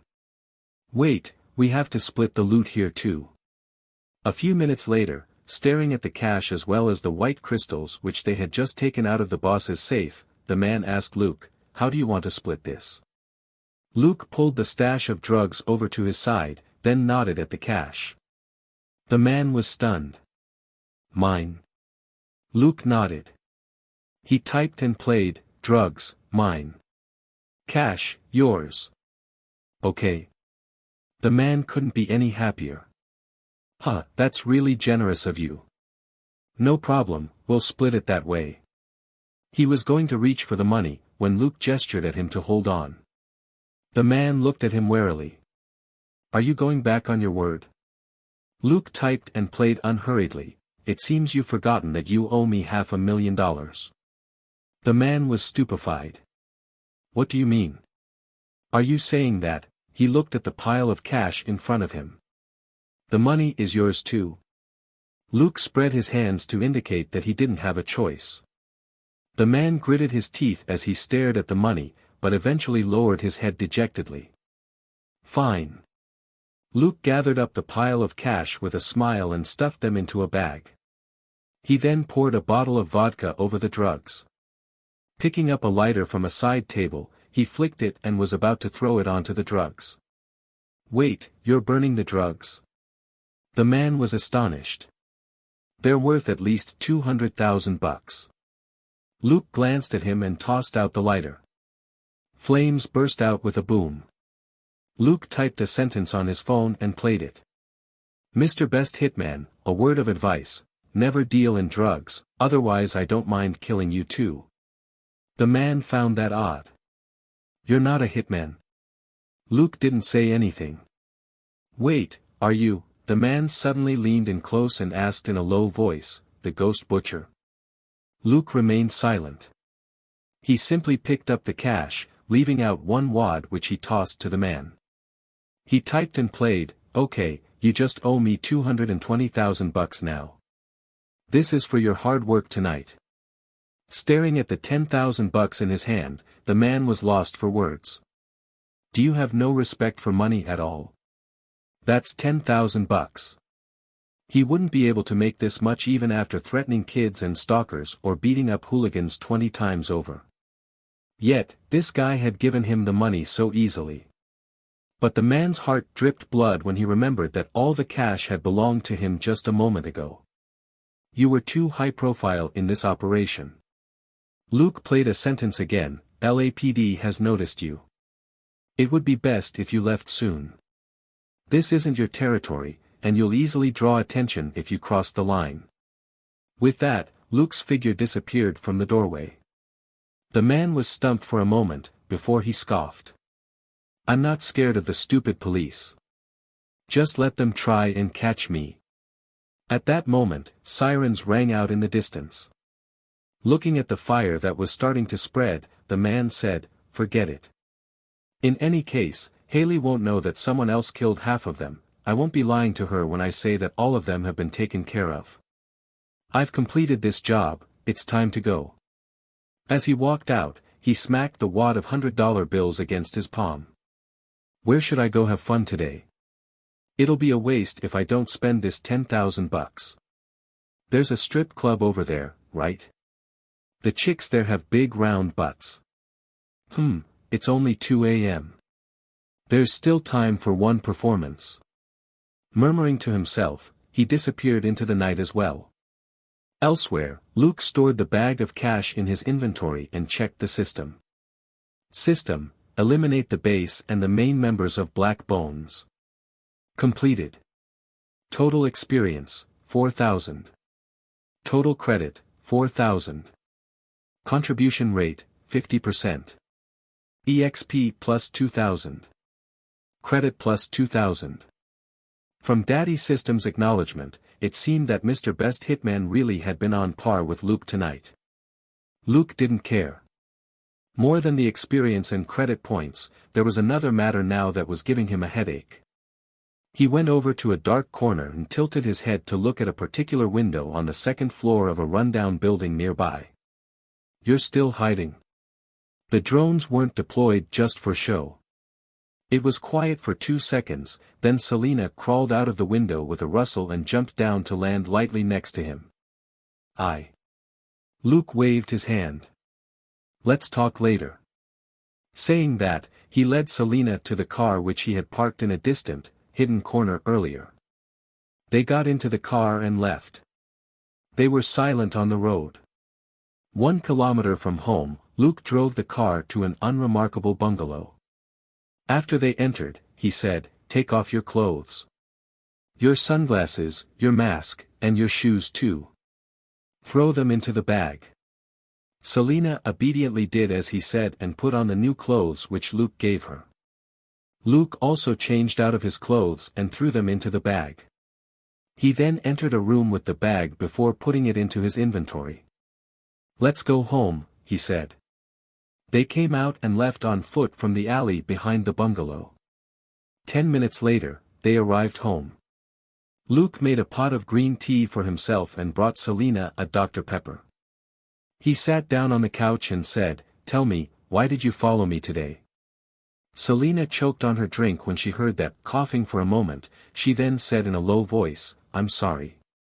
Luke shook his head. "I'm not blaming you. You did nothing wrong either." Selena raised her head. "Really?" Luke nodded and had a mouthful of the tea. "There are certain things that I don't want you to know because it'll do you no good if you know them." Selena lowered her head. "Isn't that the same?" Luke sat closer to her with a smile and cradled her head as if she were a kid. "Did you forget how you felt after our camping trip?" "What else could I do?" Selena didn't know what to say. At that time, she really had been hit hard by Luke's combat ability. Tonight, Selena had witnessed Luke's terrifying combat ability yet again. He and another person had cleaned up 80 gangsters so easily. Selena was aware that she wouldn't lose out to any of their colleagues in the Major Crimes Division, but she still wasn't as good as Luke. Looking at her face, Luke continued, "There's always a way to improve your capabilities. I never mentioned this to you because it was my own thing and I didn't want to get you involved." Selena asked, "Aren't we partners?" Luke sighed. "That's different. I don't feel guilty at all killing those gangsters. What about you? You might be able to kill 1 or 2 of them, but what if it's something like our camping trip again?" Selena opened her mouth, but couldn't give an affirmative reply. She knew that she couldn't do it, and Luke knew that as well. Killing hundreds of people at once, even if they were all unforgivable gang members, would be too much for her. She wasn't being hypocritical. Most human beings who grew up in a peaceful society wouldn't be able to do it, they would subconsciously reject the act of killing. Even seasoned soldiers would only have killed a handful of enemies at most. Very few of them would have killed hundreds of people. If they didn't have nerves of steel, they could only count on extraordinary luck to avoid any psychological issues. Not all American soldiers dispatched overseas would have killed many people, but roughly 10% of them suffered varying degrees of psychological issues. Given Luke's temperament, he would never put Selena at risk. She was well aware that Luke regarded her as his police partner, and he had never involved her in more dangerous things. For example, it was only because of her strong insistence that he had taken her along on the Mexico operation, and in the end she had still suffered a setback. Selena asked in a low voice, with complicated feelings, "Am I too useless?" Luke smiled. "What are you thinking? This isn't a movie. How many female leads are there who can be beautiful, competent and kill without flinching? For you to be able to meet two of the criteria is already far more than I expected." Selena mulled over that for a moment. Then, was she beautiful and competent? That was pretty good. Her mood picked up slightly. "Thank you, darling." Luke nodded. "Don't take this matter to heart. Take your time and think about it. Once you've made a decision, you can let me know then. Whether we go on as before, or you want to pick something new, it's up to you." Selena nodded silently. Luke then changed the topic. "However, you weren't the one to propose this operation tonight, right? Voracious, how much longer are you going to hide for?" The living room was utterly quiet. Staring at Selena's back, Luke said, "On the count of 3, if you're still pretending to be dead, you're getting dog food and goat's milk tomorrow." As soon as he said the words, a golden liquid ball emerged on Selena's back. "That's unfair. Why am I the one punished and not her?" Luke raised his cup for another mouthful of tea. "Because she was never so impulsive before you showed up. Who should I blame, you or her?" The ball, like Voracious, thought for a moment. "Both of us." Luke laughed out loud. "You wish. Even if she did wrong, it was because of you." Voracious' ball body deflated like a leaky balloon. "You're being unreasonable." Luke nodded. "Fine, let's be reasonable. Did you egg her to follow me out tonight?" Voracious nodded. "Then did you remind her to be careful in case anyone saw her, to steer clear of surveillance cameras, and to cover her tracks?" Luke asked. Voracious, huh?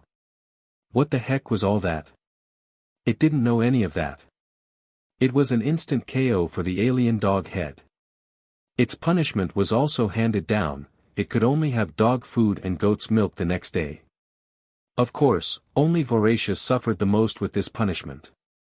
Dollar was a dog anyway, and it was quite satisfied with dog food and goat's milk.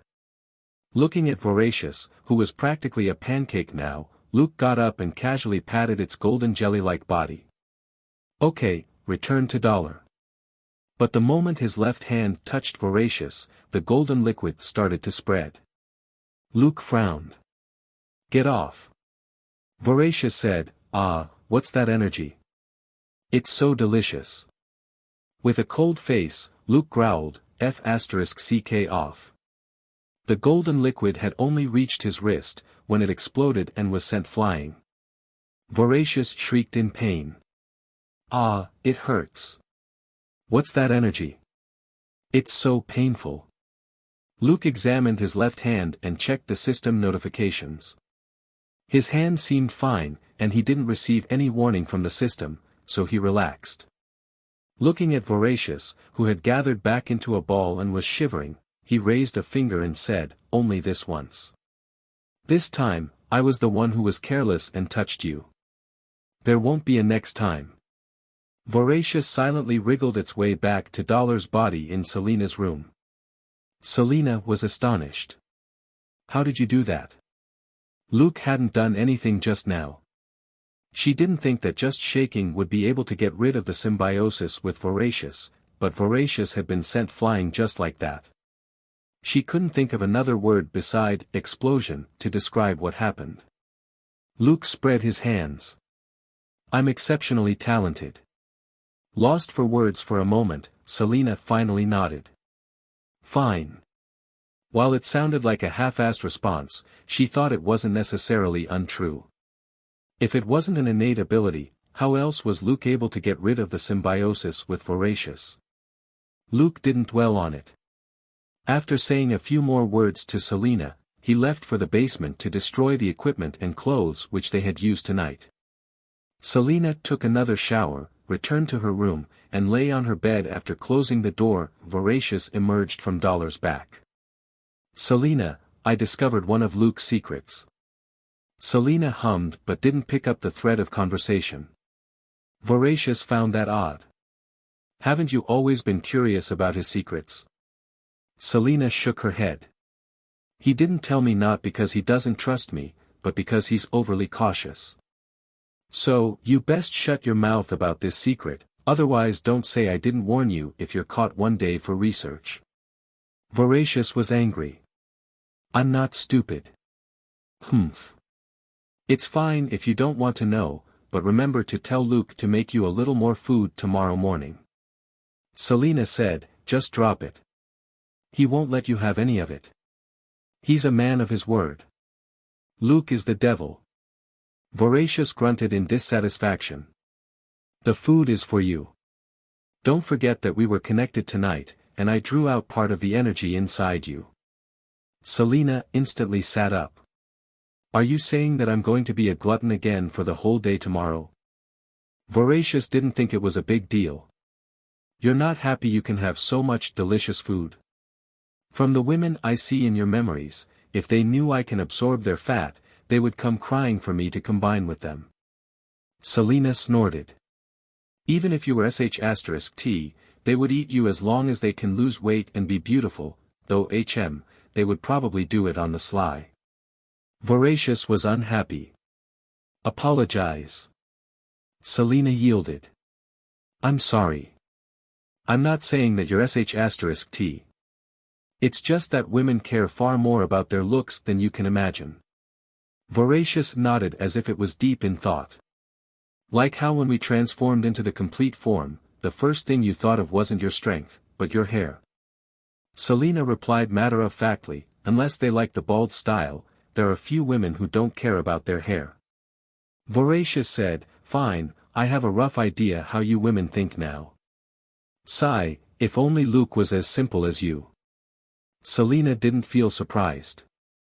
"What are you thinking?" "If he was as simple as me, he would be dead already." Voracious suddenly felt that it wasn't on the same wavelength as Selina. She was really too wishy-washy and biased when it came to Luke. But when Voracious remembered how Luke favored and even pampered Selina, it was jealous. Damn it!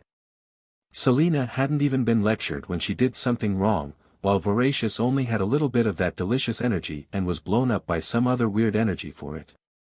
Voracious hadn't even known that the connection could be forcibly cut off like that. Not just that, it had also sensed that the energy which had sent it flying was already very restrained, otherwise, part of Voracious' body would have been instantly destroyed. That scary energy actually came from a human, that didn't fit the view of the world that was in Selina's head. Forget it. The alien dog head thought, with such a powerful guy to cover it, it could safely familiarize itself with the environment. Once it knew everything there was to know about this world, it could then stealthily slip away. But another thought immediately popped up: there was good food here which it didn't have to go through the trouble of finding itself, while there were a lot of researchers in white coats outside who would love to cut open an alien life form. Going out was risky and unrewarding. Why would it want to leave? The two ideas warred with each other for a moment in Voracious' head. In the end, it firmly decided, no more thinking, it would just carry on like this for now. It had only been here for a few days, it would just treat it like a vacation. Thinking that, it gradually fell asleep. The next day, Luke was making breakfast when Selina and the dog both woke up. Giving dog food soaked in goat's milk to Dollar for breakfast, he asked Selina, who came over, "Why did you get up so early?" Depressed, Selina clutched her belly. "I was hungry." Luke glanced at Dollar. The side effect from that guy. A golden dog head floated above Dollar's back. "Hey, can't you use my name?" Giving Selina a slice of the cake that he had just made, Luke said, "Your name is special and will easily draw attention. How about we give you a code name?" Voracious, really? If that's the case, I want a nice-sounding one. Luke, what about Golden Dog? Voracious quickly shook its head. I'm not a dog. Luke thought for a moment. What about Gold Nugget? Voracious hesitated. That doesn't sound very impressive either. Luke said, Selena and I have a gold mine, so it won't be suspicious if we talk about gold nuggets. Voracious looked at Selena. Really? She nodded in agreement. Yes, we do have a gold mine, and everybody on this planet loves gold. You look like a gold nugget too. Voracious thought it was fine. Okay, my codename will be Gold Nugget then. Luke nodded with a smile. Okay, Gold Nugget. He was chuckling inwardly. Gold nuggets were called by another name in Chinese, doghead gold. So, it was a fitting name for Voracious, an alien dog head. After breakfast, they left for the police department. Selena said helplessly, I'm going to walk in eating, just like that. Luke was even more helpless. You've been gone for 2 weeks. If you don't show up today, Elsa will think that you want to quit. Quit because you're pregnant, Luke secretly added in his heart. So, show Elsa your face today, then we'll go out and investigate cases, he said. Selena nodded. Dollar whined. Luke said, stay in the car. We'll be back soon. Dollar fell silent. Naturally, it was the newly minted gold nugget expressing its dissatisfaction. But the alien dog head had learned its lesson and now only communicated with snuffling and its expressions. It was determined not to break the rules again. It could only have goat's milk and dog food for today. Life on Earth was really hard. In Elsa's office, Luke didn't say anything and just let Selena do the greetings. Elsa talked to Selena and observed her for a moment. She didn't notice anything unusual. It was just that Selena would touch her belly every now and then. Elsa couldn't help being suspicious, and looked at Luke. Luke rolled his eyes. We rushed over before we had breakfast for you to see for yourself. As he spoke, Selena's stomach growled. Laughing a little, she went over to the side and took out some cake. Placing a slice on Elsa's table, she moved aside and had a piece herself. Only then did Elsa's suspicious gaze clear up, and she asked about Margaret. Luke closed the office door and then told her what happened the previous day. In the end, he said, Boss, don't worry too much about Margaret. Her cousin Haley is pretty shrewd. Elsa was curious. Is there anything special about her? Pondering a moment, Luke said, if I'm guessing right, she was the one who hired that guy on the motorboat yesterday who intercepted their pursuers. He's ballsy and pretty good. Frowning, Elsa thought for a moment. A private detective? Luke shook his head. He himself claims he's the best hitman. He feels more like a gun for hire. Elsa's brow furrowed even more tightly. Compared with private detectives who hovered around the gray area of the law, few mercenaries were clean. Elsa found it disturbing that Margaret's cousin had found such a person. Police detectives usually dealt with regular criminals and weren't good at dealing with mercenaries. Or rather, it wasn't too hard for mercenaries to deal with police detectives. There was a huge gap in their professional requirements. Fortunately, this shouldn't be something for Luke to be scared of. But after thinking for a moment, Elsa still shook her head. I'll contact Margaret later. If her cousin wants to resolve things her own way, you won't have to get involved anymore. Luke waved his hand. It's fine. In any case, I'm only interested in the gangsters. Whatever that hired gun wants or does is none of my business. Elsa thought for a moment and then nodded. You know your boundaries, there's no need to get involved in everything. Luke nodded with a smile. On the side, Selena covered her face with the hand that was holding the cake to hide her strange expression. Boundaries? Get involved. Luke's boundaries were certainly different, furthermore, there was no longer any need for him to get involved. When they were done talking, Luke got up and left with Selena. At that moment, he saw Dustin's office door open on the opposite side, and Martin and Roger walked out.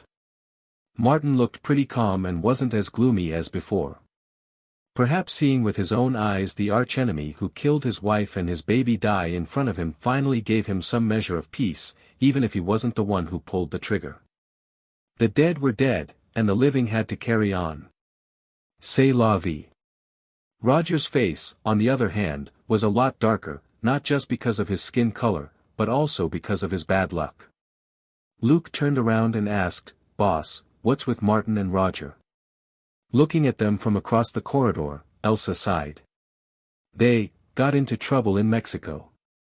Internal Affairs is being a pain in the ass about it.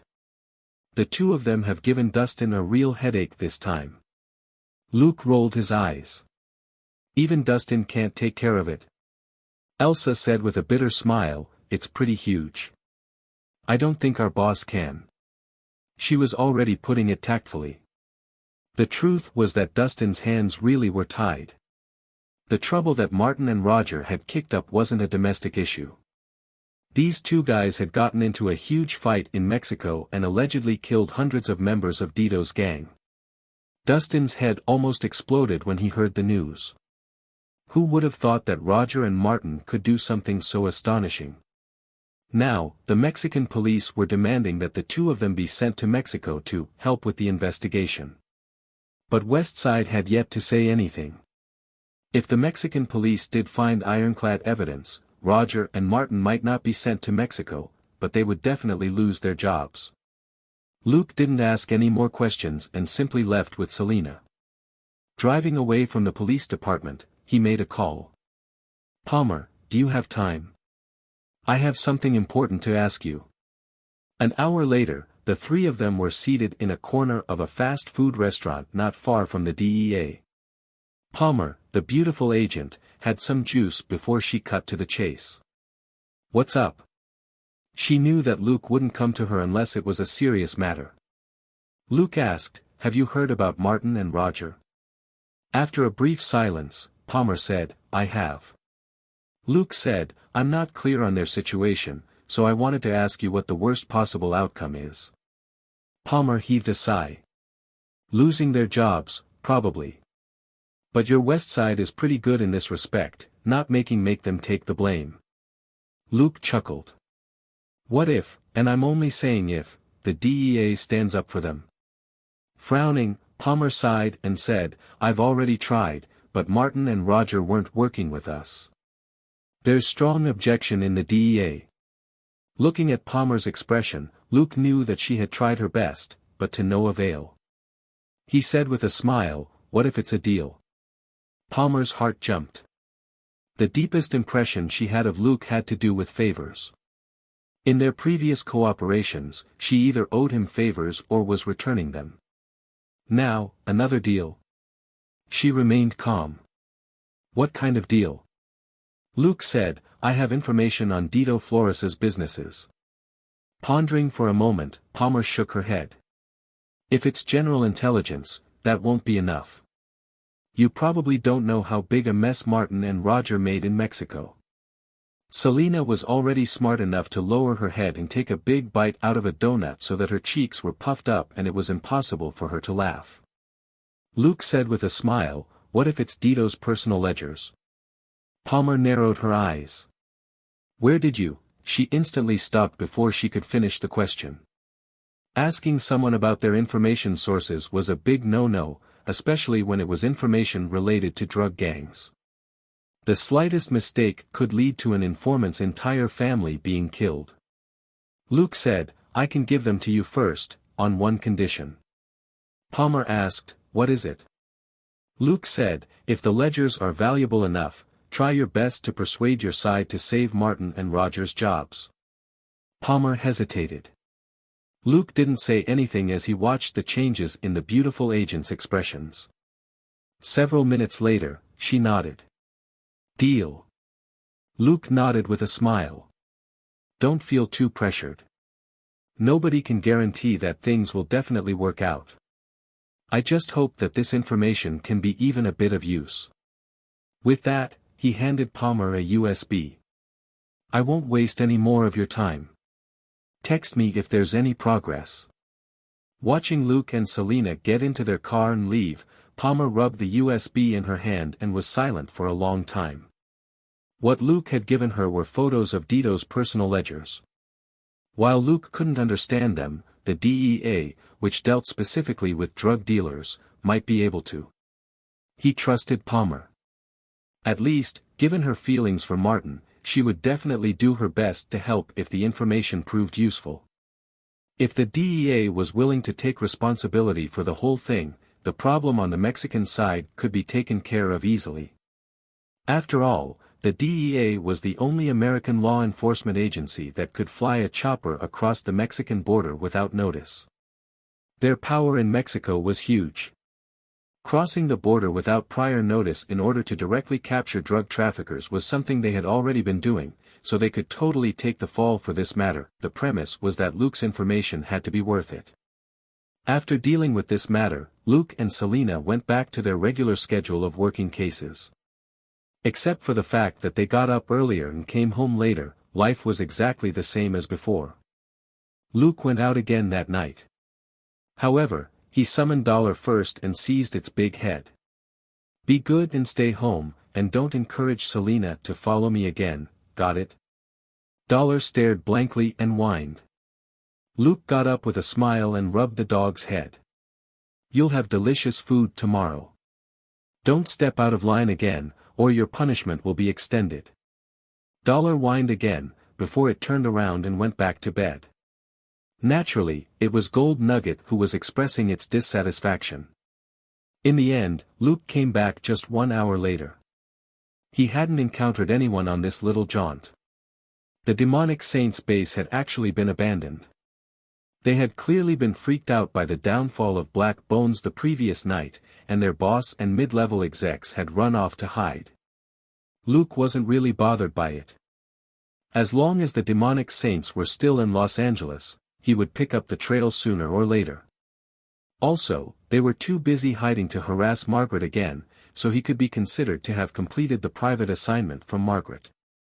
What he didn't know was that after he went home, a certain person was swearing as he also came out of the demonic saints' base. Damn it, those guys were scared off after the big scene last night. I've only completed half my job. Ugh, damn it. What if Haley asks for a refund? I'll have to pay her back 50 grand, as he spoke, he reached into his pocket, took out a roll of cash, and sighed. I only have $1,213 now. That's not nearly enough to pay her back. It's useless in my pocket anyway. I'll go have a drink. That girl is hot. I must have her. The days that followed were peaceful. Luke's attention shifted back to Selena and Gold Nugget. Gold Nugget had divulged that it could increase the strength of its host when they were connected. But that effect was only apparent when they were connected. Still, Luke noticed something wasn't right during Selena's fight training. He had Selena punch and kick the test machine, and when he looked at the data, Luke fell silent. Seeing his expression, Selena became nervous. What's wrong? Does Gold Nugget have some sort of alien bacteria? Dollar, who was lying nearby, abruptly raised its head. Apologize. Selena said, Fine, I'm sorry, but it's very common in the movies for alien life forms to carry some sort of lethal bacteria. The golden alien dog head suddenly emerged. Apologize. Selena, huh? Gold Nugget said unhappily, it's viruses in the movies, not bacteria. What do you think I have? E. coli. Luke burst out laughing. Both Selena and Dollar had great appetites, and thanks to Gold Nugget, their digestive systems were functioning extraordinarily well. However, didn't E. coli also help with digestion and the absorption of nutrients? Did Gold Nugget itself think that it was like E. coli? Selena immediately apologized to Gold Nugget. She didn't really care and simply treated it like a kid. Luke finally said, Your strength has increased by about 5%, and while it isn't very apparent, your neural reflexes have also improved. Selena was quite amazed. It increased by so much. After many years of fitness training, her body had long reached its limits. But it had actually improved again, and by as much as 5%. That was too astonishing. Luke looked at Gold Nugget. Do you know why? Gold Nugget retreated back into Dollar's body and made Dollar shake its head. I don't know. I've never heard of the symbiotic host strength being boosted when the two parties aren't connected. It paused for a moment. Maybe, it's because of Selena herself. Luke, huh? Gold Nugget said, I absorbed most of the energy in her body, but during the symbiosis, some of it inevitably returned to her body and she absorbed it. It seems that the energy made me stronger. I've never heard of anything like that before. Luke frowned. Are you sure? Gold Nugget hesitated.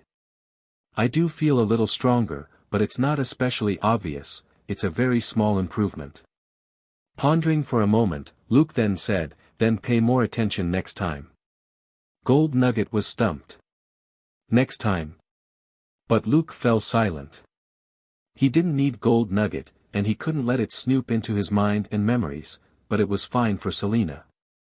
He now had to pay more attention to Dollar to ensure that the symbiosis had no negative effects, since Gold Nugget spent all its time in Dollar's body.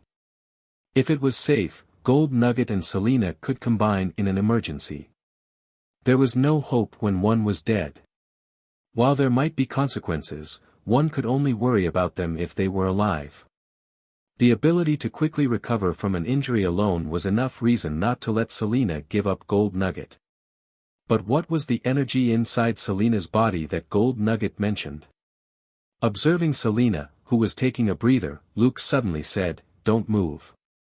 Stand straight and let me have a look. Selena was perplexed, but did as he said. Luke circled around her and stopped behind her for quite a while.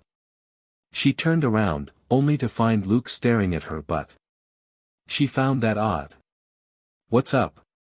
There would be no need for him to go to all this trouble if he wanted to take advantage of her. Luke shook his head and returned to the front to face her. Lift your t-shirt above your breasts. Selena was even more confused, but still obeyed. Luke stared at her magnificent boobs and tilted his head left and right to confirm that he wasn't seeing things, before he rubbed his chin. Haven't you noticed that your butt and boobs seem smaller? Flabbergasted, Selena whooshed back to her room. Very soon, she came charging back. She had put on a thong and switched out of her sports tank top into a bra, and she yelled nervously, Smaller, they're really smaller. Look at the bra. There's actually a gap now. It used to fit perfectly. Luke looked at her bra and did see a tiny gap, when it used to fill it completely before. He looked at Gold Nugget. Is this your doing? Gold Nugget quickly shook its head. No. The energy in her body is much more delicious than fat. I've never touched her fat in those parts. Selena glared at Gold Nugget. Are you sure? Didn't you say that you eat fat as well? Gold Nugget scoffed. Would you eat the hot dogs outside your police department when you can have char siu and suckling pig? Selena was unable to reply. Given what they had seen of Gold Nugget's personality, it would never settle for second best unless it had no choice. In this regard, it was just like Selena. Why torture yourself with pig's will if good food was available? Luke narrowed his eyes. I'll run a body fat percentage test for you. I'll also make you more food for the next few days. Don't forget the nutrient solutions either. Selena wasn't that interested in delicious food right now. Touching her chest and but uneasily, she mumbled, God, please don't let me get any skinnier. Luke rolled his eyes. Do you have any idea how many women want to get thinner this easily? Selena pulled a long face the moment she saw her body fat percentage. It was 16%.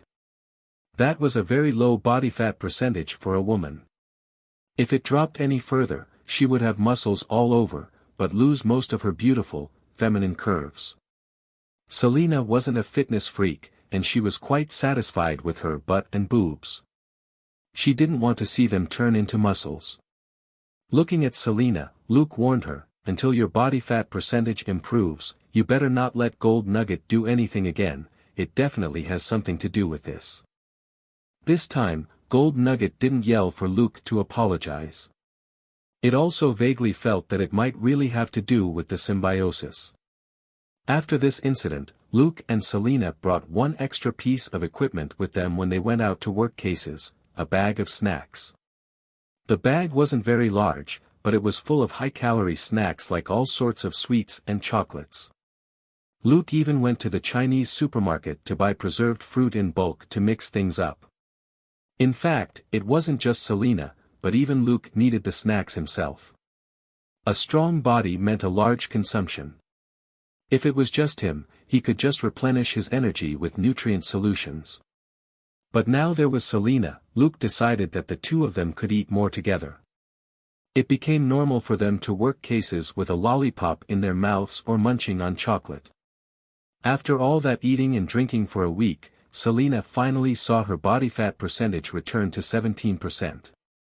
The gap in her bra was finally gone. But Selena stressed repeatedly that her bra still felt a little loose, so her boobs definitely weren't back to normal yet.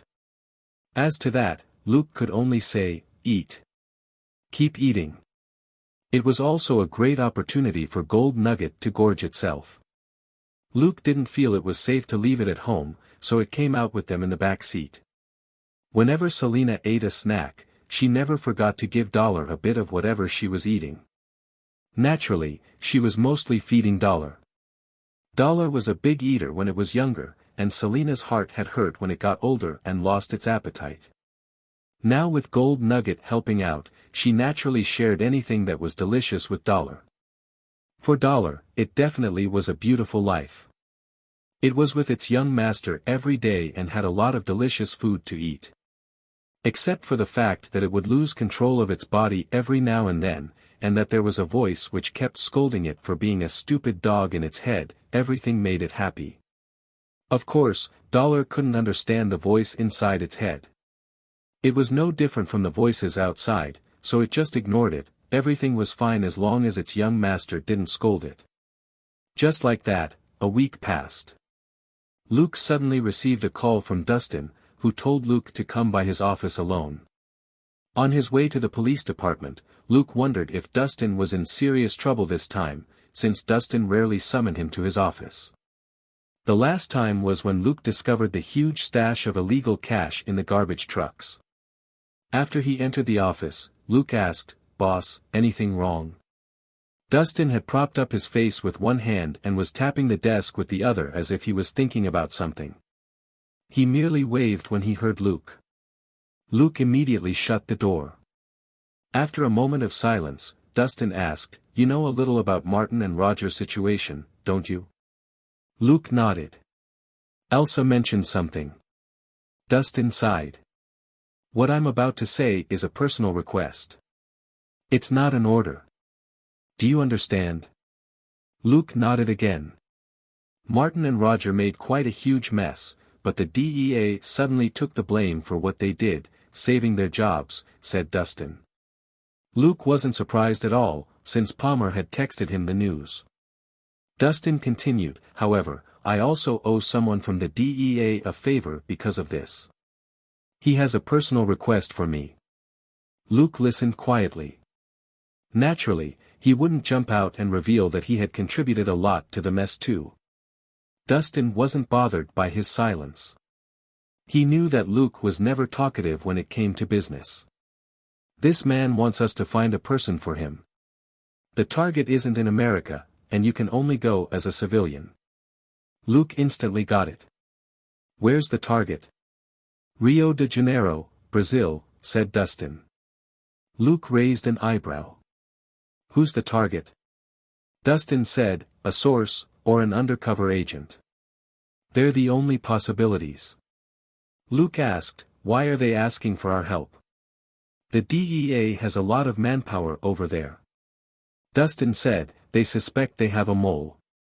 When they send a small group, the men go missing, when they send too many people, they can't find any leads." Luke nodded.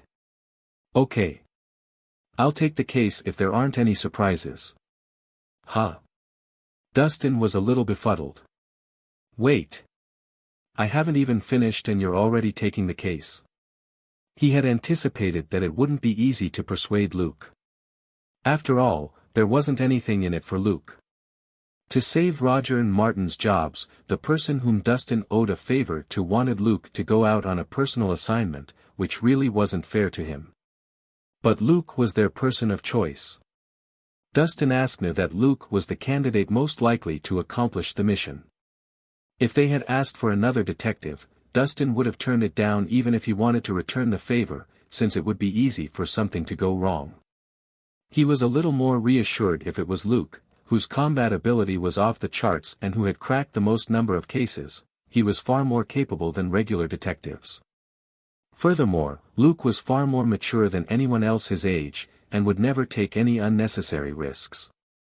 There was just one problem: the most Luke would get out of this was Dustin owing him a personal favor. But that wasn't good enough to make his subordinate go on such a dangerous mission.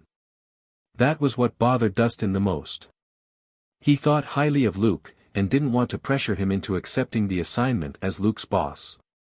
He could only try to persuade the man. Little did he expect that Luke would agree as soon as Dustin opened his mouth. Stumped for quite a while, Dustin then said with a wry smile, "It would be best if you don't spend more than 2 weeks on this assignment. If you can't find that person by then, you can't be blamed for it. After all, you aren't familiar with the place." Luke nodded. "Do you have the files, boss?" Dustin shook his head. "I don't know the details. You can contact the man at the DEA. This is his number." He then gave Luke a card. Luke accepted the card and glanced at it quickly before putting it into his pocket. "Then I'll go tell Elsa." Dustin waved his hand. "It's fine, I'll explain it to her." Luke hummed and walked to the door. "Boss, may I ask, why did they ask for me?" After a brief silence, Dustin said, "Because they heard that you were good at finding suspects." Luke was lost for words. So, finding an informant shouldn't be a problem. Mulling over it, he could only admit that there wasn't anything wrong with this line of thinking. He came out and got into the car, and told Selena about the upcoming business trip. Selena wasn't too excited this time. Rio was nice, but Los Angeles wasn't bad either. More importantly, with Dollar and Gold Nugget at home, she certainly couldn't go with Luke. After they returned home, Luke contacted the DEA. Someone picked up the call and then hung up after just a few sentences. Luke clicked his tongue and shook his head. Looking at his face, Selena asked, "What's wrong? Is it troublesome?" Luke said, "It seems the DEA has a lot of issues. This person will bring the files over for me to read, and then take them back with him. This way, nobody in the DEA except that big shot would know about Luke's involvement. As long as Luke kept the information a secret, nobody else would know what he had read." Selena clicked her tongue. "Exactly how bad is their rat problem?" Luke chuckled. "Who knows? Nobody could be mighty forever." That was also true for countries, to say nothing of the DEA, which was just a law enforcement agency. Luke put the case aside and began preparing food for Selena. Gold Nugget was satisfied with snacks, which it had become a fan of recently. Selena could always buy a heap of snacks whenever she passed by the supermarket. As he was cooking, Luke started to think about what he could do in Rio de Janeiro. Cooking was his way to practice multitasking and to settle his mood. After so long, he had become used to formulating a lot of plans while he cooked. The plans he made in this situation were always rational and objective. Rio de Janeiro, or commonly known as Rio, was a world-famous tourist city. It was truly an extremely beautiful place. But while Los Angeles was known as Crime City, it was paradise on earth compared with Rio de Janeiro. At the very least, the drug dealers and gangsters in Los Angeles didn't carry automatic weapons out in the open as they guarded street ends and defended their territory. Of course, it might just be that the drug dealers and gangsters in Los Angeles didn't want to stick out. Usually, they hid their guns under their clothes and hung around inconspicuous corners. Rio was very similar to Los Angeles in that the prosperous city housed a huge number of poverty-stricken residents. The affluent city center and the tourist areas in southern Rio were the places visited most by the wealthy and international tourists, while the slums big and small throughout the city were like a different world. The informant whom the DEA was looking for probably wouldn't be in the city center or the southern region. The biggest possibility was that they had fallen into the hands of drug dealers in the slums. It was only in places like these that the DEA found it very hard to find any leads. As Luke pondered, his hands never stopped moving. After lunch, he started to give Selena and Gold Nugget some safety training. Now that he was going away, he had to give Gold Nugget a cram lecture. Only by developing certain habits in daily life could they avoid being exposed. They could chat freely at home because Luke had made several modifications to the house.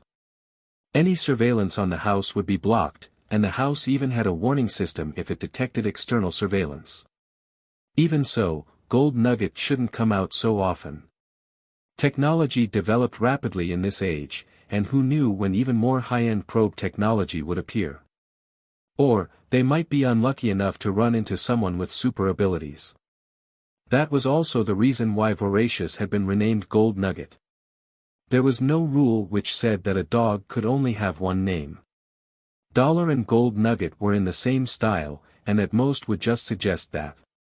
Selena loved money. Gold Nugget needed more training, but Selena could take it to work. With her current status in the Major Crimes Division, nobody would say anything about her taking Dollar into the office every now and then.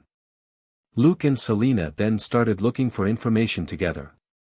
Luke mostly looked for information on the gangs in Rio, while Selena helped him look up maps and transportation, and information like local rumors. He would copy everything into his laptop, so that he could look it up at any time during his trip. That night, Luke received a call. He went out and returned 2 hours later empty-handed. Looking at Selena's inquiring expression, he shrugged. Time is short. I'm setting off tonight. This time, Selena didn't yell that it was unfair or that she wanted to go too. She simply nodded and transferred the files to his laptop. Looking at her expression, Luke felt a little doubtful. Are you alright? Selena was at a loss. Huh? Why shouldn't I be? Luke gazed at her for a moment but didn't say anything. Was it because she had Dollar, so it was no longer boring being home alone? Also, there was Gold Nugget now. This is good too, Luke murmured to himself. Luke packed simply, and everything fit into a small, carry-on knapsack. He didn't take his gun, badge or a change of clothes with him, he only had things like his passport and credit cards. Watching Luke drive off in the second-hand Ford, Selena petted Dollar next to her. Alright, time for us to train and test ourselves. Dollar pushed its head against her hand to show its agreement. After a flight that was over 10 hours long, Luke walked out of Rio de Janeiro International Airport. Instead of taking a taxi, he got on a bus and entered the world-famous City of God. Looking at the diverse and bustling city, Luke simply said to himself, I'm here, Rio. The skyscrapers outside the window in the city center were very eye-catching in the early morning light. When he passed the most famous Copacabana beach and looked at the mass of beautiful girls in bikinis at a distance, Luke could only sigh. He wasn't here for fun. Before he completed this mission at least, he wouldn't be staying there. Otherwise, he would have to spend a lot of time traveling every day. For someone who only slept 1 to 2 hours a day, this was too much of a waste of time. More than its famous beach and modern plazas, Rio was better known for its slums. Countless slums of all sizes were scattered across the city, and a third of Rio's citizens lived there. Luke didn't find that surprising. The buildings were piled up on each other like toy blocks, which wasn't anything out of the ordinary to him either. In his previous life, he had seen how farmers built their houses densely packed together in some small cities in China. There was no rhyme or reason to buildings like these. Everybody built their own houses, and as they accumulated year after year, it was only natural that they became stacked up like building blocks. Even more interestingly, many slums occupied the best parts of the city on the mountains. The rich districts, on the other hand, were at the foot of the coastal mountains. This was different from other places where the poor people lived on the plains and the rich people lived on the mountains. Luke didn't look for a place to get some rest. Instead, he simply went to Rocinha, the slum where the informant had gone missing and which was one of the biggest slums in Rio. Ironically, Rocinha was built on the world-famous Corcovado, which featured the Christ the Redeemer statue. On top of the mountain, the statue of the benevolent God stood high and mighty, but under its feet was where the poorest people of Rio lived. Even if the residents here could see the most beautiful Ipanema beach from their homes, their lives were still hard. When Luke arrived, he looked for a place to disguise himself so that he looked like a regular tourist as he surveyed everything. But the other tourists basically all moved in groups as they followed a local tour guide. Few of them wandered around alone like him. There were people everywhere on the roads in the slum. Men and women of different ages were dressed shabbily, their slippers, shorts and singlets reminding Luke of China many years ago. They were sitting on all sorts of things too, like stools, plastic chairs, wooden benches and so on. Some of them were chatting, some were drinking, some were eating, and some were doing house chores. There were also plenty of kids who gathered to play together, and the most common toy here was the soccer ball. Even if only a tiny piece of flat land was available, several kids could still have a great time playing with the ball. The kingdom of soccer. Luke sighed as he continued on. Truth be told, this place wasn't any from the dirty and messy slums in Los Angeles. There were always people living under overpasses in Los Angeles, in shacks which they made out of plastic sheets. A lot of people slept on the roadside in the prosperous districts too. Here, at least, people still had a roof over their heads. Wherever there was no money, there were slums. Luke soon walked into a winding alley. This alley was only 1 meter wide, and only 2 people would be able to walk through at a time. It meandered through the houses whose walls were very close to each other, which made the alley feel even narrower and more suffocating. After walking dozens of meters down the alley, heads started to poke out stealthily from windows up ahead and behind him. Up ahead, a handful of young men appeared. They had unruly appearances and their clothes were unkempt. Their leader was even bare to the waist. But almost all of them were holding guns, and several people a little further away on the rooftops were even holding rifles. None of them said anything. They simply surrounded Luke silently, as if waiting for him to speak first. Luke grinned. "I'm looking for someone." The half-naked young man eyed him. "We're not the police." Luke smiled even wider. "No, that's why I came to you." The young man looked at him suspiciously. Luke had already disguised himself with sunglasses and a beard, which made him look more mature, but he still had a distinctive vibe about him. With a smile, Luke slowly took out a wad of cash from his backpack and tossed it over. "This is my advance payment. It's yours whether or not you can help me." The people around him couldn't see anything but the cash. The people here were far more sensitive about cash than regular people. When they got a good look at the denomination, they couldn't help but swallow. Those were USD $100 bills. If the entire wad was in the same denomination, that was more than 10 grand. For these people, it was definitely a huge amount of money. The young man subconsciously picked up the cash and quickly thumbed through it. He confirmed that they weren't fake, and that they were all $100 bills. He grew suspicious. Wait a minute. He walked into a house nearby with the wad of cash. Luke wasn't worried. He fished out a chocolate and cream lollipop from his knapsack. He unhurriedly tore off the wrapper and put the lollipop into his mouth. He was so calm and collected that everybody who was glaring at him felt weird. Anyone who could be so unperturbed when surrounded by dozens of shooters was either crazy or confident. Luke sensed someone watching him. It was a teenager. The teenager, who couldn't be older than 15 and was basically still a kid, was licking his lips. Luke grinned. "Do you want one too?" The teenager subconsciously nodded, but instantly realized that wasn't right and quickly shook his head. Luke chuckled and took out another lollipop from his knapsack, which he tossed to the boy. "Why are you so shy? Can't a man eat candy?" This big boy couldn't help catching the lollipop that had been thrown to him. The people with weird expressions around them had nothing to say. This guy was calmly eating candy while surrounded by guns.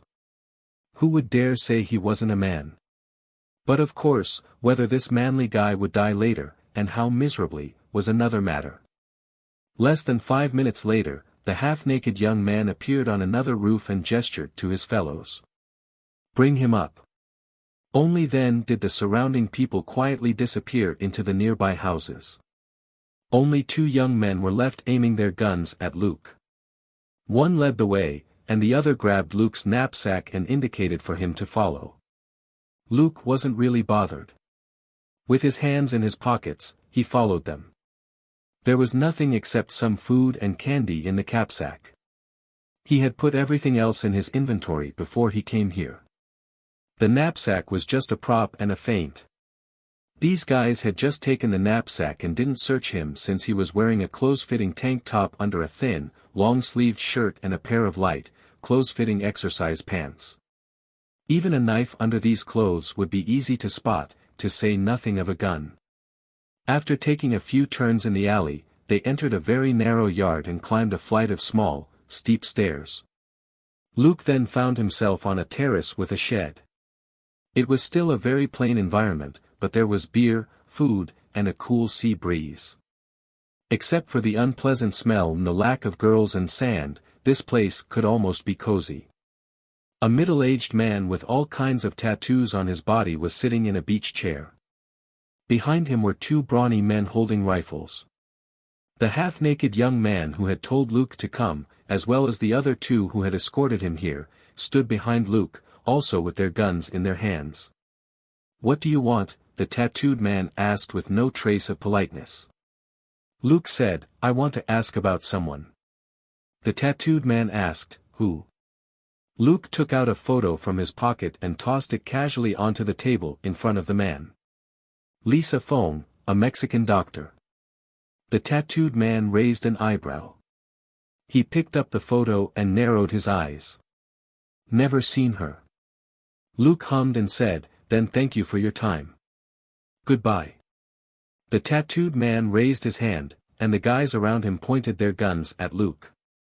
"You don't seem to know where you are, or who I am." The man stood up with an M1911 in his hand. "Now, hand over your money, your credit cards, and their passwords." Luke raised an eyebrow. "Is this a robbery?" The man grinned sardonically. "No, this is teaching you a lesson on how to survive in Rio." Luke tilted his head as if in thought. "Does that mean that you won't kill me?"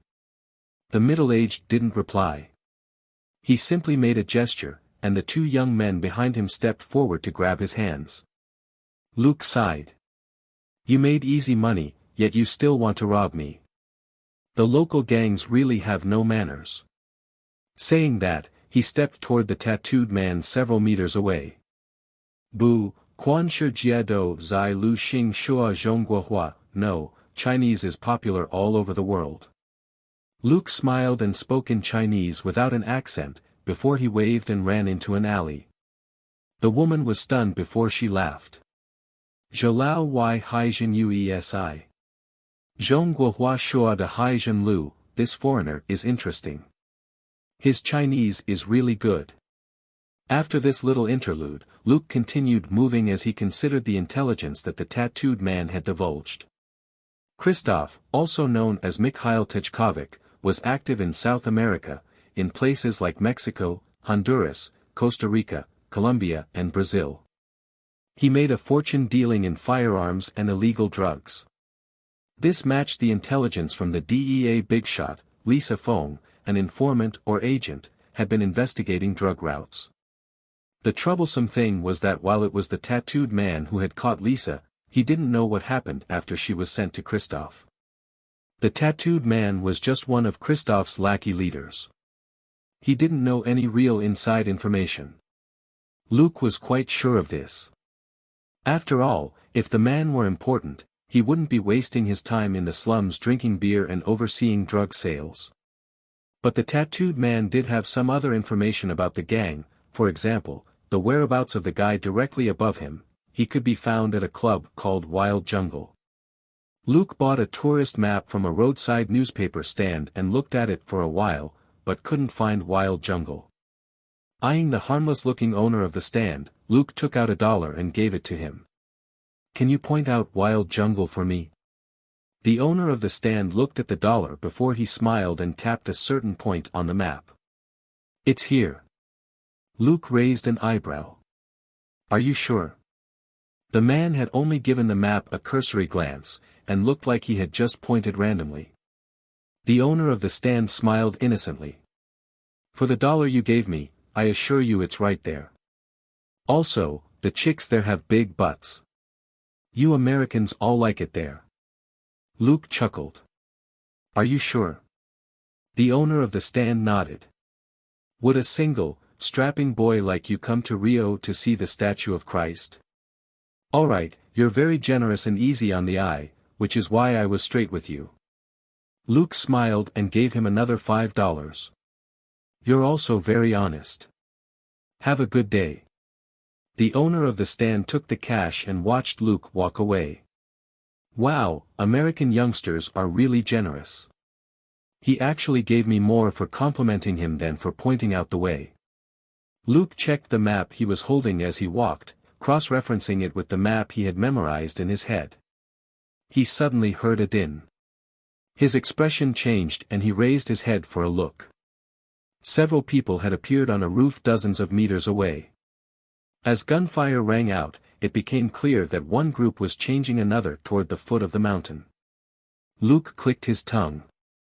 As expected of the slums in Rio, someone else had stepped forward while he had yet to do anything. It looked like 2 men and a woman were running away, and a bunch of shooters were chasing them. At first it was only a couple of people chasing them, which became a dozen or so that split up to come at the trio from 2 sides. Luke leisurely found a corner with the best view. Holding on to the railing, he leaned forward to watch the chase. While they were being pursued, the trio very quickly split into 2 teams. One of the men, who was bald and brawny, drew most of the pursuers away. He pushed forward firmly over the rooftops of the slums, and reminded Luke of the parkour genius Reto in France. On the other side, the other man and the woman seized the chance to flee. The distance gradually widened, and it looked like they would be able to escape. But in the next instant, Luke heard gunfire ring out near the bald man. A window shattered a moment later as another bald man came charging out hot on the heels of the first bald man. Luke was a little befuddled. What's this? Everybody's bald and brawny. Don't tell me this is a brotherhood drama of mutual love and hate. But he very quickly came back to his senses. Putting aside the baldy in the front, the one behind clearly had standard operating equipment on him. Looking at the badge which swung on a chain around the baldy's neck, Luke was speechless. Had he run into a colleague here? Naturally, to dare wear a badge so openly here, it was most likely the FBI. The DEA preferred to keep their identities under wraps, while the CIA wasn't in the habit of revealing themselves. The FBI was federal police. It wasn't wrong to say that they were Luke's colleagues, but it wasn't likely that they were here on the same case. There weren't that many suspects in Luke's case. It could only be said that there were too many cases in Rio. Luke sighed and watched as the chaotic chase and gunshots moved downward. Finally, with one last burst of concentrated gunfire, everything quieted down. Only then did Luke walk down unhurriedly. Passing by the end of a street, he stood on tiptoe behind the crowd as if he were just another innocent and curious passerby. The bodies of almost 10 masked criminals were lying on the ground with their guns. Several men in bulletproof vests were discussing something. The second Baldy was one of them. Luke only gave them a few quick glances before he turned around and walked away. He wasn't wrong, these people were from America. Their actions, bearing, and manner of speech were typical of the standard law enforcement teams. Their firearms were also top class. Mercenaries wouldn't wear FBI badges. If they went on a killing spree in Rio in broad daylight with FBI badges, that was just asking for trouble. But why was the FBI here? Luke very quickly tossed the boring question to the back of his mind. There were too many cases in Rio. He would cross that bridge when he came to it. He got on a bus and studied the routes on the tourist map. A moment later, he got off and took another bus. He was quite relaxed as he appreciated the view outside the window. At the very least, he had gotten off to a good start and had something to show for it. As long as he had a lead to track down Lisa's whereabouts, it would be easy to deal with the remaining problems. The thing he hated most when working cases was a lack of leads. As long as there were leads, nothing was too difficult for him. Seeing that it was almost noon, Luke took the bus to the seaside and had lunch in a small restaurant. Public hygiene wasn't bad in Rio, or at least, in the tourist areas and the city center. There were no widespread illnesses here. Also, as long as you weren't planning to go into the jungle, a yellow fever vaccine usually wasn't necessary. As Luke looked at the girls in bikinis who were slowly gathering on the beach not far from the restaurant, he felt, for the first time, that his extraordinary eyesight wasn't good enough. While most of the women on the beach had average looks, there were still plenty of pretty and curvy local and foreign girls. On such a bright and sunny day, they showed off their attractive bodies in their bikinis. Some of them were playing beach volleyball, and Luke couldn't help nodding as he watched. The waitress who brought the food to Luke's table smiled prettily. "If you want, I can play a round with you after work." Luke turned around and looked at the Brazilian girl who looked at most 16 but had a body hotter than many girls in their 20s. He smiled. "Unfortunately, I still have something to do later." The girl shrugged, unbothered. "Then I hope everything goes well for you." Luke nodded with a smile and gave her $5. "But thank you for the offer. I hate to miss out on anything here, all of it is truly splendid." The girl chuckled and took the cash. "You really know how to flirt." She then took out a card from the back pocket of her jeans shorts and gave it to him. "You're very cute, so I won't charge you for the first time."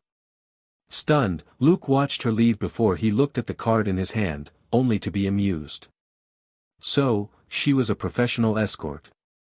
Nobody disturbed Luke again after this interlude.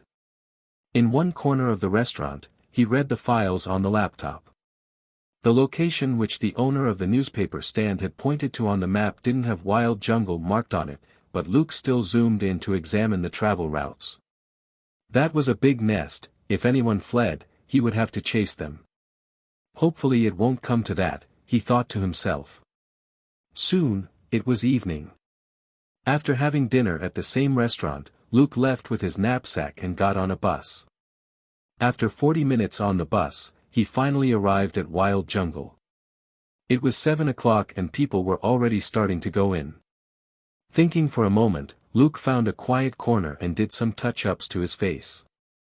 It would be too obnoxious to wear sunglasses in a club at night, he wasn't a film actor or movie character. He made his skin darker, which could be considered fixing his problem of never being able to get tan. His black contacts covered his ice blue pupils. Coupled with his hair that had been sprayed black, his half-beard, and his slightly slanted eyes, Luke looked like a different person altogether. Several minutes later, he walked into the club sans knapsack. The setup was pretty much the same as most clubs. The lights were dim and hazy, and interspersed with colorful sparkles. The music was soft and the customers spoke in whispers to each other. Everything looked very normal. Luke sat at the bar and asked for a guarana. The bartender wasn't surprised by the order. There were plenty of foreign guests who were allergic to alcohol but still wanted to come to the club for fun. In any case, most of the guests weren't here to drink. As he drank his juice, Luke scouted the place with sharp nose. He didn't pay much attention to the lounge, and focused mainly on the upper 2 floors of this spacious 3-story building. That should be where most of Kristoff's men were gathered. There were around 30 people on the upper 2 floors, but few were on the 3rd floor. A big office in particular was empty. According to the tattooed man, this was the den of his immediate boss, Pedro da Silva, who was usually busy outside during the day and would return here to rest at night. Luke wasn't in a rush. He finished the guarana unhurriedly and then ordered a glass of Brazilian berry juice. He was quite amazed by the tropical fruits in Brazil. Apart from the staples, who knew how many dozens or even hundreds of local specialties there were? It was a shame that the glutton Selena hadn't come. She would have been happy to try the juice in this place. Very soon, a beautiful girl sat down on his right. Luke had actually already noticed her before she came over, and his expression had turned strange when his back was to her. But it was only for a very short moment, and he calmed down as he wondered, why is she here? Don't tell me she's going to steal my credit. Even as he thought this, he turned to the side and greeted her with a smile. Hi, can I buy you a drink? The Latino girl looked to be in her early 20s. Half her face was covered by her long black hair. Hearing Luke's invitation, she glanced at him and said unenthusiastically, How old are you? Does your mother know that you're drinking here? Luke shrugged and showed her his glass. It's juice. Actually, I was going to buy you juice. Too. The black-haired girl was stunned. Her lips twitched when she looked at his glass. There were plenty of people who came to a bar and didn't drink alcohol, but there definitely were few who would buy a girl juice. Her gaze shifted away. Save your allowance and buy soda for the little girls at school back home. I don't need it. Luke wasn't offended. Then how about a chat? The girl was about to refuse, but looking at his young face and his sincere eyes, her heart somehow softened. What do you want to talk about? Pondering for a moment, Luke then asked, if someone thinks that they can't keep up with you and wants to go home and retire, how would you dissuade them? The black-haired beauty was startled before she turned thoughtful and was silent for a long time. It was a very simple question, but the key words were, go home and leave, which could easily evoke responses from a particular group of people, for example, this woman here. Lost in thought for a moment, she then sighed. I don't know. Maybe, it's not a bad idea to go back to her hometown with her. Luke nodded, as if he was deep in thought. Is that so? Then what if? Just like that, the two of them started chatting idly. Luke didn't ask a lot of questions, and would casually segue into other things, and they soon moved on to other subjects. The black-haired beauty had escaped the initial question, but she still found Luke strange. She somehow felt that this young man was much more mature than he appeared. But he was also vastly different from those little schoolboys who pretended to be worldly and mature. For a moment, she couldn't put her finger on it. Fortunately, it was just an idle conversation. Even if she remained quiet for minutes on end, he just looked around leisurely, not insisting on a reply from her. They seemed to be chatting, but they also looked like two strangers who were casually killing time with small talk. It was 8 o'clock, and the club was already crowded. Hot girls and all kinds of men had poured in, and the atmosphere was completely different from when Luke just arrived. A Latino DJ with dreadlocks got onto the stage and fiddled with the equipment. Then, he slowly raised his hands. Are you ready? The crowd in the club responded with wild hollers. Instantly, completely different music with a frenetic tempo started blasting at a massive volume. One would have to shout in the other person's ear to be heard above the deafening music. So, Luke could only stop chatting idly with the black-haired beauty. He was thinking that with everybody starting to get high down here, moving around upstairs would be a lot easier. The guests seemed to know that the real party was only starting now, and they started to pour through the door non-stop. It was an utterly chaotic scene. Suddenly, Luke's quick reflex picked up an uncomfortable sensation. Someone was looking at him with ill intent. His quick reflex wasn't very sensitive, and could only detect extreme malice specifically targeted at him. So, there was someone here who wanted to kill him? Expression unchanged, he simply investigated with sharp nose. A moment later, he picked up a very distinctive scent amidst most of the regular smells. It was a very clean smell with just a trace of gun oil, gunpowder and sweat. It was so clean that it stood out like a sore thumb here. The guests here either drank or took drugs, while those who didn't touch alcohol or drugs basically didn't carry guns. More importantly, the guy was wearing Gucci cologne. The gang members and security here wouldn't be the type to bother wearing cologne. Luke stretched out his right hand and idly fiddled with the drinks menu holder on the counter as if he were bored. When he turned it, he glimpsed a reflection of the man with his dynamic eyesight. The man's hair was slicked back, and he was wearing a black shirt, casual black pants, and a pair of studded leather shoes. His sharp nose, sunken eyes and slightly pursed lips gave him a very grim appearance. As the crowd danced wildly to the DJ's music, the man wandered among them like a ghost, and was completely out of place in this wild and passionate nightclub. Suddenly, Luke turned around and looked at the black-haired beauty. "Can I buy you a one-on-one drink tonight?" He then placed his hand on her shoulder and pulled her close to him, as if he were an impatient young man. Shocked, the black-haired beauty was unable to react. Almost at the same time, she heard a wine bottle shatter in the liquor cabinet not far away. Thinking quickly, she went along with Luke's movements and abruptly threw herself into his arms. Both of them fell from the counter and rolled behind a circular sofa nearby. Luke blinked. "Is that a yes? Or are you mad?" The black-haired beauty's nerves were stretched taut, but she couldn't help relaxing as she glared at him. "What do you think?" Luke smiled. "I think that was a yes. But then you were a little embarrassed, so you got mad." The black-haired beauty, "What? You're a great mind reader, aren't you?" The two of them were now behind the circular sofa and the black-haired beauty was lying on Luke's chest. The people dancing on the side just glanced at them, and some even cheered. Nobody thought it was a big deal.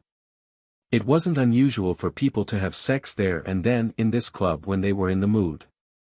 There wasn't any thrill at all in just making out.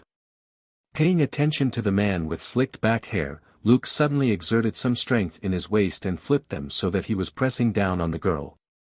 "I think it's more comfortable this way." The black-haired beauty was about to say something, but then narrowed her eyes.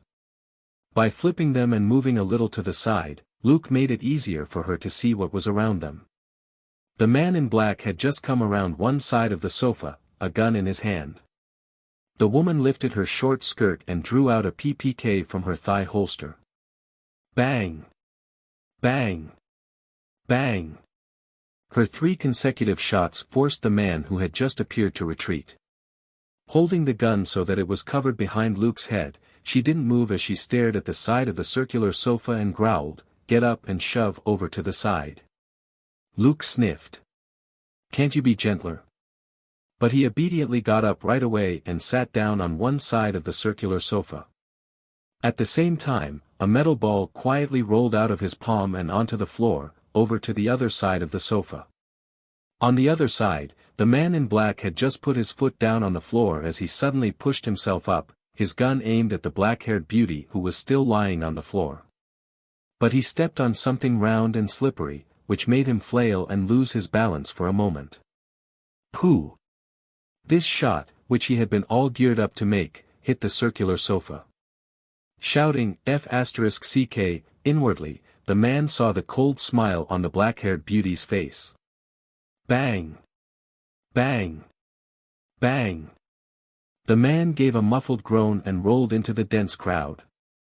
He had been hit in the left shoulder.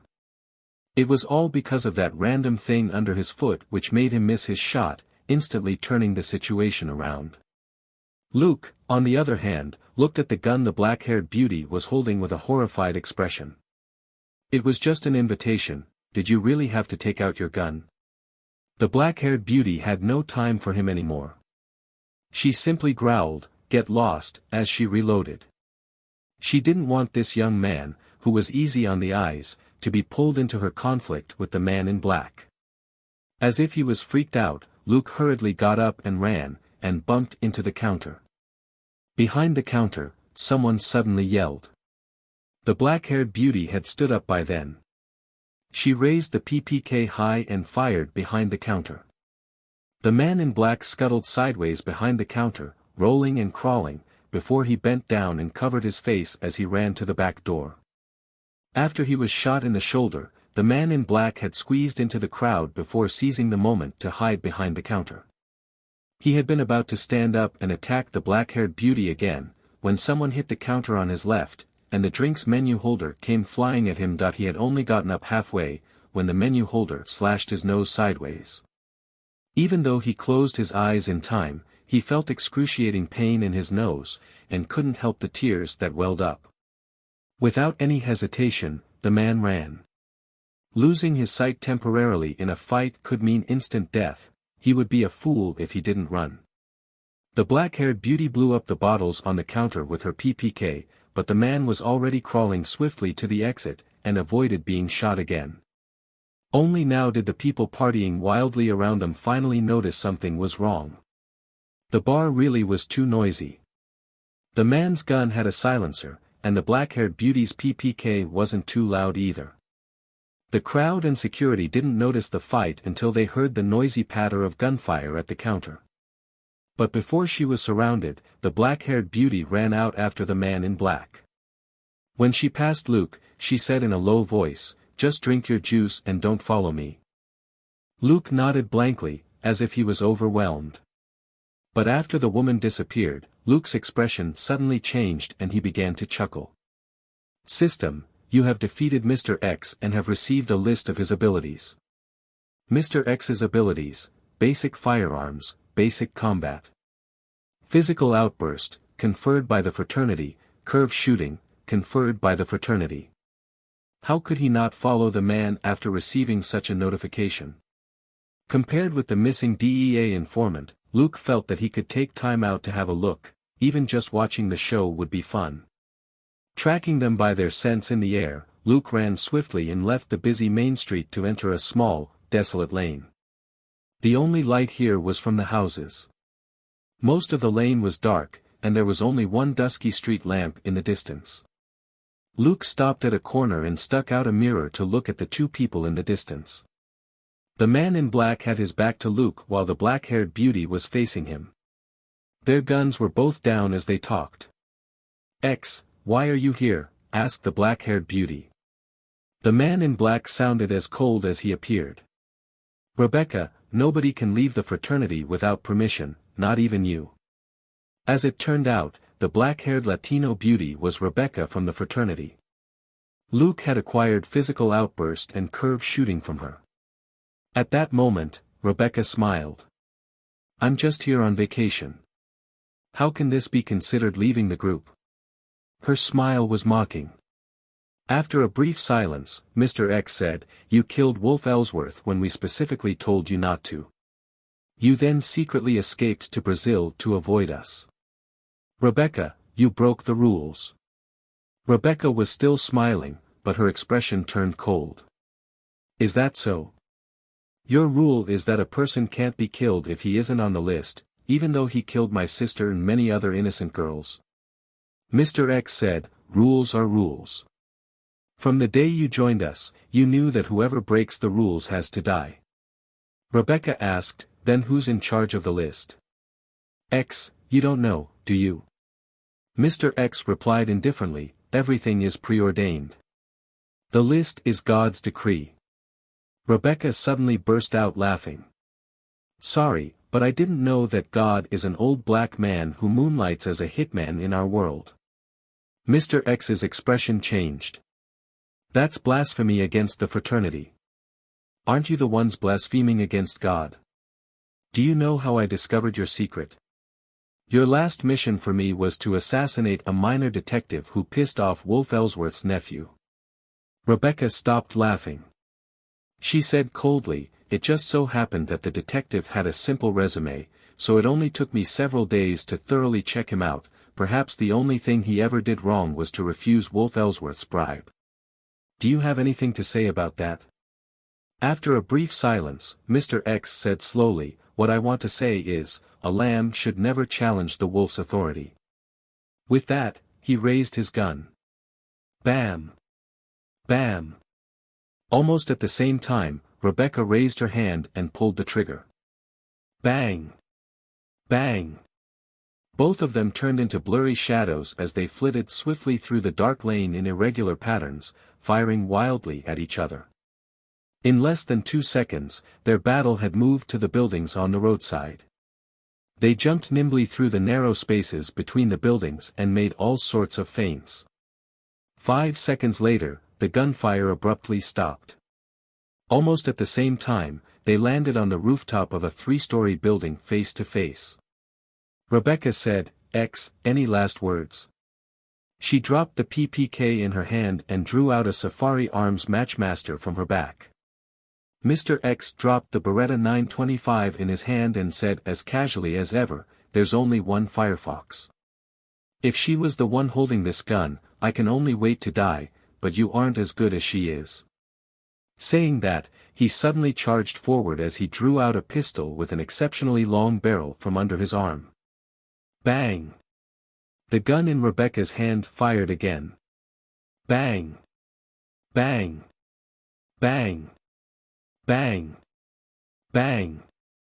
But she suddenly yelled as she felt a stabbing pain in her right ankle. Mr. X's last shot had hit her. Then Mr. X's malicious grin was in her face, and he grabbed her right hand and yanked it up. Bang! Mr. X punched her in the stomach with his other hand. That's why you should never ever betray the fraternity. You haven't learned the bladesmith's fighting abilities yet. Why do you think you can defeat me? Rebecca suddenly lost all her strength. As an assassin from the fraternity and the person who had groomed and trained her, Mr. X knew her abilities and weaknesses too well. If she hadn't managed to inadvertently shoot him earlier on, and if Mr. X's sight wasn't affected by the blood on his face, she never would have fought him in a head-on clash. But she still lost. Too many images flashed through her head, but she didn't feel much fear or anger.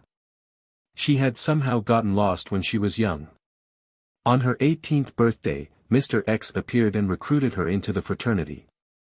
After several years of learning and completing missions, she became an official assassin of the fraternity with the codename Redback.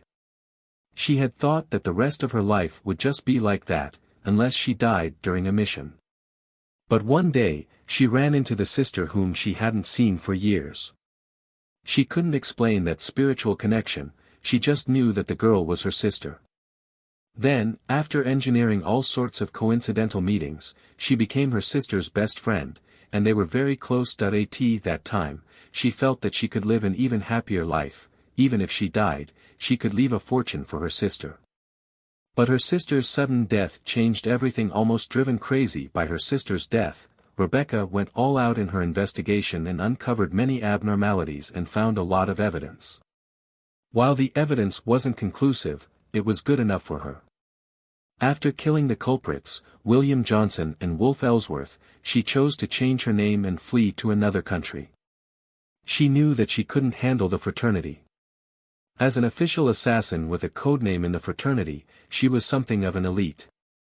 However, there were more than 20 official assassins with codenames in the fraternity, and the best of them were too strong for her to handle, such as Mr. X, who had brought her into this line of work, Cross, who was best at schemes and extreme long-distance sniping, and Firefox, who was the #1 female assassin.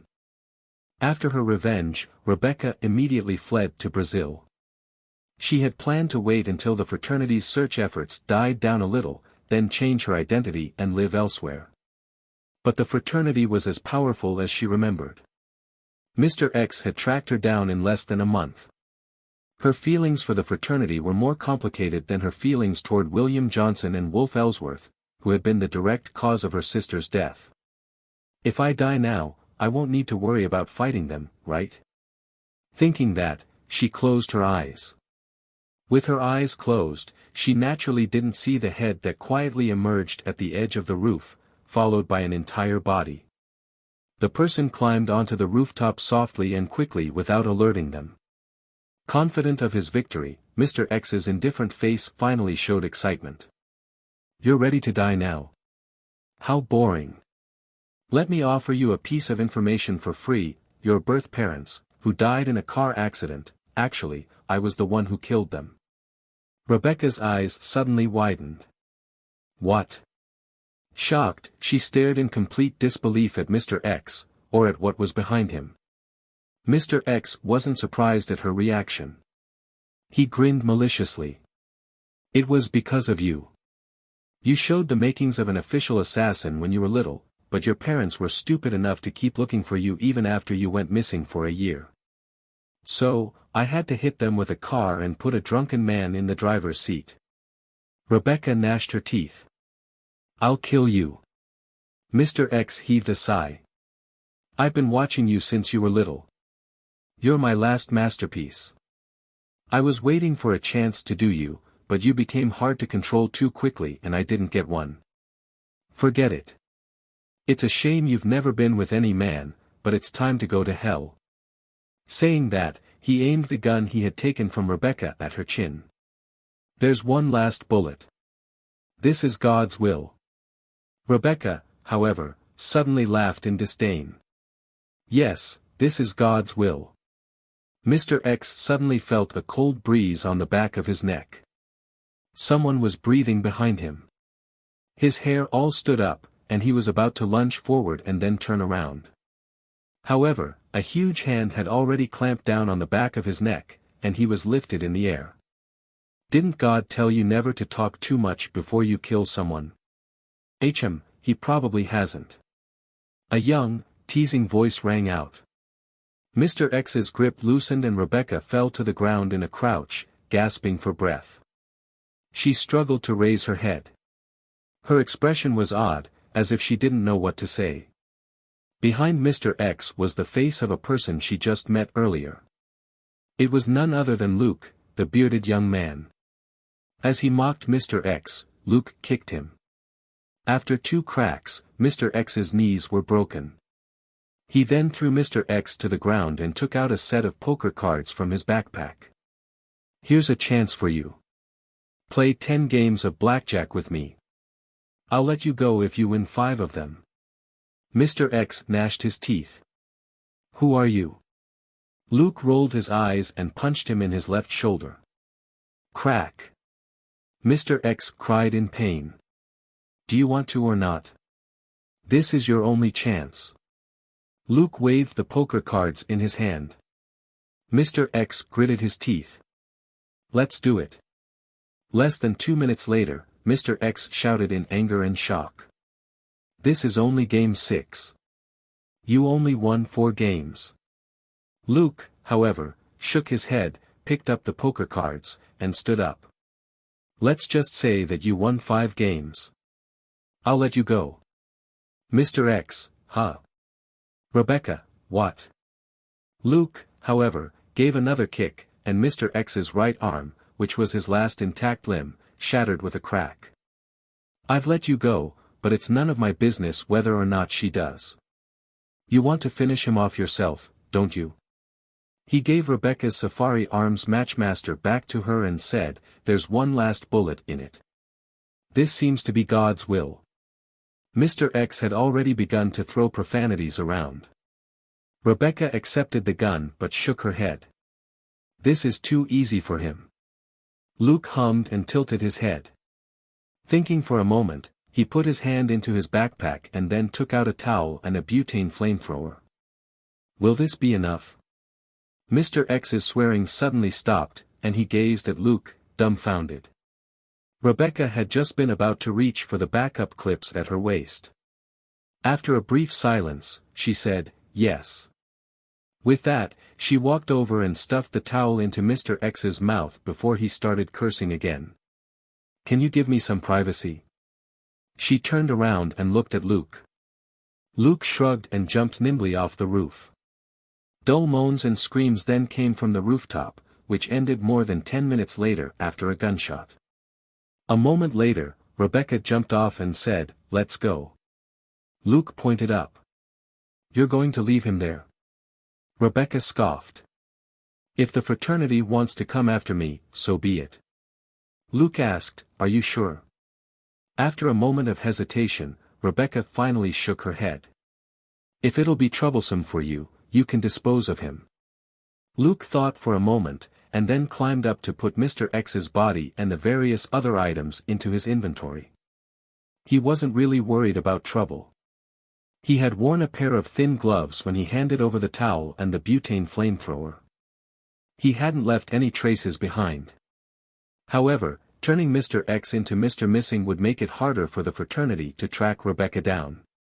This was more important for Rebecca, who had betrayed the fraternity and was on her own. A moment later, he jumped off and said, let's go. Rebecca nodded silently and took the lead. After taking just a few steps, she lost strength in her legs, and fell to her knees. At that moment, an arm stopped her from falling and helped her back to her feet. Just tell me if you're feeling weak.